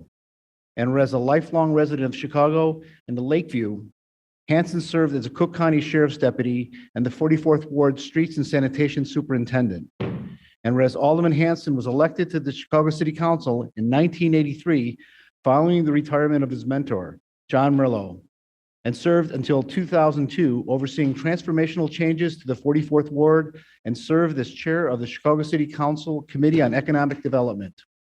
And whereas Alderman Hansen presided over the installation of lights and the first night game at Wrigley Field in 1988. He oversaw the neighborhood protection agreement that still controls night activities around the ballpark. A lifelong Chicago Cubs fan, he proudly displayed the Cubs logo in the backyard in Arizona. And whereas Alderman Hansen was one of the City Council's most outspoken and effective supporters of human rights, he was the lead sponsor of the 1988 Human Rights Ordinance, which expanded protection against discrimination in housing and hiring to gays, lesbians, and disabled persons, and sponsored an ordinance that provided for protection and assistance for victims of bias-related crimes in Chicago. In 1997, the City of Chicago passed the ordinance which Hansen introduced that extended healthcare benefits to the domestic partners of gay and lesbian city employees. And whereas in 1998, Hansen oversaw the North Halsted streetscape, which included rainbow pylons and street identifiers that cemented Halsted as the LGBT entertainment district and destination. Hansen strongly supported the location of Bonaventure House and the construction of Center on Halsted in the 44th Ward. He was an advocate for increasing HIV/AIDS spending in the city. And whereas Bernie was especially proud of his leadership role on the City Council for environmental and recycling legislation, which gave Chicago one of the most aggressive and workable recycling programs in the country. In 1993, the City Council passed the Burke-Hansen Ordinance, which guaranteed recycling opportunities for every resident and business in the city of Chicago. He also sponsored legislation that increased funding for private sector recyclers and led efforts to extend Chicago's moratorium on the creation of landfills. Because of these efforts, he was honored by numerous environmental organizations such as Operation Lake Watch. And whereas from 1994 to 2006, Hansen served as one of 4 U.S. commissioners to the Great Lakes Fishery Commission, a presidential appointed to a bilateral treaty organization with Canada responsible for fisheries management research and recommendations and sea lammentry controls for the Great Lakes fisheries. He served as vice chair from 1998 to 2000 and chair from 2000 to 2002. He also held the positions of U.S. Section Chair and the Chair of Finance and Administration Committee. And whereas Bernie served as 44th Ward Democratic Committeeman from 1992 until 2005. He was proud of a strong organization and to have mentored many successful leaders and emerged from the 44th Ward, including U.S. Congressman Mike Quigley, State Senator Sarah Feisenholz, State Representative Kelly Cassidy, former Senate President John Cullerton, Alderman Tom Tunney, Alderman Ariel Roboyes, and others. And whereas Alderman Hansen is survived by his wife Annette, 2 sons, Paul and David, and 2 granddaughters, Carly and Brianne. And whereas throughout his life and career, Bernie Hansen devoted himself to the well-being of the 44th Ward, the City of Chicago, and its residents. Now, therefore, be it resolved that we, the mayor and members of the City Council of the City of Chicago, assemble this 21st day of July 2021 to hereby honor the life and memory of Bernard J. Hansen and extend our heartfelt condolences to his family and friends. And be it further resolved that a suitable copy of this resolution be presented to the family of Bernie Hansen as a sign of our respect and admiration for a lifetime of service to the City of Chicago. The chair recognizes Alderman Roboyes. Thank you, Madam President. I want to thank my colleague from the 44th Ward who actually brought this resolution to be, and I hope a family member or 2 are listening. But I want to, we go back many years in the 44th Ward. In fact, Carlos Rosa's parents were also members of the 44th Ward, along with my family and I, Madam President. When I say the name Bernie Hansen, I think of Senator John Cullerton, Sarah Fagenholz, who's a state rep, Congressman Mike Quigley, and of course, Chairman Tom Tunney. To know Bernie Hansen was to know John Merlo, his predecessor, a person who developed and encouraged all the members in the 44th Ward to represent the people, their beliefs, and their family members. When my colleague Tom Tunney stated that his wisdom and honor will be missed, but the 44th Ward family is strong, thanks to his leadership, is so true. That's where I came from, Madam President, 44th Ward, and I will never forget that. And as a former representative in the 44th Ward, I remember very well his wife Annette, son David and Paul. In fact, my my dad was a card player with his wife Annette. So we go back a few years, and as my colleague Tom Tunney knows, and we will never forget what he did for the community, what he did for the 44th Ward, how he represented us. And I think it's important to know that and to make that known. Thank you, Madam President, and thank you, my colleague Tom Tunney. Thank you, Alderman Raboyes. The chair recognizes Alderman Wagasback. Thanks, Madam President, and thanks Alderman Tunney for bringing this ordinance today for Bernie Hansen. I think there are some things we know about him, his work on the human rights ordinance and the things that he did in the Lakeview community, which I think are very important and really led the way for a lot of the work that you've done and committed to over the years. So we thank him for that. I also want to just say I appreciate his work, continued work in the community, the Lakeview community, long after he retired. And every time he was in town or every time he was in the neighborhood, he would call me up. He would stop by the office, just pop in. Always had something to say, always had something to share about how we can make the community better. And I've also often appreciated that input. Sometimes it was funny, things that I couldn't do, but it made me think about how to do things a little bit better. And I appreciate all that shared knowledge and commitment he had to the Lakeview community and to our city. So thank you for bringing this, Chairman Tunney and Madam President. Thank you. Thank you, Alderman Wagasback. The chair recognizes Alderman Beal. Thank you, Madam President. I too wanted to rise and just add my voice to this resolution and to thank Alderman Tunney for bringing this before us.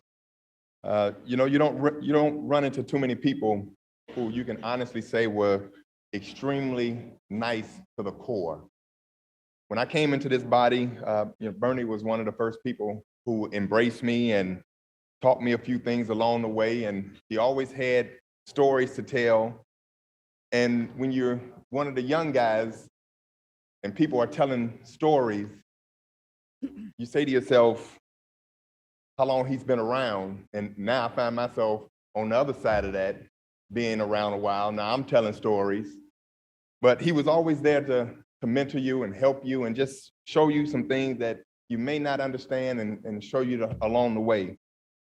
When I found out about his passing, me and Tom text back and forth, and it really resonates when people touch you along the way. And he was just one of those people that really touched you along the way. And so I want to thank Tom again for bringing this resolution. I want to thank his family and just a genuinely nice person to the core. And so he will be missed. And, there weren't too many mistakes that I can honestly say that Bernie had. But when he retired, the mistake he made, he left us with Tom here to continue his legacy. But in all seriousness, Tom, he was a great guy, a great mentor to us all, and he will be missed, and we feel your pain, and we're here for you, brother. Thank you so much. God bless you. Thank you, Alderman Beal. The chair recognizes Alderman Osterman. Thank you, Madam President. I too want to remember Bernie Hansen. Bernie Hansen took pride in being an alderman, and he took pride in his community. And he rolled up his sleeves and did all the little things that you need to do to turn a community around and bring people together to turn a community around. It's not rocket science. It's not something that happens overnight. It's hard work, block by block, neighborhood by neighborhood. And he did that. And he did it with a smile. He did it with a laugh. He served with my mother, Kathy, and together they had lots of laughs together in the council. He was someone who would go to work and be in his office at 6 o'clock in the morning. So if you wanted to talk to him, you had to call him at 6 in the morning. A trait that my good friend Tom Tunney has picked up. If you want to see Tom, oftentimes in the spring, he's shoveling gutters with volunteers in his ward. But that's what you need to do to be an effective alderman. It's not speeches, it's hard work in the community. That's what Bernie was all about. And he did it with a smile. To his family, he'll be remembered. Regarding the human rights ordinance, he brought people together at a time when the gay community still was going through difficulty with coming out. And he brought people together from all sides of that issue to make sure that the human rights ordinance was passed. And it was because of his personality, his ability to bring people together to move our city forward. And he left a great legacy. And to his family, again, thank you. And we think of him and think of you.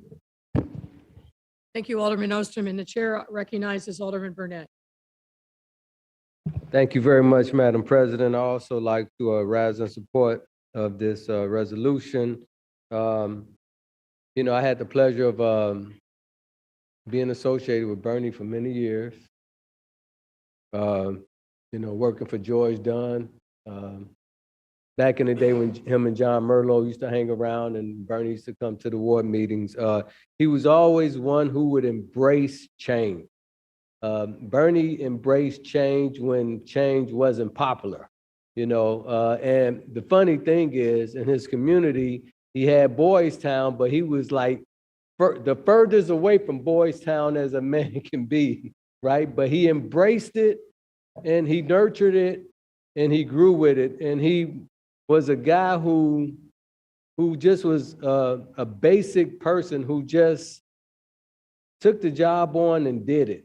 You know, I had the opportunity in the Young Democrats, you know, some of us in the Young Democrats with Sean Hollinan and Stella Black's daughter and a couple of folks who are judges now who came from Bernie. And you know who I'm talking about. And Bernie, he really embraced those young people. I mean, he was 100% a Democrat with the Cook County Democratic Party. He carried the party flag, but he was more so about his community. He's going to be missed. I used to get calls periodically. Bernie would call me up from Arizona. Hey, what's up, bud? How you doing? You know, and he still was, even though he wasn't an elected alderman, he still was the alderman because he still would call you to help people. He was an alderman through and through and a community person, and he's going to be missed. Thank you. Thank you, Alderman Burnett. The chair recognizes Alderman Burke. Thank you, Madam President. Tom, Tony and I were speaking a moment or two ago, trying to count the number of people who are still here that had the privilege of serving with Bernie Hansen. And I think we decided, Tom, did we not? It was either 7 or 8. It's hard to grasp, but 20 years have passed since Bernie left the city council. As most of you know that served with him, he ate, slept, and breathed being the alderman and the committeeman. He was, as Tony Lorino once said, an alley alderman. And that was not meant to be any detrimental description. It was high praise indeed. Because all of you know that you have to take care of the alleys and the streets and the trees. And that's really what the essence of being an alderman is.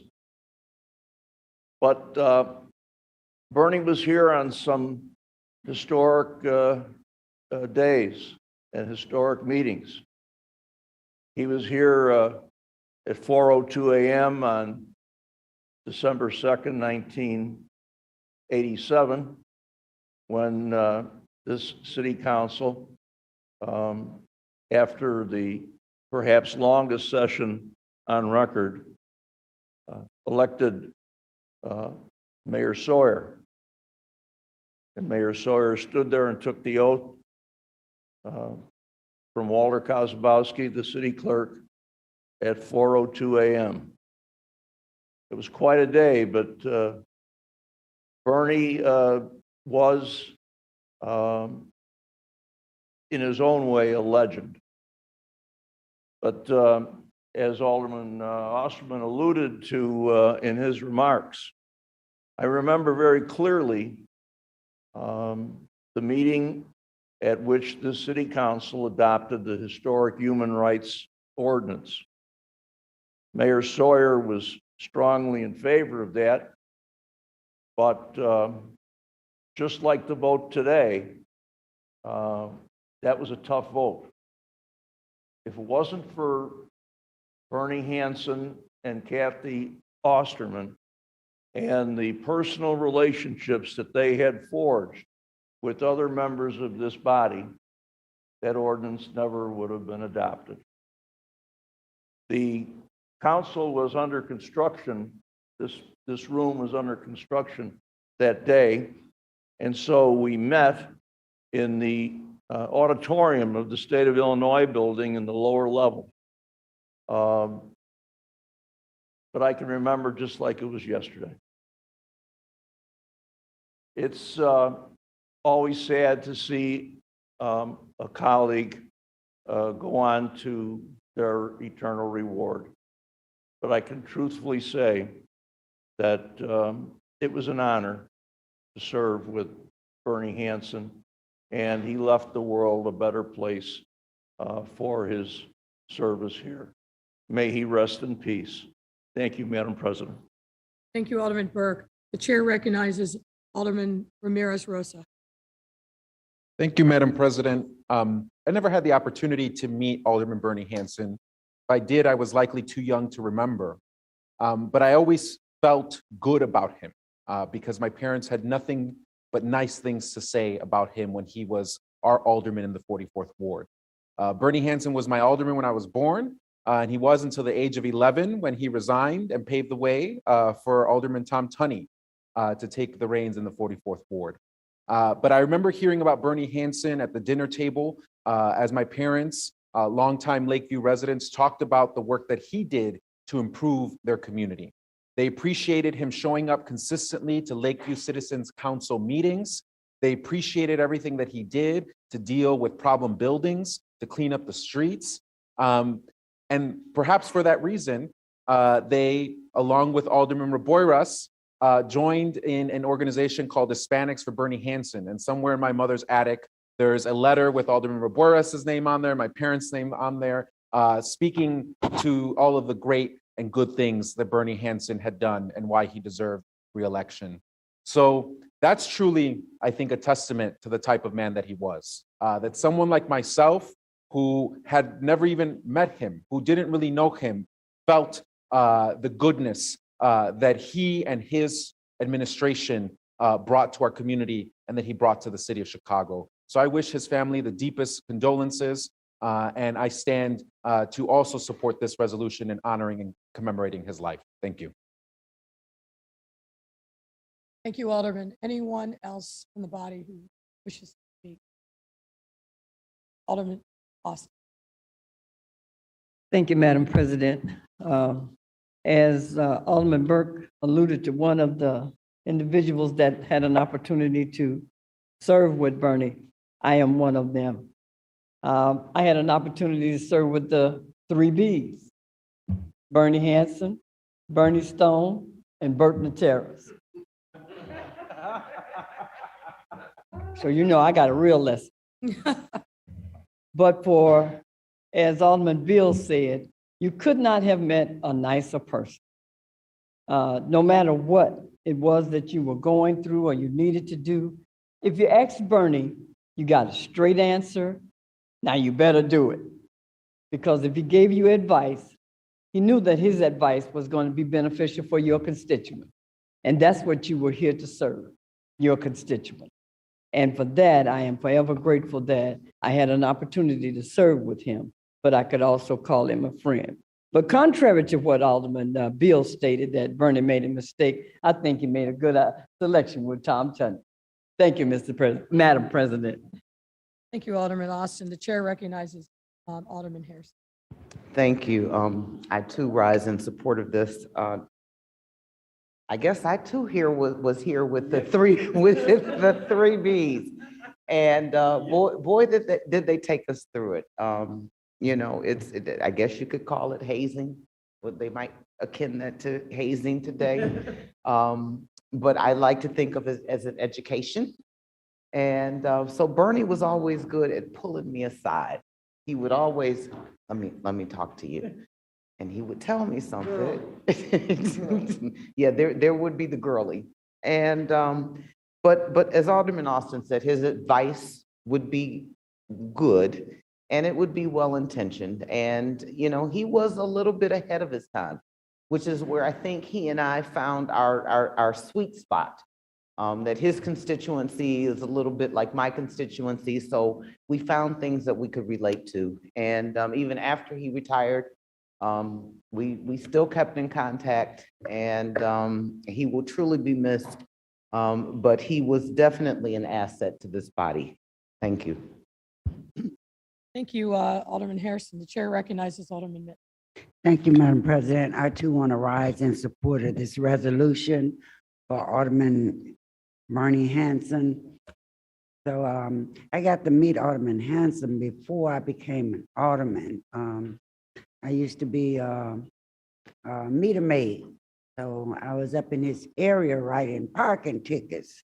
And normally if you're up in his area, he want to know who's writing the tickets in his area. And you know, he want to give you a few tips at the same time. So I had to go in and sit down and felt very welcome. He told me about the community. Not that I know, I never thought that I would get an opportunity to be here before he left. I happened to join the council with Alderman Hanson going out. So he was just a genuine, great gentleman, believe in serving the people, always made me feel welcome.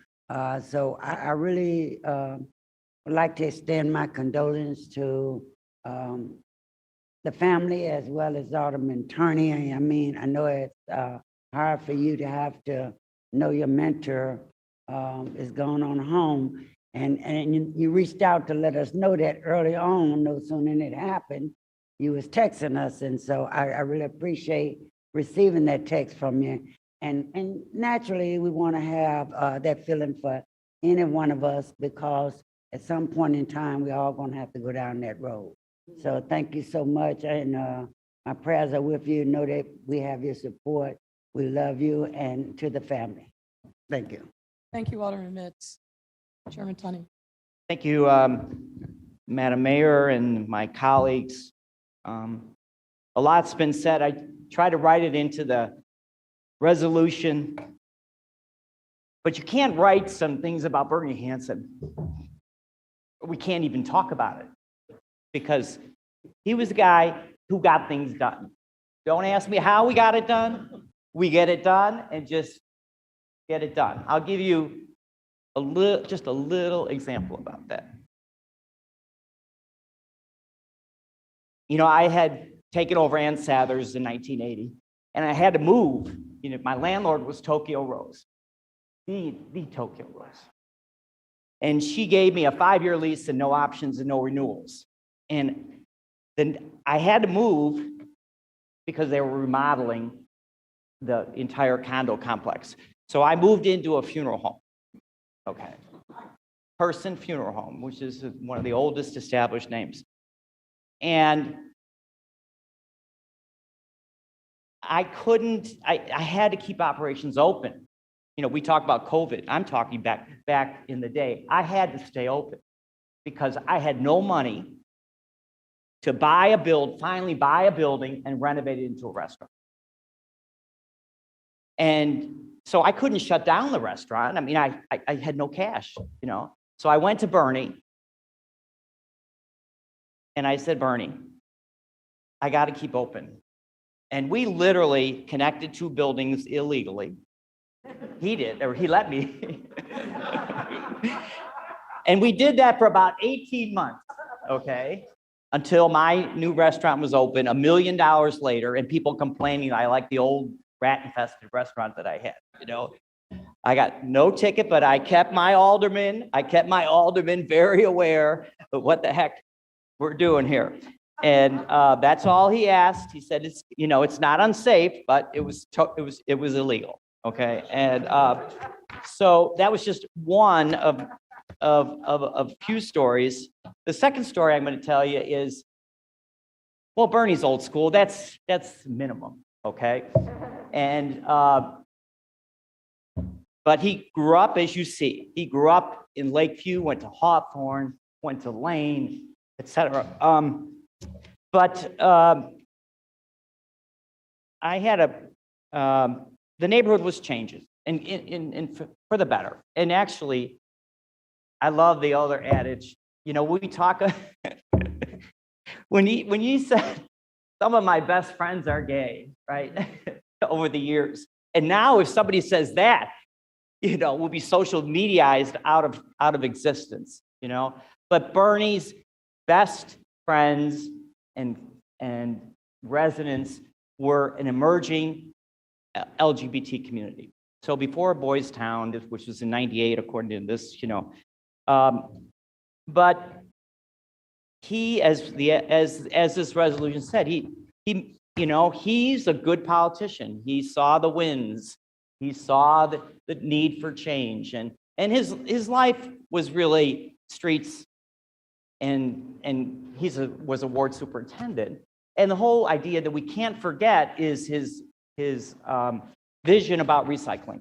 You know, he knew what to do. He knew how to get the council ahead of its time on that issue alone. So I do want to mention another little story, because it brings Chairman Burke into the question.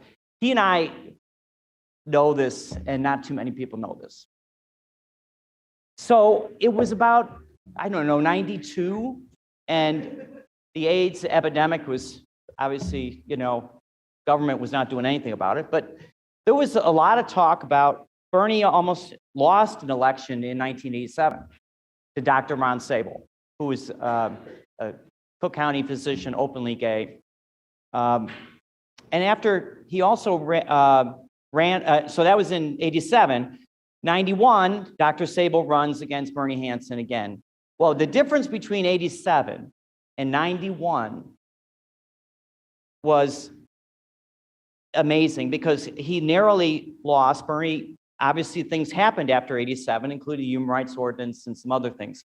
But when Dr. Sable ran against him the second time, he got smashed. I mean, it was just unbelievable that Bernie was so successful in just 4 short years in changing the image and his progression.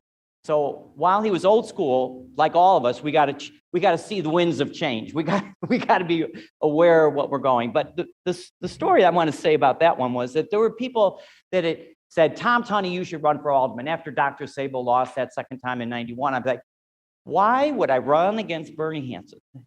You know, Bernie's been too good to me, too good to the community for me to think about. But I had been on the city's Economic Development Commission under Rich Daley from '89. And that's how Chairman Burke and I got to know each other better, but we knew each other before then. He and his wife were very, very instrumental on a lot of aid support that we did. But I called Ed Burke and I said, you know, I'm kind of thinking about running for alderman. And what would you think about it? Because I was a colleague on the commission. And he goes, let me give you some advice. He said, everybody has their time. This is not your time, Tom. And so be it. That was in '92. And I think for some perspective is that while Bernie and I were not close, we were respectful of each other. And I would never cross Bernie Hansen because of what he did for me personally. And I'll end with this quote. When I was a young kid, when I first bought Ann Sather's, my cousin told me, you get yourself settled, get that business ground, but then go meet your alderman. Because an alderman can make or break you as a business. I'll never forget that, even though Jack Merlo was my alderman at the time. Bernie became my alderman within a year. And I always remember that. And I will say this to the end. Bernie Hansen made me the person I am. So when the alderman can make or break you, he certainly made me what I am and what I do today for the city and for the 44th Ward. So thank you, Bernie. Your family, actually, his family was this council and his community as much as his children. And I think for a lot, he sacrificed so much for community, for the LGBT, for the Lakeview community, that I think it really did, it did affect his health because he cared so much. And that's why I'm as passionate about my alleys, my potholes, my cleaning, because he taught me that every constituent is important. Every service is king, service is queen. And that I will always, that's where he and I have always agreed upon. But he certainly set an example for me and for many of us to be successful in our jobs and to hopefully get reelected again and again. So thank you, Bernie, to the family.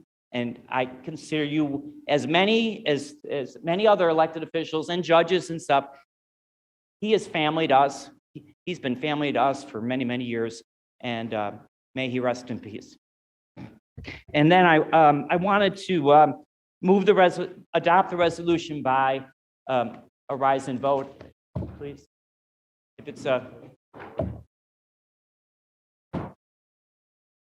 Thank you, ladies and gentlemen. Thank you, Chairman Tunney.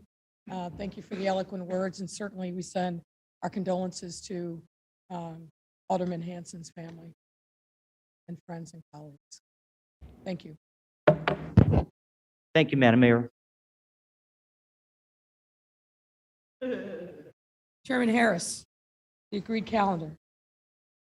Thank you, Madam President. I've received from the clerk, Andrea Valencia, a total of 126 items proposed for the agreed calendar, consisting of congratulatory, commemorative, and tributary resolutions from the following aldermen: Alderman Hopkins, Alderman Dow, Alderman Harris, Alderman Garza, Alderman Thompson, Alderman Quinn, Alderman Burke, Alderman Lopez, Alderman Coleman, Alderman Rodriguez, Alderman Taveras, Alderman Cicho Lopez, Alderman Raboris, Alderman Villegas, Alderman Napolitano, Alderman Tunney, and Alderman Osterman. I move the passage of the agreed calendar in the omnibus.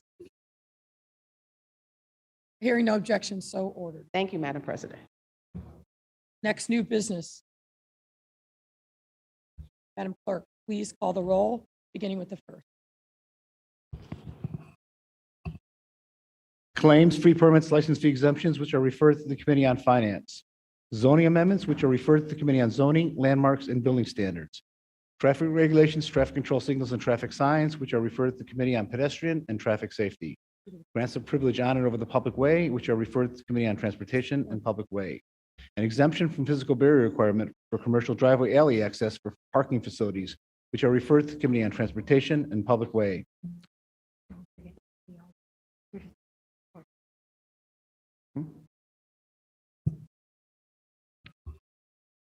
Alderman Hopkins has a proposed ordinance for amendment of Municipal Code, Chapter 2-100, by adding a new section 2-100-105 regarding hiring of duties of ward superintendents, which is referred to the Committee on the Budget and Government Operations.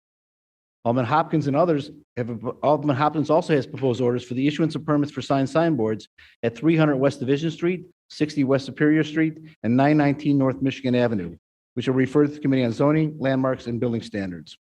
Alderman King has proposed orders for the issuance of permits for signboards at 2937 South Dr. Martin Luther King Jr. Drive and 3357 South Dr. Martin Luther King Jr. Drive, which are referred to the Committee on Zoning, Landmarks, and Building Standards. Alderman Harris has a proposed order for the issuance of a permit for signboard at 9421 South Stony Island Avenue, which is referred to the Committee on Zoning, Landmarks, and Building Standards.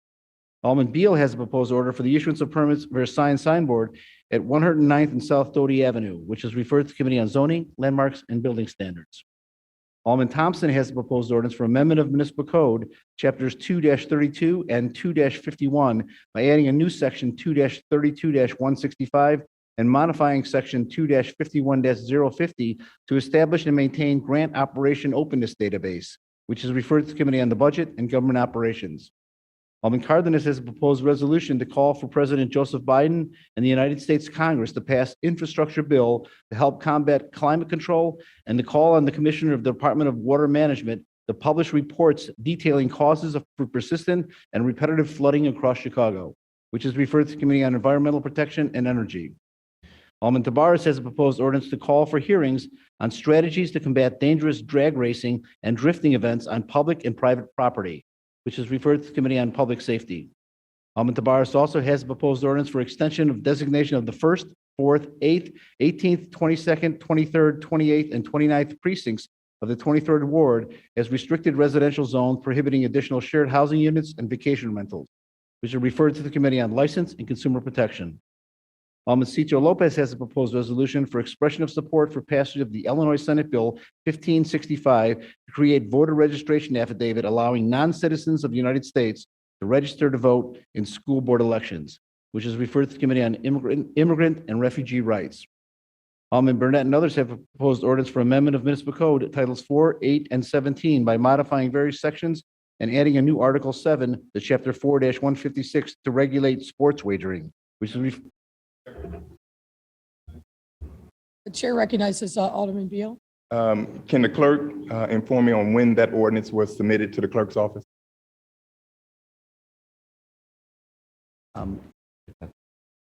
8 o'clock last night.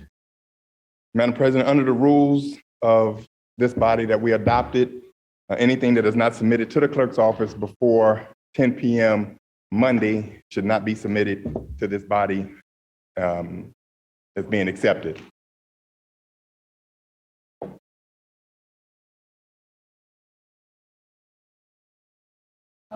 Alderman Beal, I do not believe that's a city council rule. That was a clerk's process rule, and Madam Clerk will speak to the issue.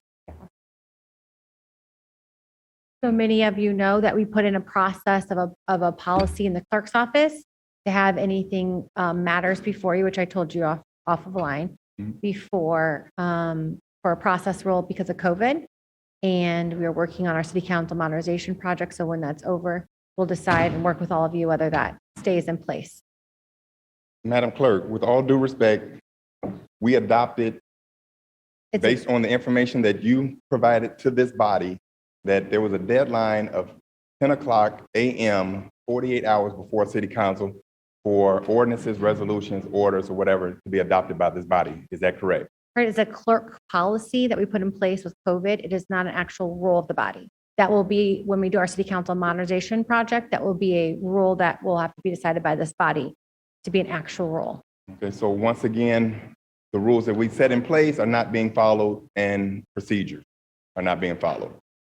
Happy to talk offline about making sure that we get substantive materials and keep city council moving forward. Okay, Madam Clerk, which ordinance, which committee is that ordinance being sent to? It is going to a joint committee on zoning, landmarks, and building standards, license, and consumer protection. And I call traffic. Okay. After two committees been called, we'll go to rules. Thank you, Alderman. Thank you.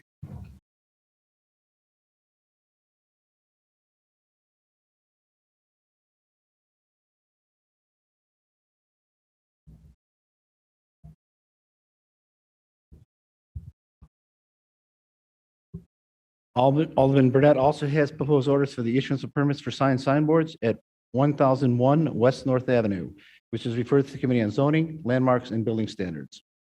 Alderman Irvin has a proposed ordinance for amendment of Municipal Code Section 17-3-0503D by modifying certain pedestrian retail street designations on portion of West Taylor Street, which is referred to the Committee on Zoning, Landmarks, and Building Standards.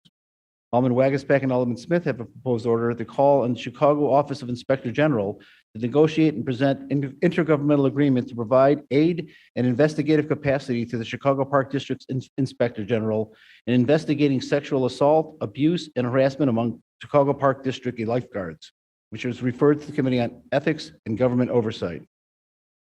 Alderman Rodriguez Sanchez and others have proposed a resolution to call on the United States Congress to create pathways to citizenship for undocumented immigrants through budget reconciliation, which is referred to the Committee on Immigrant and Refugee Rights. Alderman Ramirez Rosa has a proposed ordinance for an honorary street designation as Betsy Reinskoff Way, which is referred to the Committee on Transportation and Public Way. Alderman Ramirez Rosa also has a proposed ordinance for an honorary street designation as Ogla El Coraga Way, which is referred to the Committee on Transportation and Public Way. Alderman Villegas has a proposed ordinance for amendment of municipal code, sections 4-60-023, to allow additional package goods licenses on portion of North Central Avenue, which is referred to the Committee on License and Consumer Protection. Alderman Villegas has a proposed resolution to call for hearings for review of charges made to the Department of Buildings complaint-based inspections, which is referred to the Committee on Zoning, Landmarks, and Building Standards. Alderman Villegas also has a proposed resolution to call for update on replacement of lead service lines since introduction of lead replacement programs, which is referred to the Committee on Environmental Protection and Energy. Alderman Vasquez Jr. has a proposed ordinance for amendment of municipal code, sections 4-60-023, to allow additional package goods licenses on portion of West Peterson Avenue, which is referred to the Committee on License and Consumer Protection. Alderman Vasquez also has a proposed ordinance to call for the Department of Assets, Information, and Services to conduct review of assessment of upgrades of the 311 system, which is referred to the Committee on Economic, Capital, and Technology Development. Alderman Napolitano and others have a proposed ordinance for amendment of municipal code, Chapter 8-4 and Chapter 8-20 by modifying various sections and adding new sections regarding looting, mob action, vandalism, and unlawful possession of firearms or firearm ammunition, which is referred to the Committee on Public Safety. Two committees having been called, the Committee on Public Safety and the Committee on the Budget and Government Operations, the matter is referred to the Committee on Committees and Rules.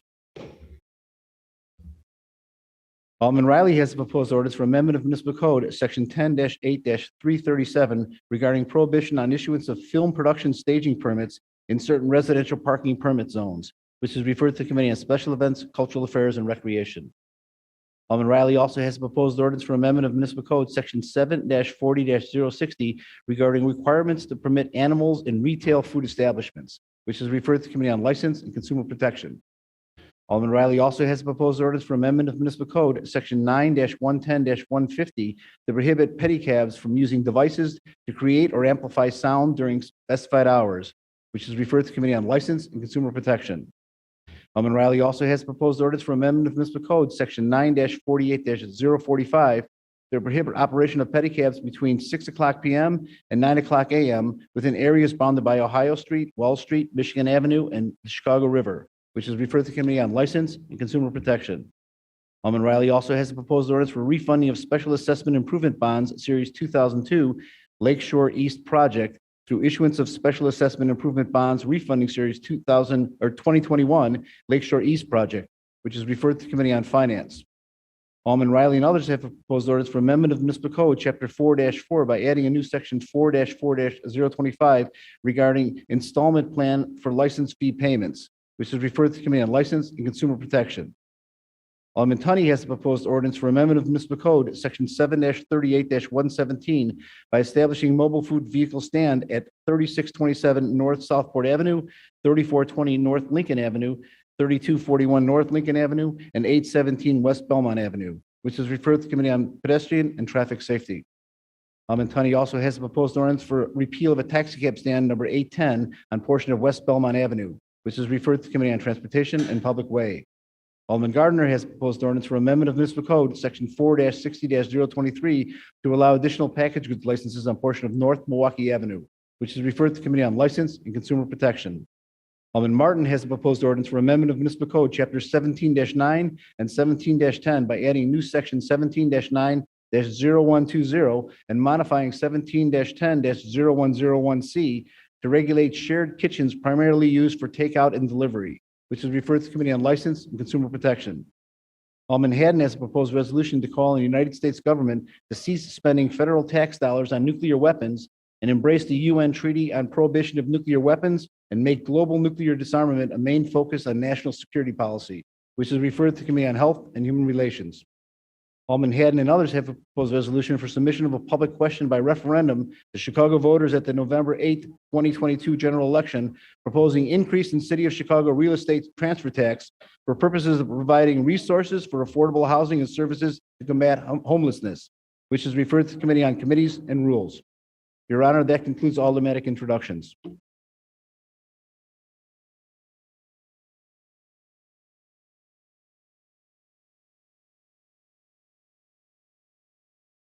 Please turn his microphone on. It's R 2021-8891.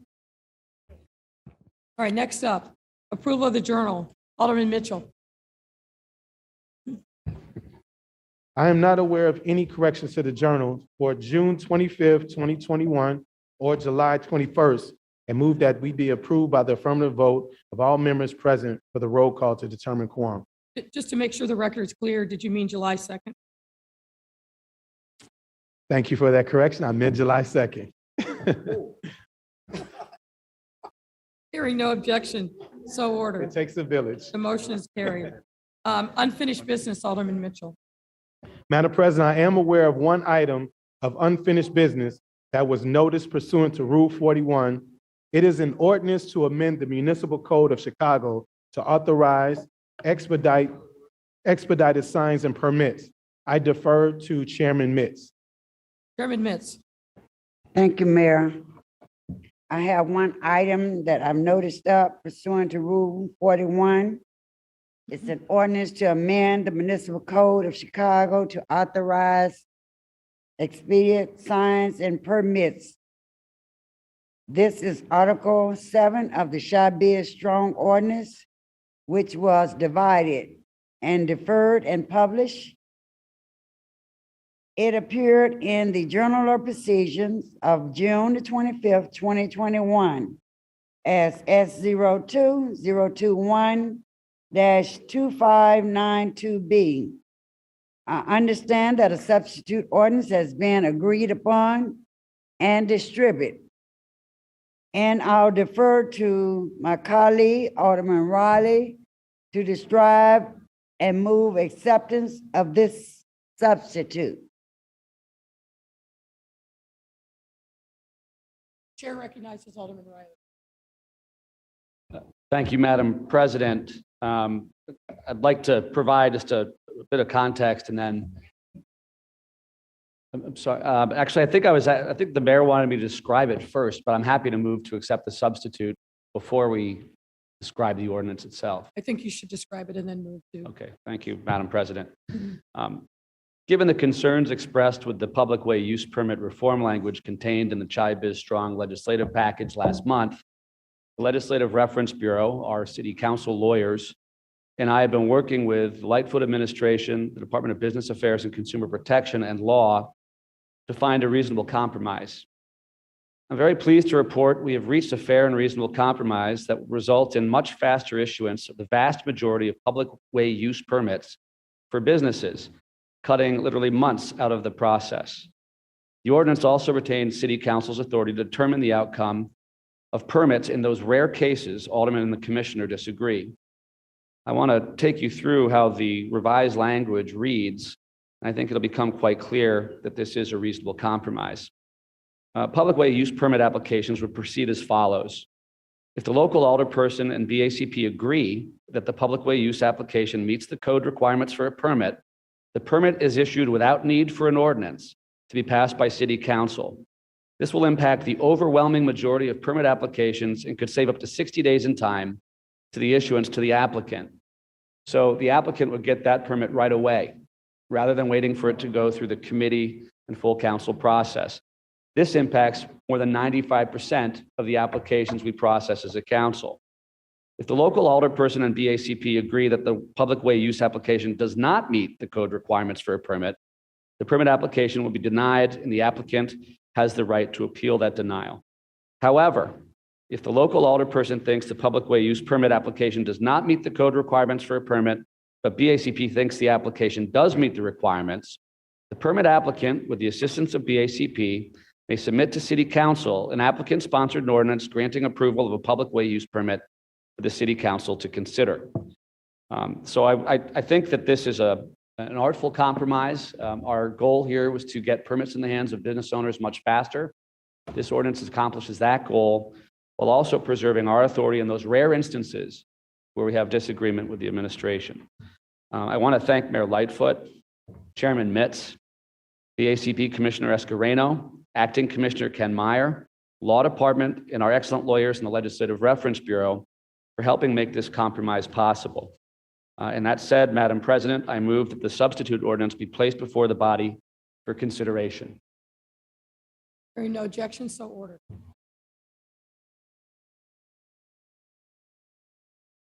Thank you. Chairman Mitz. I move the substitute ordinance just adopted by the first favorable roll call vote by the Committee on Finance and associated unsuccessful motion to reconsider. Chair recognizes Alderman Beal.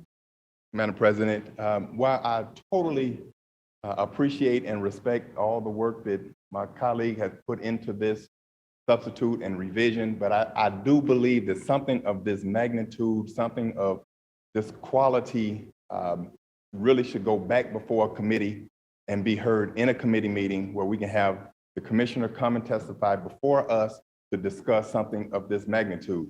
And I'm not taking away the hard work that my colleagues have put into this, but this, I think, is too important of an issue for us to pass something in this body with a substitute without having it being vetted thoroughly. So my motion is to send it back to committee for discussion. Chair recognizes Alderman Riley. Chairman, or Madam President, to my colleague's concern, we have been negotiating in earnest for some time now. And truth be told, the eureka moment wasn't reached until yesterday morning. But we did work very quickly, I think, with the government affairs staff as well as the Legislative Reference Bureau to get the draft language out as quickly as humanly possible so that members would have a chance to review that language and the one-page fact sheet. And in the correspondence I sent to all 50 colleagues yesterday, we offered to answer any questions or concerns that colleagues may have. I believe, in addition, Commissioner Escareno and her staff also made that offer to each of the aldermen here.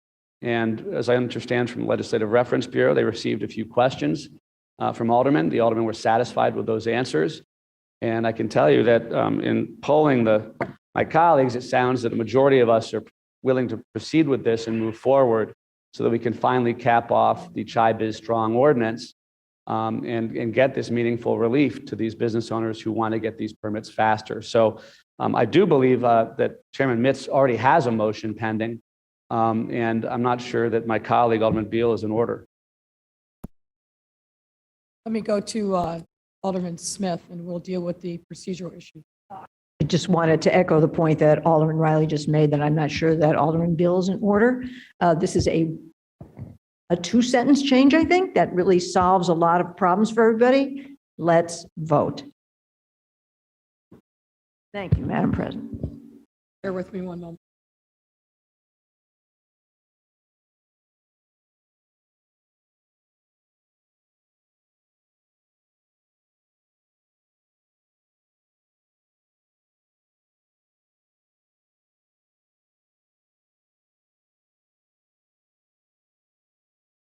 Question.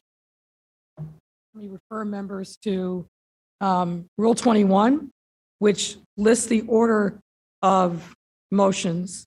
The motion that was pending before Alderman Beal rose to speak was to number 5, to move the previous question, which takes precedence over your motion, Alderman Beal, which is referred back to committee.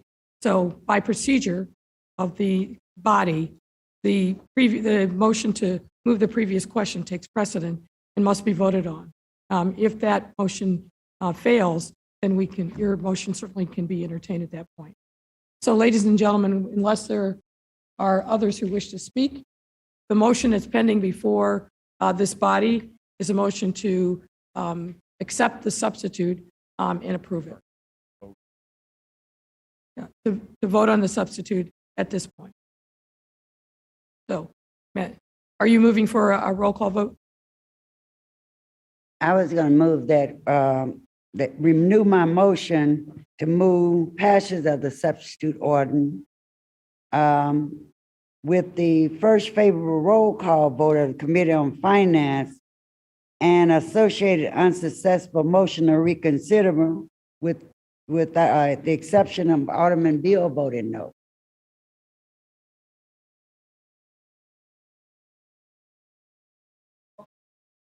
Now, if you want to roll. recognizes Alderman Beal. Would you prefer a roll call vote? Well, Because there is an objection. I actually prefer that we adopt the substitute without trying to pass it. It sounds like she's trying to pass it before accepting the substitute. There was no, it was not adopted.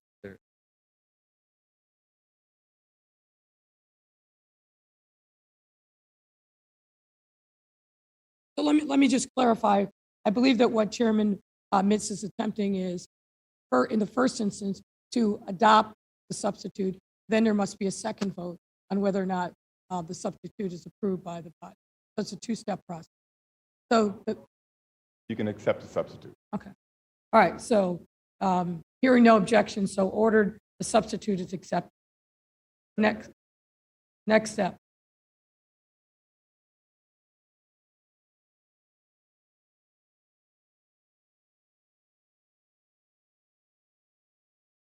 Question, the pending question is to have the body now move to approve the substitute. Again, pursuant to Rule 21, that takes precedent. Alderman Beal's motion is to refer the substitute back to committee. So ladies and gentlemen, what you would be voting on is whether or not Alderman Beal's motion to refer the matter back to a committee should be approved. And before we take that vote, the chair recognizes Alderwoman Haddon. Now, you're taking your hand down? Okay. All right. So the pending motion, which we will resolve by roll call, is Alderman Beal's motion to refer the matter back to committee. A yes vote is to refer, a no vote is no, and to vote on it at this moment. Madam Clerk. Alderman La Spada. No. Alderman La Spada is a no. Alderman Hopkins. No. Alderman Hopkins is a no. Alderman Dow. Alderman King. Alderman Hairston. Alderman Sawyer. Alderman Mitchell. Alderman Mitchell is a no. Alderman Harris. No. Alderman Harris is a no. Alderman Beal. Yep. Alderman Beal is a yes. Alderman Zalowski Garza. No. Alderman Zalowski Garza is a no. Alderman Thompson. Nope. Thompson is a no. Alderman Cardenas. No. Cardenas is a no. Alderman Quinn. No. Quinn is a no. Alderman Burke. No. Burke is a no. Alderman Lopez. Alderman Coleman. Alderman Coleman is a no. Alderman Moore. Alderman Curtis. No. Alderman Curtis is a no. Alderman O'Shea. Alderman Taylor. Alderman Taylor is a no. Alderman Brookins. Alderman Brookins is a no. Alderman Rodriguez. Rodriguez is a no. Alderman Tabarez. Alderman Tabarez is a no. Alderman Scott. Alderman Cicho Lopez. Cicho Lopez is a no. Alderman Maldonado. Alderman Burnett. No. Burnett is a no. Alderman Irvin. No. Irvin is a no. Alderman Talaferro. Talaferro is a no. Alderman Raboyes. No. Raboyes is a no. Alderman Cardona. Alderman Cardona. No. Cardona is a no. Alderman Wagaspack. No. Wagaspack is a no. Alderman Rodriguez Sanchez. No. Rodriguez Sanchez is a no. Alderman Austin. No. Austin is a no. Alderman Ramirez Rosa. Alderman Villegas. Alderman Mitz. Mitz is a no. Alderman Spasado. Spasado is a no. Alderman Nugent. No. Nugent is a no. Alderman Vasquez. No. Alderman Vasquez is a no. Alderman Napolitano. No. Napolitano is a no. Alderman Riley.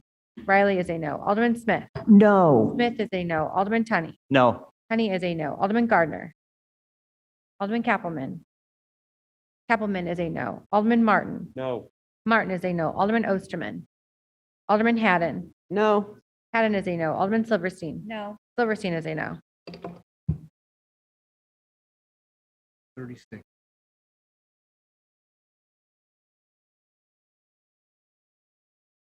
The yeas are 1, the nays are 36. The motion to refer back to committee fails. Is there a motion, Chairman Mitz? Madam Chairman, I renew my motion to pass the substitute ordinance by the 36 favorable vote roll call, with the exception of Alderman Beal voting no. Chairman Mitz, are you asking for No, I move passage of the substitute ordinance just adopted by the first favorable roll call vote of the Committee on Finance and associated unsuccessful motion to reconsider. Parliamentary process. With the exception of. a With no the vote- exception of Alderman Bill. Right. Hearing no further objections, so ordered. Thank you.